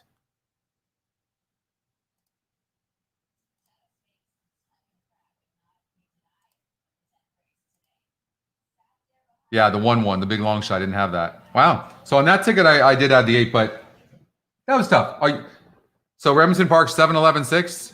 You had the 7? Hold on, the box. Remington Park.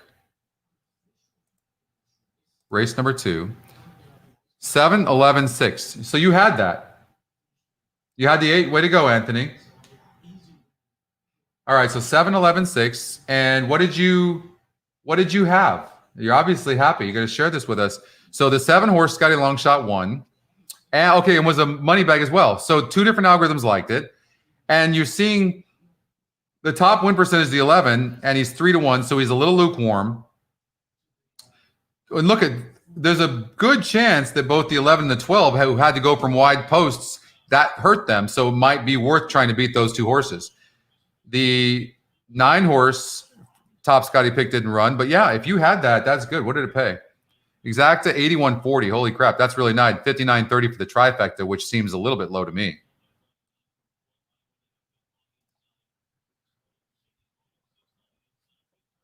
By the way, I don't know how many of you play harness, but I think one day, well, first of all, you know we're going to have races all over the world, right? So you're going to be able to come on here and you'll be able to play Randwick down in Australia, and it'll look just like this. So the user interface will look just like playing Remington Park or any of the other tracks. How cool would that be?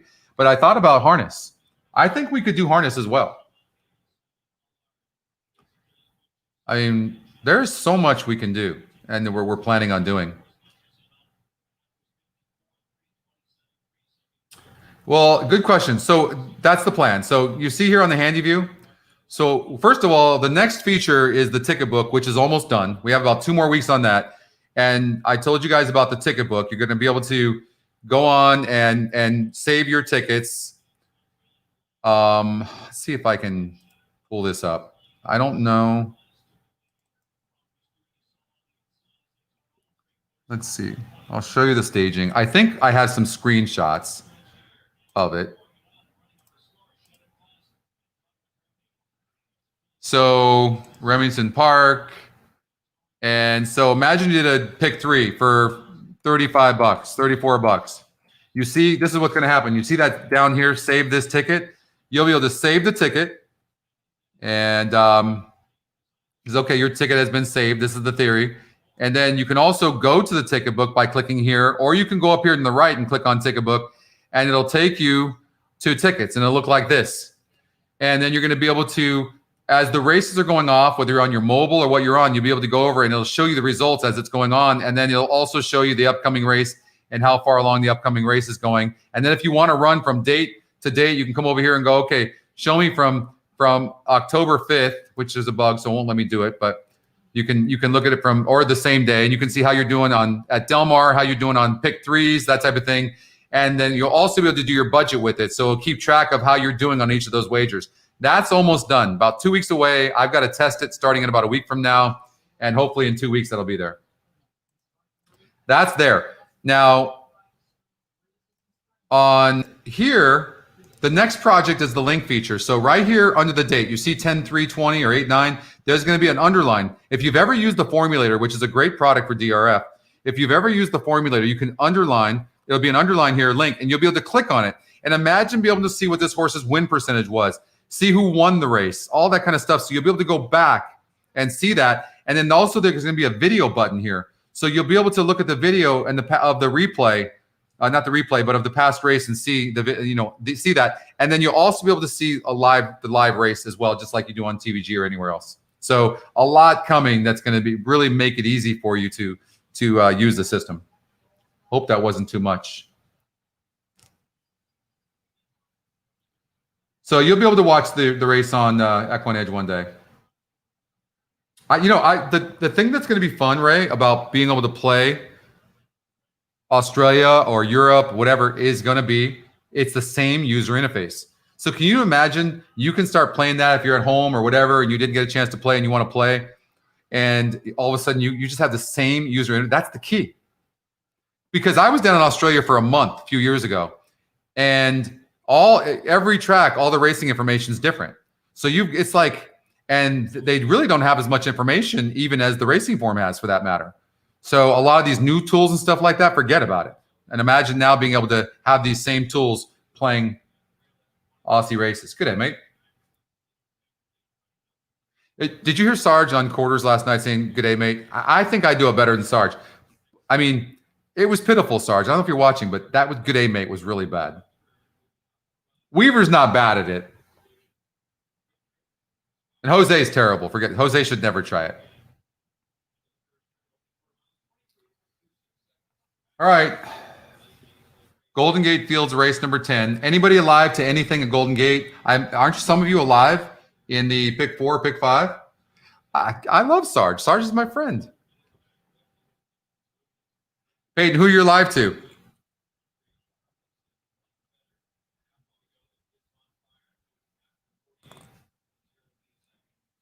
Two, 3, 4, 5 in the pick 5. Sweet. 2, 3, 4, 5. Alicia, who you're live to? So 2, 3, 4, 5. I mean, these aren't bad payouts. James is alive too.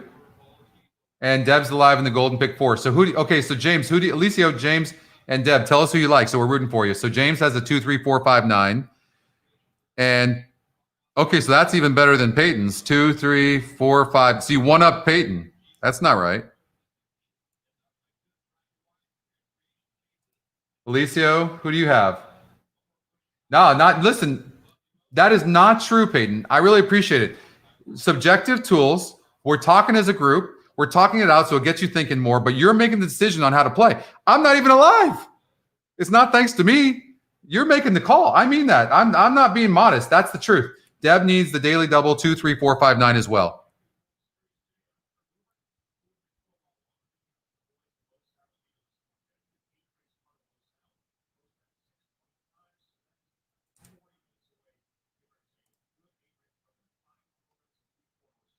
You guys are all live to 2, 3, 4, 5, 9. Damn. That's awesome. All right. Sweet. Well, no, I appreciate that. That's awesome. I'm telling you, it's more fun for me. Did you guys see earlier the person that hit the late pick 5? But I really looked on there, and I would love to take some sort of credit for that. But the person uses the system. And I don't think I ever knew that person, but said that they use the system, but did a great job. Oh, come on, Dan. Look at you. Sarge is John Wayne and Jesus wrapped up in one man. Oh, my God. That's awesome. You know, Dan, there are words for that. I love you too much. I'm not going to give you a hard time about that comment, but I'm going to embarrass you a little bit. Hold on here. Sarge is John Wayne and Jesus wrapped up. Can somebody make a copy of that and then tweet it out and send that to Sarge as well? Sarge is John Wayne and Jesus wrapped up in one. Actually, that's funny. Hey, James, only if I listen to myself. Oh, look at you, Alicia. I don't know, man. I got a tournament tomorrow. I might play in the Santa Anita tournament tomorrow. Wouldn't that be amazing if I won the BCBC doing a 2-day show with you live and doing a 2-day show and then actually won that thing? That would be fun. I don't know. I'm going to talk to Mike and Ruben first and see what they think about doing another show, but we might for sure. What else I had to do? I better stand up once in a while, though, so I can feel my legs. Oh, you know what I should do? I have a treadmill, a really nice treadmill in my bedroom. And what I should do is I should go on the treadmill while I'm doing the show, and I could actually get some exercise at the same time.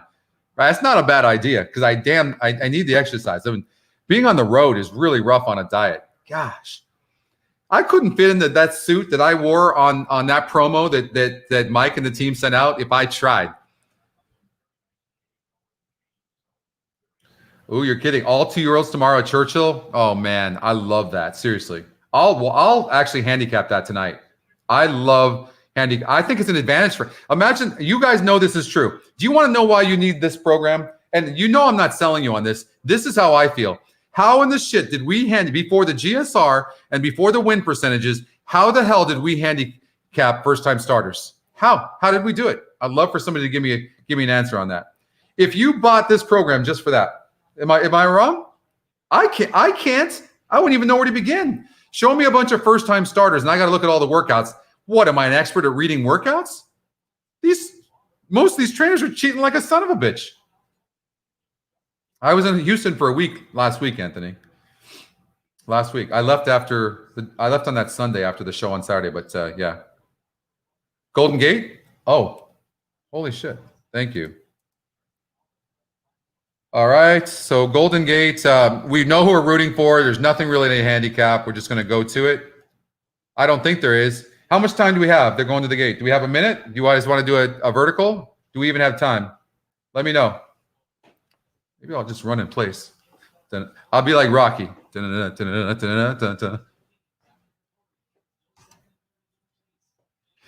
Yeah, no, that's what I should do. I should just get on that treadmill and start running. But I don't know. You guys might be hearing like a bunch of footsteps going, but we have to, maybe we'll try that someday.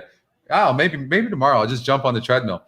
You're live to the Golden Gate pick 4 to the 2, 3, 4, 5, 9 as well, Jesse. Sweet, Jesse. Awesome. Good luck.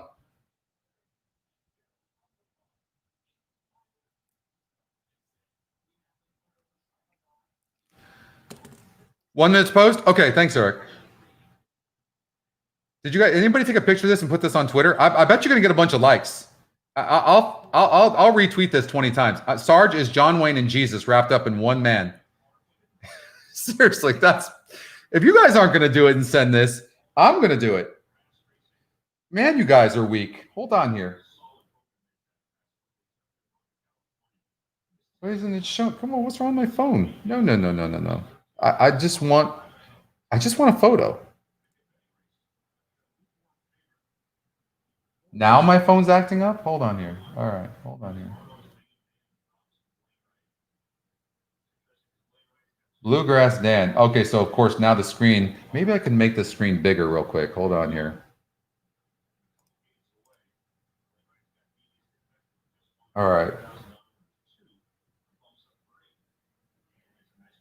All right, I got it. Okay, so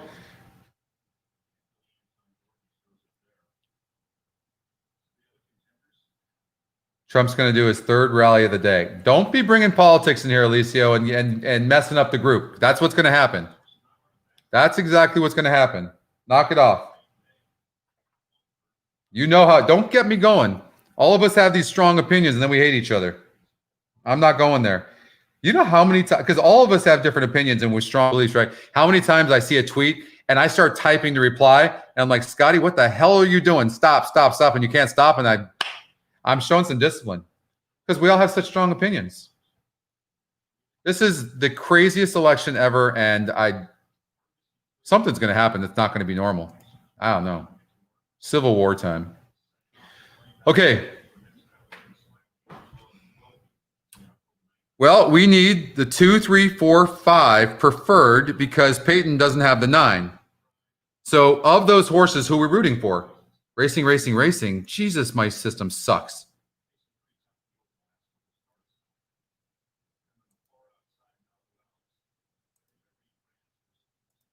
What are you talking about? What are you talking about, Deb? Racing. Thanks, Jesse. Were you saying that the race took off? 7. Are we talking about who you're rooting for? You guys lost. Where did I'm lost. What do you mean racing, racing, racing? What the hell does that mean, Deb? By the way, what's up with your teachers union? Can't these people just let these kids get back to damn school? Too bad. Tanner's Pride coming up in close 5. And then to round out the group, we'll have Al's the last one to load in. Tanner's Pride loading the gate. All right, so I guess we're... What's Alicio talking about with the 7? What are you smoking? Are you literally going away from the group right now? Is that what's happening, Alicio?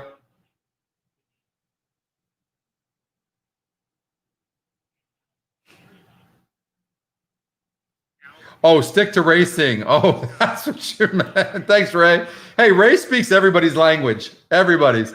I mean, you have. I know you have, but it seems like 90% of the teachers are not working right now. I think most of the teachers want to get back, but it's all the political teachers union that's not letting them back. But yeah, thanks, Ray.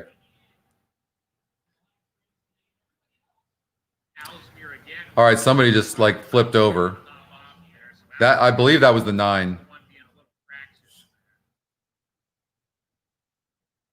Well, listen, we don't want the 9 anyways. Peyton doesn't have the 9. We want the 2, 3, 4, or 5. Jesse's got the pick 4. James has the pick 5. Deb's got the daily double. Peyton's got the pick 5. So come on.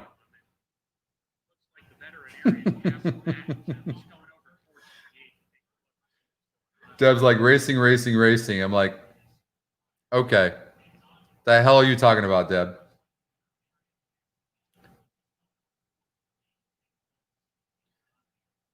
That's all you can do, Deb. Just go with the flow. I get it.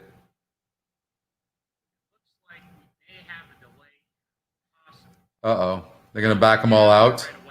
Yes, Alismere has been back down behind the gate. The others still in the starting gate at the moment here.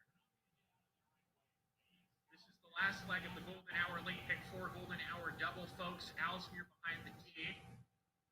Annette likes harness. Yeah.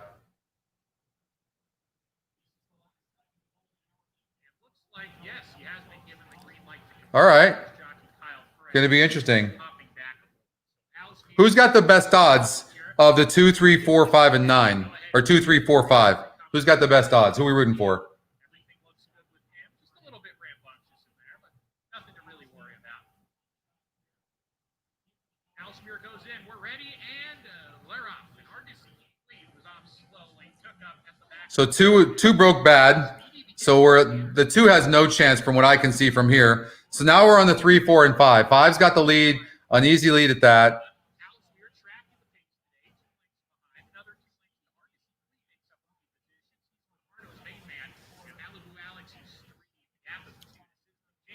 I think we really want the 5 right now. 7's pressing at 11-1. But the 5 really seems to be in hand right now. I will say that. Doesn't seem to be asking.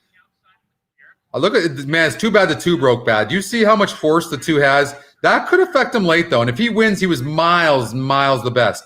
He got a hole, got a perfect trip. Would be great to see the 5 hold on or the 2 get there. Come on.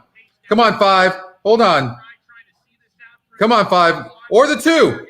Not the 1. Not the 1 on the rail. Come on, 5. Hold on. You got it. 5. Way to go, guys. Everybody.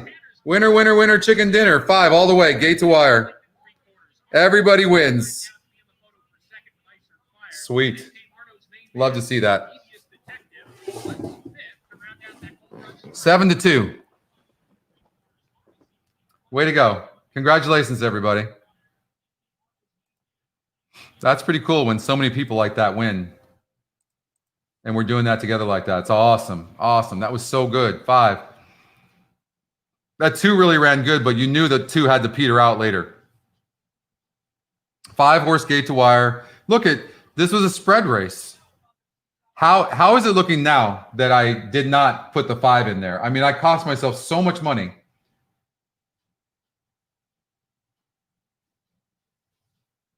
So it paid $266.10 for 50 cents. So it's awesome. Way to go, Tom. Tom, that's right. Tom had it as well. My bad. I got Tom over here. Way to go, Tom.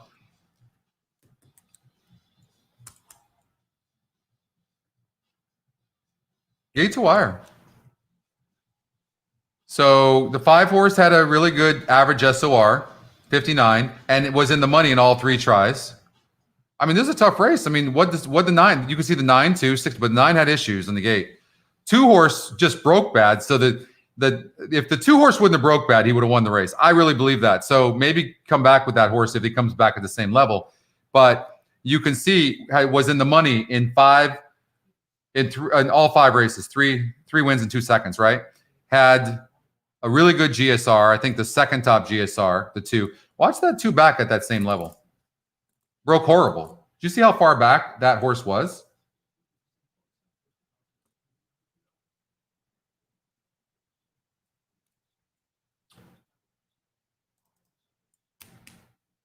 Nice, Deb. Guys, you know, we might even not be here right now if it wasn't for Deb. With all the hits that Deb had. You guys know that? Just need to give a big shout out to Deb. The best. You see when she sends a tweet out? I see it, Deb. Everybody loves you. You're like, it's amazing. How many followers do you have, Deb? Like, if you take my follower, I got like 8,000 followers, and I'll send it out a tweet and get like 2 likes. Deb's got like, I don't know, 1,500 followers. I don't even know, and she gets like 150 likes or some crazy number. Like there she is. You're on the show, and oh, yeah, that was 6 hours ago. Let's see here. Yeah, look at that, 1,518. Look how nice she is. She follows 1,541. Look at this. So Deb played a $21.60 pick 6. If you go to her at Debimar, so DEBBIMAR 10, you'll see her pinned tweet. She got a pick 6 paid $22,000 on a $21.60 ticket, and most of that was because of Scotty long shots and a price play. Incredible.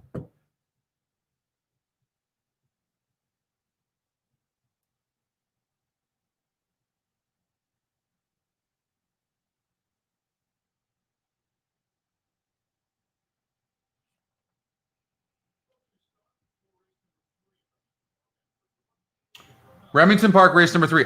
You know what? I used to. Is it me, or I'm going to come at you again? I hated Remington Park because every race was long shots. You guys agree with me? Did you ever play a track that was more difficult than either Woodbine or Remington Park? And now these are 2 of my favorite tracks because we get prices all the time because of the system. Yeah, maybe Deb can help you, Anthony. Like, you got $7. Didn't you start with 5 today? I think you're $2 up.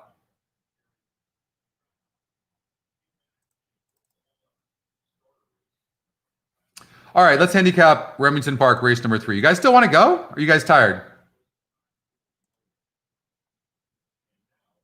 I don't even know what time we came on.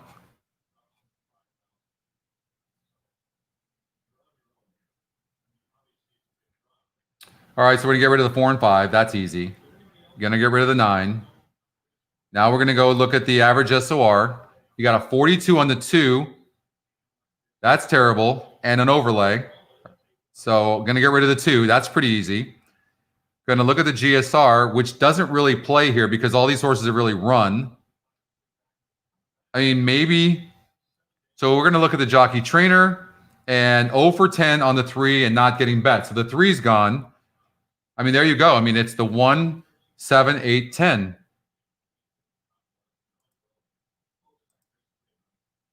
I'm going to say 1 over the 7, 8, 10. I'm going to go with the chalk. 1 over the 7, 8, 10. I don't know. 46 SOR. They come out of the same race? I like the 10 a little bit. 110 over 7 and 8, something like that. All right, good luck, you guys. I know it went off. What did you guys bet so I can root for you?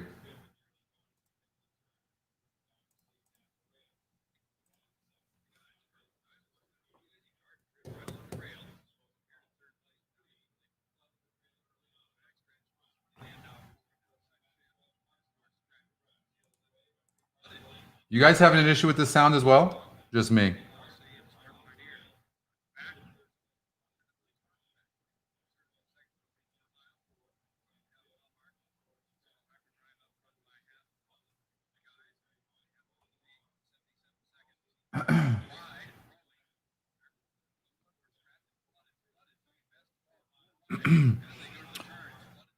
Who's on the outside? Now, I know he's running good and he might win the race, but whenever you see horses that are going wide, but 9 looks 65-1, is this for real right now? I don't think that horse sustains it. First of all, he's gone about 3 or 4 wide. You're looking at the 1 horse right now. 7's coming, but really wide. And then the horse outside of that, I still think they're going to be good enough to beat any of these 3 horses on the inside. More horses are coming. The 2's got some horse. He's going to come through. Yeah, these horses are toast on the front. Oh, we said 110, right? Okay, so who do we have for third? There you go. Hopefully some of you guys won this one. 110. 10-1. 10. Didn't we say 10-1-8, 110-8? And 5? Did we say that? Let's see here. Well, we had the 8. Yeah, we said 110 with 110 with 8. And look at that. Nice. Anybody have that? It's nice when it works out like that.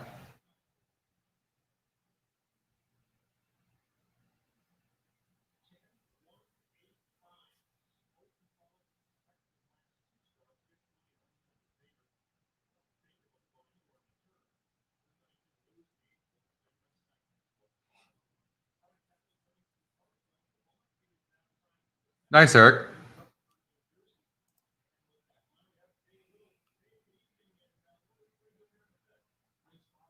I don't have any money, do I? I feel like playing. What's coming up?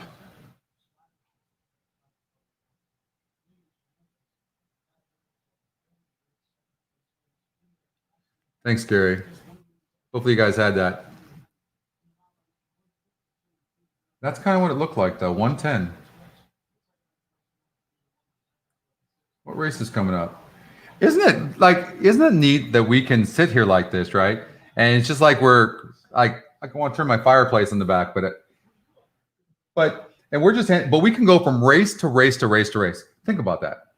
How could we, if we were using any other kind of past performances of any kind or any other tools, would we be able to realistically have a fighting chance of winning and be able to go from race to race to race? Is that even a possibility? Yeah, maybe I will do low sal, Gary.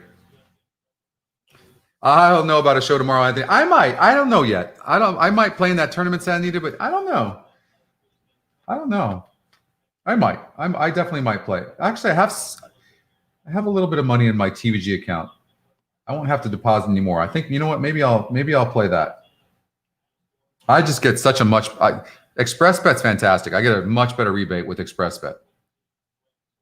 And plus, the people over there at Express Bet are fantastic as well. They really are good people. Charlestown's coming up.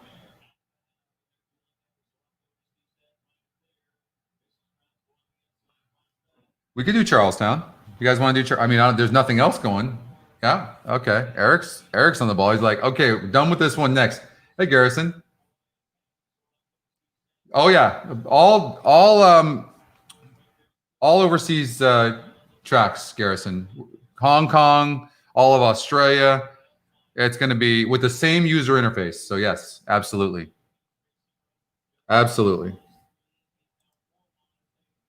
So the 10-1, so it came in 10-1, and look at that. We called that exact a 10-1, and look at that.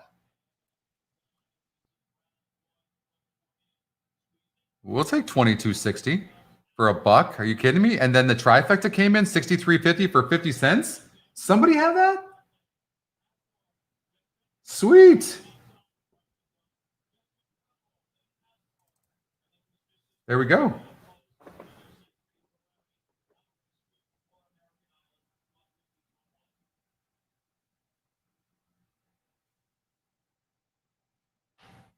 Well, Anthony, you have to look for the you have to look at the Facebook group, like Deb's saying, right? So yeah, the Facebook group is huge. And oh, you just tweeted your winning pick 4 ticket? Sweet. Man, imagine, you know what? I know it's not hard, but if like everybody here that was just on here tweeted out and said, "Hey, we just hit this," I mean, you'd be surprised how that just pumps people up. It really does. Oh, David did that. See, David just tweeted out. Thanks, David. Deb did.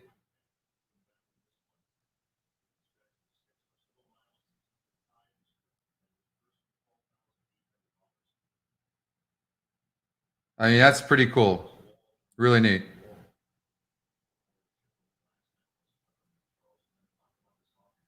But these things really make a big difference when you guys are out there tweeting. 20 minutes to low sell. I won't forget you, Gary. You know that. Yeah, we'll go there instead of Charlestown, though. I'm with you. All right. That was a nice exacta right there, huh? 10-1. All right, pick 4, the best bet in racing from Los Alamitos Racecourse here in Cypress, California. You know, when I used to do the openings, I would try to like lower my voice as much as I could. Yeah, you know, it's supposed to be sexy. Do you women think like lower voice like that is sexy? Welcome to the Los Alamitos Racecourse here in Cypress, California. I think maybe I'm just losing my mind right now. That's a possibility. It could be. All right. Pick 4, $48. I don't know. We'll try that. We showed that you would have hit that $800 something in the late pick 4.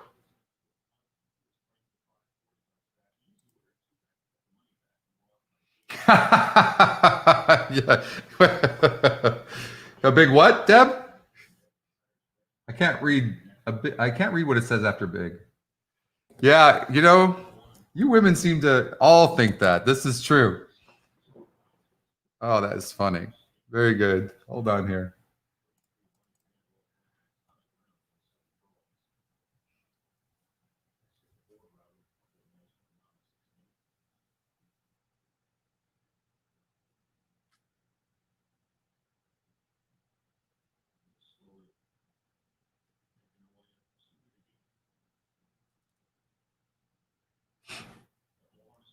I think I'm going to tweet out this picture since we have 20 minutes to the pick 4. I think I'm going to tweet out this picture of Sarge, right? Of Dan Sarge. Where'd Dan go anyways? Los Ponies has a good ticket. Hey, that dude is a good handicapper, straight up. I haven't talked to him since we did our last show, so it's not like I'm like being a homer here. I like we're acquaintances and stuff. I wouldn't say we're like really great friends, but we're friends. But he's one of the best handicappers I've ever worked with. You know, he uses the program now. At first, when I was first doing it, he had no interest, but he started seeing it, and so he has his way of doing it. But that's not to say he was handicapping great before it. He's just really good, and he works hard. He puts the time in. It was going to take that type of person to be able to replace Les Onaka, who was the hardest working guy. And I think that's kind of what helped Les's health too. You know, they say you just don't sit down like for hours, like on a plane, you get up and move and stuff like that. Kind of like I'm doing on these shows. You guys trying to kill my health right now? I'm going to do the next show on the treadmill. That's what's happening next. Alicio is a good handicapper. He's like equal. What are you saying, that he's equal with Jose? Hanging out with degenerates will make you lose your mind. That's true, Gary. Unless you're winning. It's all for naught and a waste of time if we're not winning. So you guys better freaking bet right, okay? All right, let's do this. Let's race. So experienced horses. I learned nothing from this other than the one horse has never been this distance. So cutting back from 1,000 yards, blah, blah, blah. What do you see? 50. Been spitting a bit. He needs the lead. Well, he just needs to be near the pace. In the last couple of races going 1,000 yards, he wasn't able to get it. All right. So the 6 horse. Oh, okay. So, and his SORs are way top. So if you do the average SOR over here, yeah, it's dominant. 6 horse is a 42, but that was because he was facing better horses and he keeps on dropping in class and he's still not winning. So it makes me not like the 6 horse that much because of that, and really not getting bet. At least Alicio's honest. Very good, Alicio. I like that.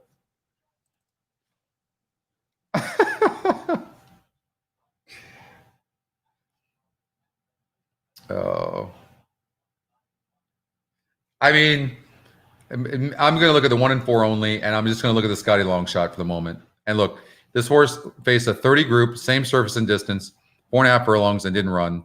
I'm just going to say it's going to be the 1 and 4. Right? Going to lock that in. He's locked. All right, now we're going to go to the next race, and literally we're covering almost everybody. Let's see if there's an advantage here.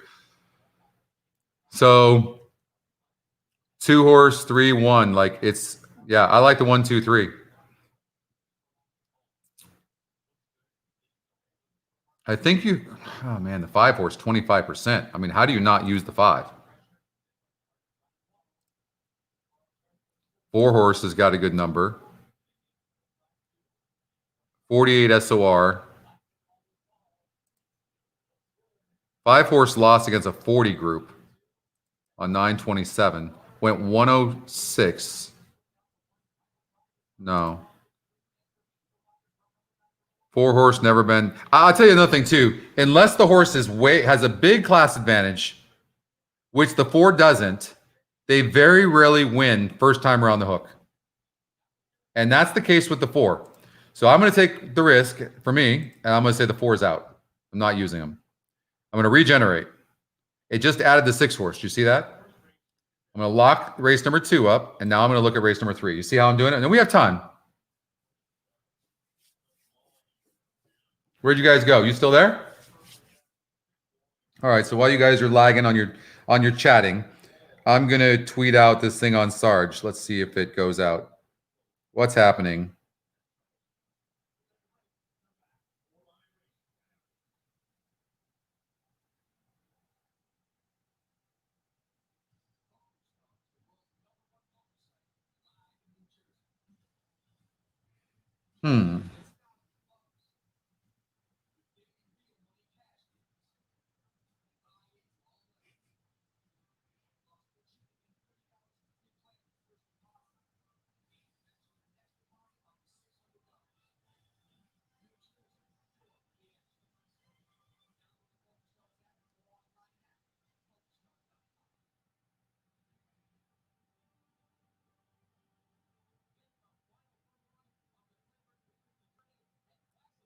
How do you point down? What do you type in here to point down? Like look down below, Sarge. How do you do that? I don't think I've ever done that before, but I've seen it. What do you type in? Hold on, I'm looking down. See, okay, your finger down there. All right. See down below. All right. What should be the caption of this tweet? What do you guys think? Help me out with this. We're going to send this to Sarge from Dan. Sarge is John Wayne and Jesus wrapped up in one man. I'm glad you hit it, Deb. Thanks for. Good to have you tuning in. You weren't watching some of the shows for a while. Maybe that's why they weren't doing well. They seem to do good when you're part of it. You're like my lucky charm, Deb. Add hindsight. You guys are come on. You got it. Okay, I got that, Eric. Thank you. Emoji. So what's the caption? Let's do a good caption for this because I think this is really cute. Sarge is John Wayne and Jesus wrapped up in one man. That's really good. Would I type it in and then show below? Maybe I have to type it in. Okay. Yeah, that's right. Okay, so I'll just Sarge is John Wayne and Jesus wrapped up in one man. I don't know, that tickled me. That get like hindsight is John Wayne and Jesus wrapped up in one man. All right, it's sent.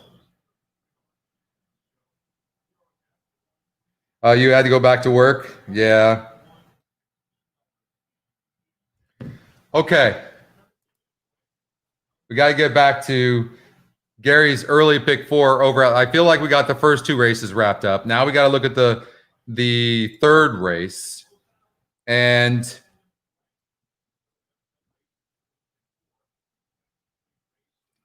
don't forget that he's awesome. I think the beginning part of it's better. He's going to see that at the bottom anyways.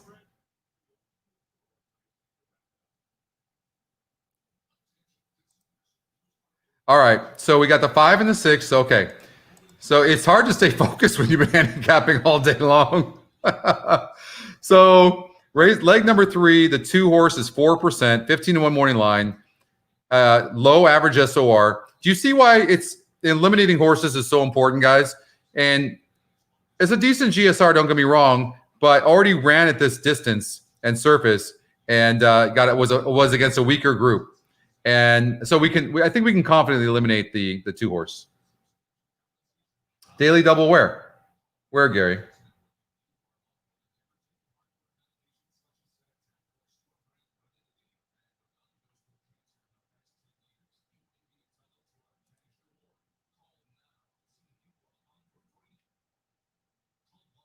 All right, the 1's fast, always has been fast, 4-year-old filly.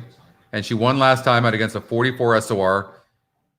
But that was, okay, so back at we're at 1,000 yards. All right. Well, I guess the first thing we have to look and see, horse doesn't have speed. This horse, the 5, does. I don't know if the 5's is fast because we don't have a mock race yet. So I don't know who's faster. This horse seemingly can rate 10-2, 9:27. So the 4 and the 5 faced each other last time.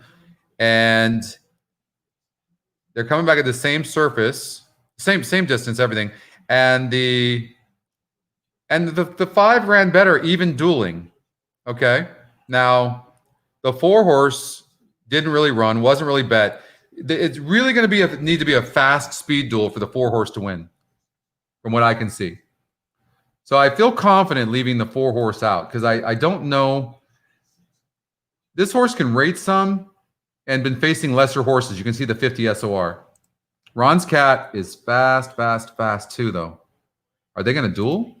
So they went 54 flat on 9:27. The 5 did. Look, did you see that? The very day before, Ron's Cat went 52 and 2. Here's the thing. Based on time, absolutely no question, the 1 seems better. But the SOR on the 5 horse is way higher than the 4's, and the 4 was able to clear. The 5 is fast as well. I can tell you the 1 and 5 are going to go to the lead, and the 1 might not be as good if the 1 can't clear, but I know the 1's ran good. But and you see what happened when the 1 faced a 50 SOR going 1,000 yards on dirt on 9:12? Didn't run so good.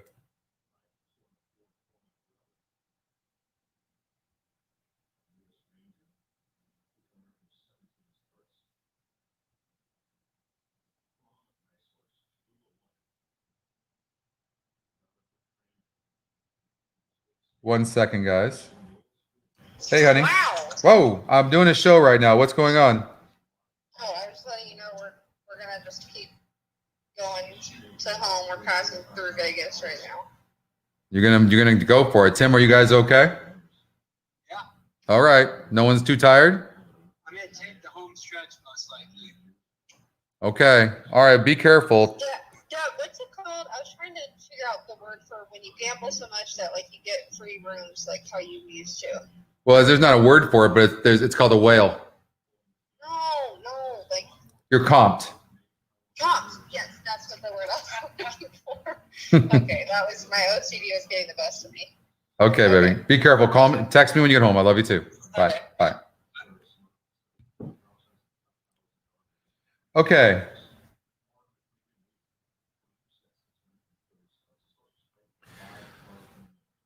So we got 7 minutes. So we got some time. So Sarge and Jose both using the 1 and the 5 in the 3rd leg. Gary, okay, I appreciate that info. We know the 5's been facing better horses. We see that, and we saw this in the past performances. This horse is a monster. And he's drawn outside of the 1. I don't think the 5, who's on the 5? Fernandez. I don't think that the 5 can afford to let the 1 clear. And you know Ramon's good out of the gate, and that 1's going to be flying out of the gate, but so is the 5. So these 2 are going to be dueling. Didn't I eliminate somebody who comes from behind? Let's see. Now this horse is fast, the 2, and might hurt these horses, but is not going to win. So the 4 horse, The 4 horse, I wouldn't normally like this horse, but couldn't you see this horse getting up? Look what this horse did 3 back. Actually won the race. Jesus Uronga is fantastic. He trained for me over there as well, and he's a great trainer. Henry Lopez, though, not winning as much, but I'll tell you what. If they go fast enough, maybe the 4 could get up there. A $5 pick 4, Anthony. What are we gonna do with that? I gotta say, you know, the 6 horse. I'd look at the 6 horse. The 6 horse is tactical as well. I think the 6 horse is good. I think this, you know, this is a tough race. You could get a price here. Holy crap! And then look at this horse, 3. What's wrong with the 3? Ugh. Single the 1 in the last race. Hope for long shots in the other ones.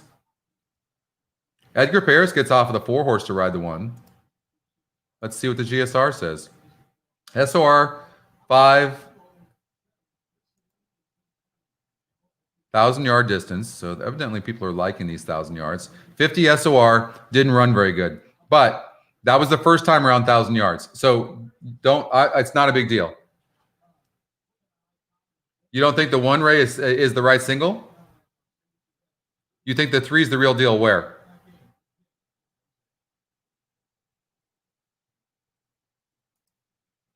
One needs the lead. 5 horse. The 1 faced a 46 group, which is not that great. The last race before that, throw that out. The fact that the 1 horse won first time here around the hook and is doing and comes back, I mean that is good. Now it was a weaker group. I don't think the 2's fast enough and the 4's not fast enough. I don't think you're catching I think the 1 gets a clear lead. I really do. That's what I would do.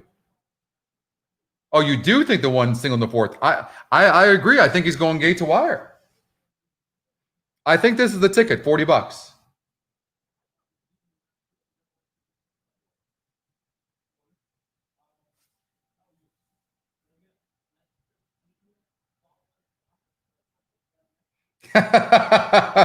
Did you guys see Sarge's reply?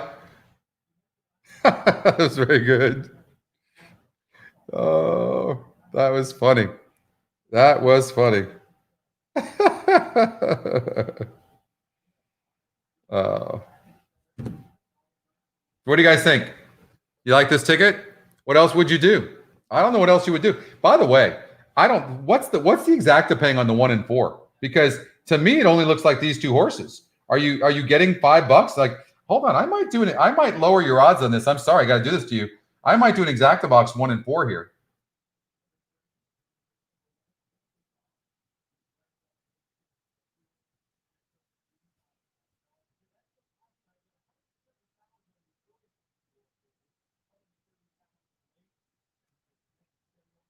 $1 4 exacta. $5. I mean, there's really nobody else. 4-1, $5. 1-4, $5. It looks like those 2 horses. I mean, still getting 4 to 1. You know what? Can we find who's the trifecta? So I'm not gonna bet this pick 4 because I would play it too many times and then it would lower the odds. But I might play a trifecta here. 1 and 4. But the thing is, look, when you take away the 1 and 4, then it's just wide open. You know what you do? The 5 horse is getting bet. In it for life. Oh, that was my old horse. In it for life.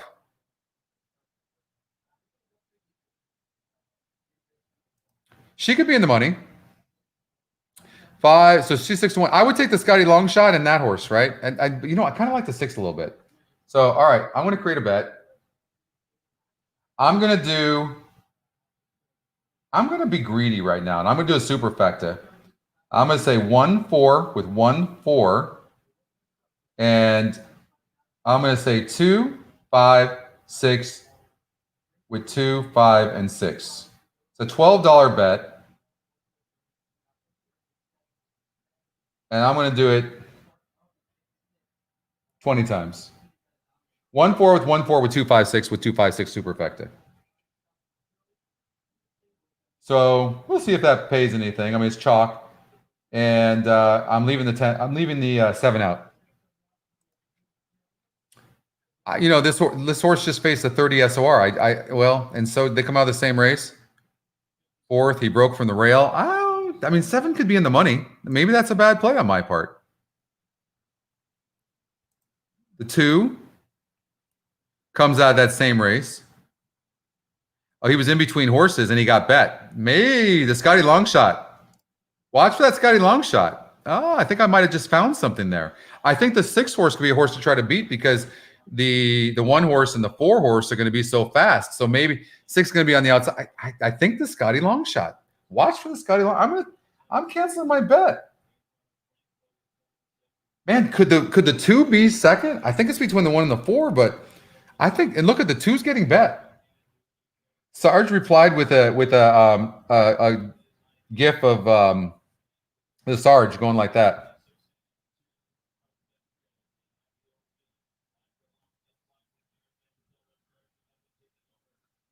All right, so I'm kind of rethinking this a little bit because I kind of like the 2. I'm going to bet against the 6. I can tell you that. Speed on the outside and not even fast enough speed, and I don't think so. I mean, look what he did last time. I mean, the class of the 1 and 4 is just the class of the 1 is off the charts. 1's going to get the lead probably. The more I'm thinking about it, you know what? Gosh darn it. How are you going to like it? It's the 1, right? The 4. See, I'm such a class player. I mean, the 1. All class. I think that the 2 could run a decent race. 4 horse ran good, but I mean the 1's going to go straight to the lead. So I'm going to do a super effective personally. I'm going to do the 1, and I'm going to put the 2 and 4 in there. 2 and 4 for second. Then I'm going to come back with a 2, 4, 5.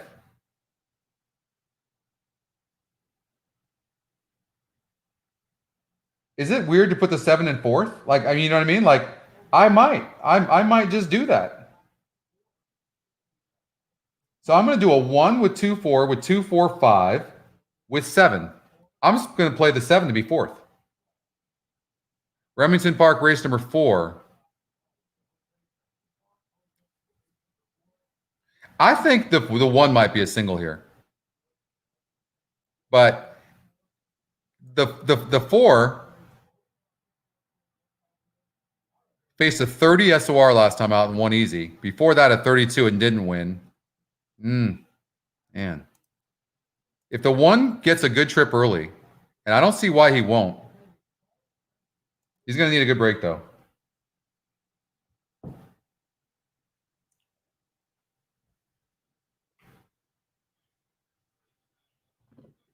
You like the 1-4-2 at Low Sal?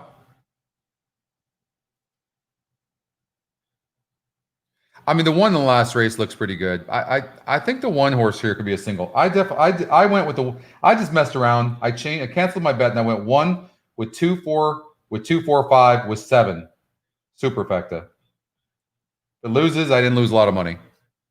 Did it 25 times. Remington Park, we didn't get a chance to talk about that, but look at 5 to 1 in the morning line. Look at this 10 horse. 3% chance of winning is 15 to 1.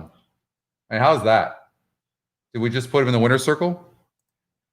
Average SOR. Let's see if we learn anything from this, but it's dominant with the 2 and the 8. Dominant. And the 8 is the favorite. The 2 is the Scotty long shot. And look at the 2. I mean, the 2 is running pretty easily. And the 8 on the outside, though, looks like going to romp. 6 is running pretty good, too. And that's the Scotty's second pick. Why overthink the stuff? 7's coming. And has a decent GSR. Look at, I don't see the 7 winning this race. 0 for 22 with 7 seconds. Watch, the 7's going to get up, but it's going to be for second. You're not catching the 8. Look at, and that's the 7's going to get second 8 times out of 23. Is the 7 going to win? Or is the 9 going to catch him? This would be the first win in 23 tries for the 7 horse at this surface and distance. Amazing. Incredible. Had a decent win percentage. How funny. Did not see that coming. 8 really, I mean, that's a disappointment by the 8. Had an easy lead. Didn't even look like the 8 was trying. Been facing tougher horses. Everything looked to be going the 8's way and didn't run good.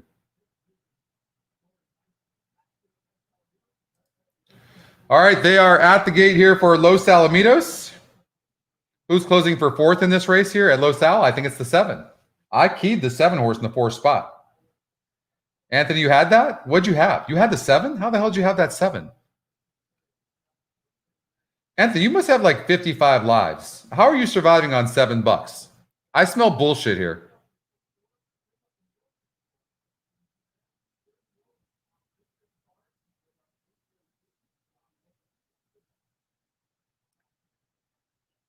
All right, Los Alamitos. Good luck, everybody. We're rooting for the 1 or the 4.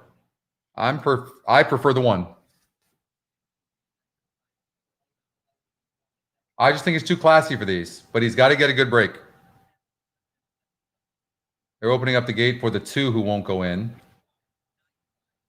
1 sitting still though. That's good. I'm teasing you, Anthony. And now the 6 just broke through the gate.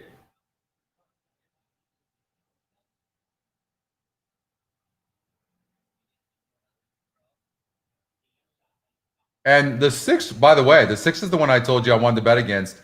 7-2, has some speed, but not even near fast as the 1 and the 4. And that helps my cause because I'm trying to beat the 6 altogether. And it's very sweaty, too, the 6 is. Or at least I want to believe that. Yeah, the 7 horse Vic's Vision. I couldn't have seen that. All right. The 1 horse, classy. Use that class, though. Don't screw around. He wasn't even asked, but I really would like to see him clear this 4. I really would. And the 7 we talked about, I need the 7 for 4th. I mean, the 4 needs to come on. I didn't want the 7 to be dueling with these horses. My God. He's playing around with the 1. Stop messing around. Like sometimes in these races, like you just got to go. 6 is toast. 5 is, whoa, 4 is done too, right? So that sucks. So the 1 horse, and here comes the 5 down the rail because the jockey on the 1's just messing around. And now he's going to go wide. First time around the hook, and that can happen. But down the straight, now he's not going to do it. The 5's going to win. Good trip. Glad I cut back on that one.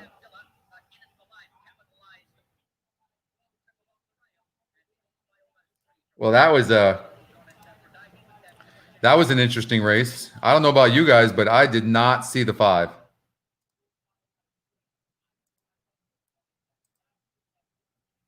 %, 16. Oh, In It for Life. That was my old horse.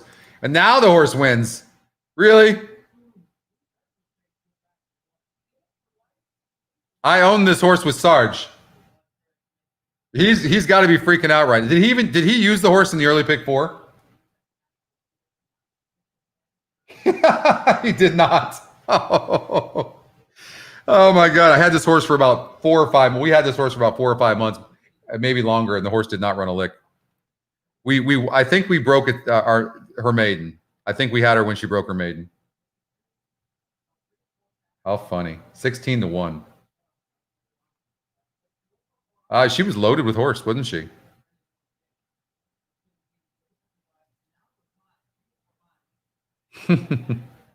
That's amazing. All right, you guys, I'm going to spend one more race with you guys. All right, where should we go? Got Charlestown. Let's see if we can get Charlestown in.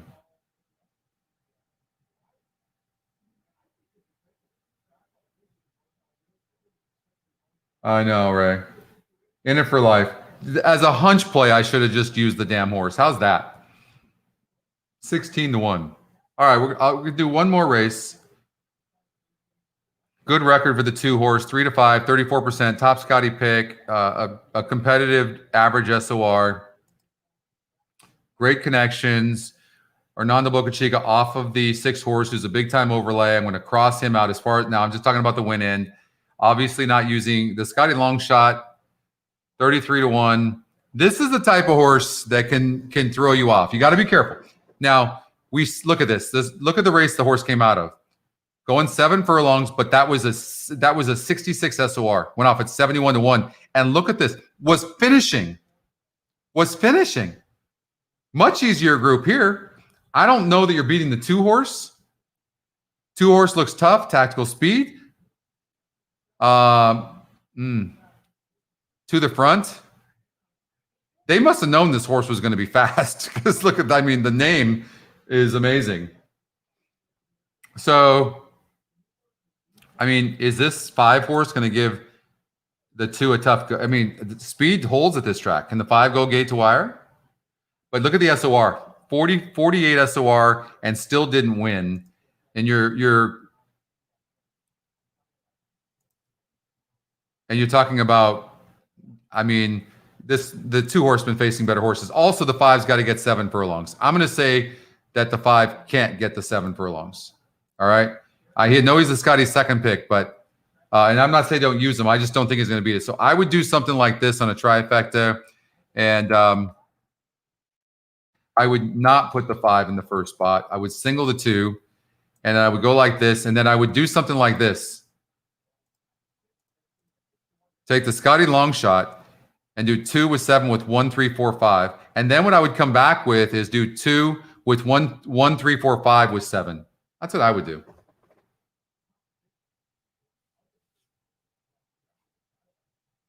That's what I would do. They're going to the gate right now. And I'm going to try to actually get that bet in at Charlestown if I can. An exacta. 30-1 on the 7.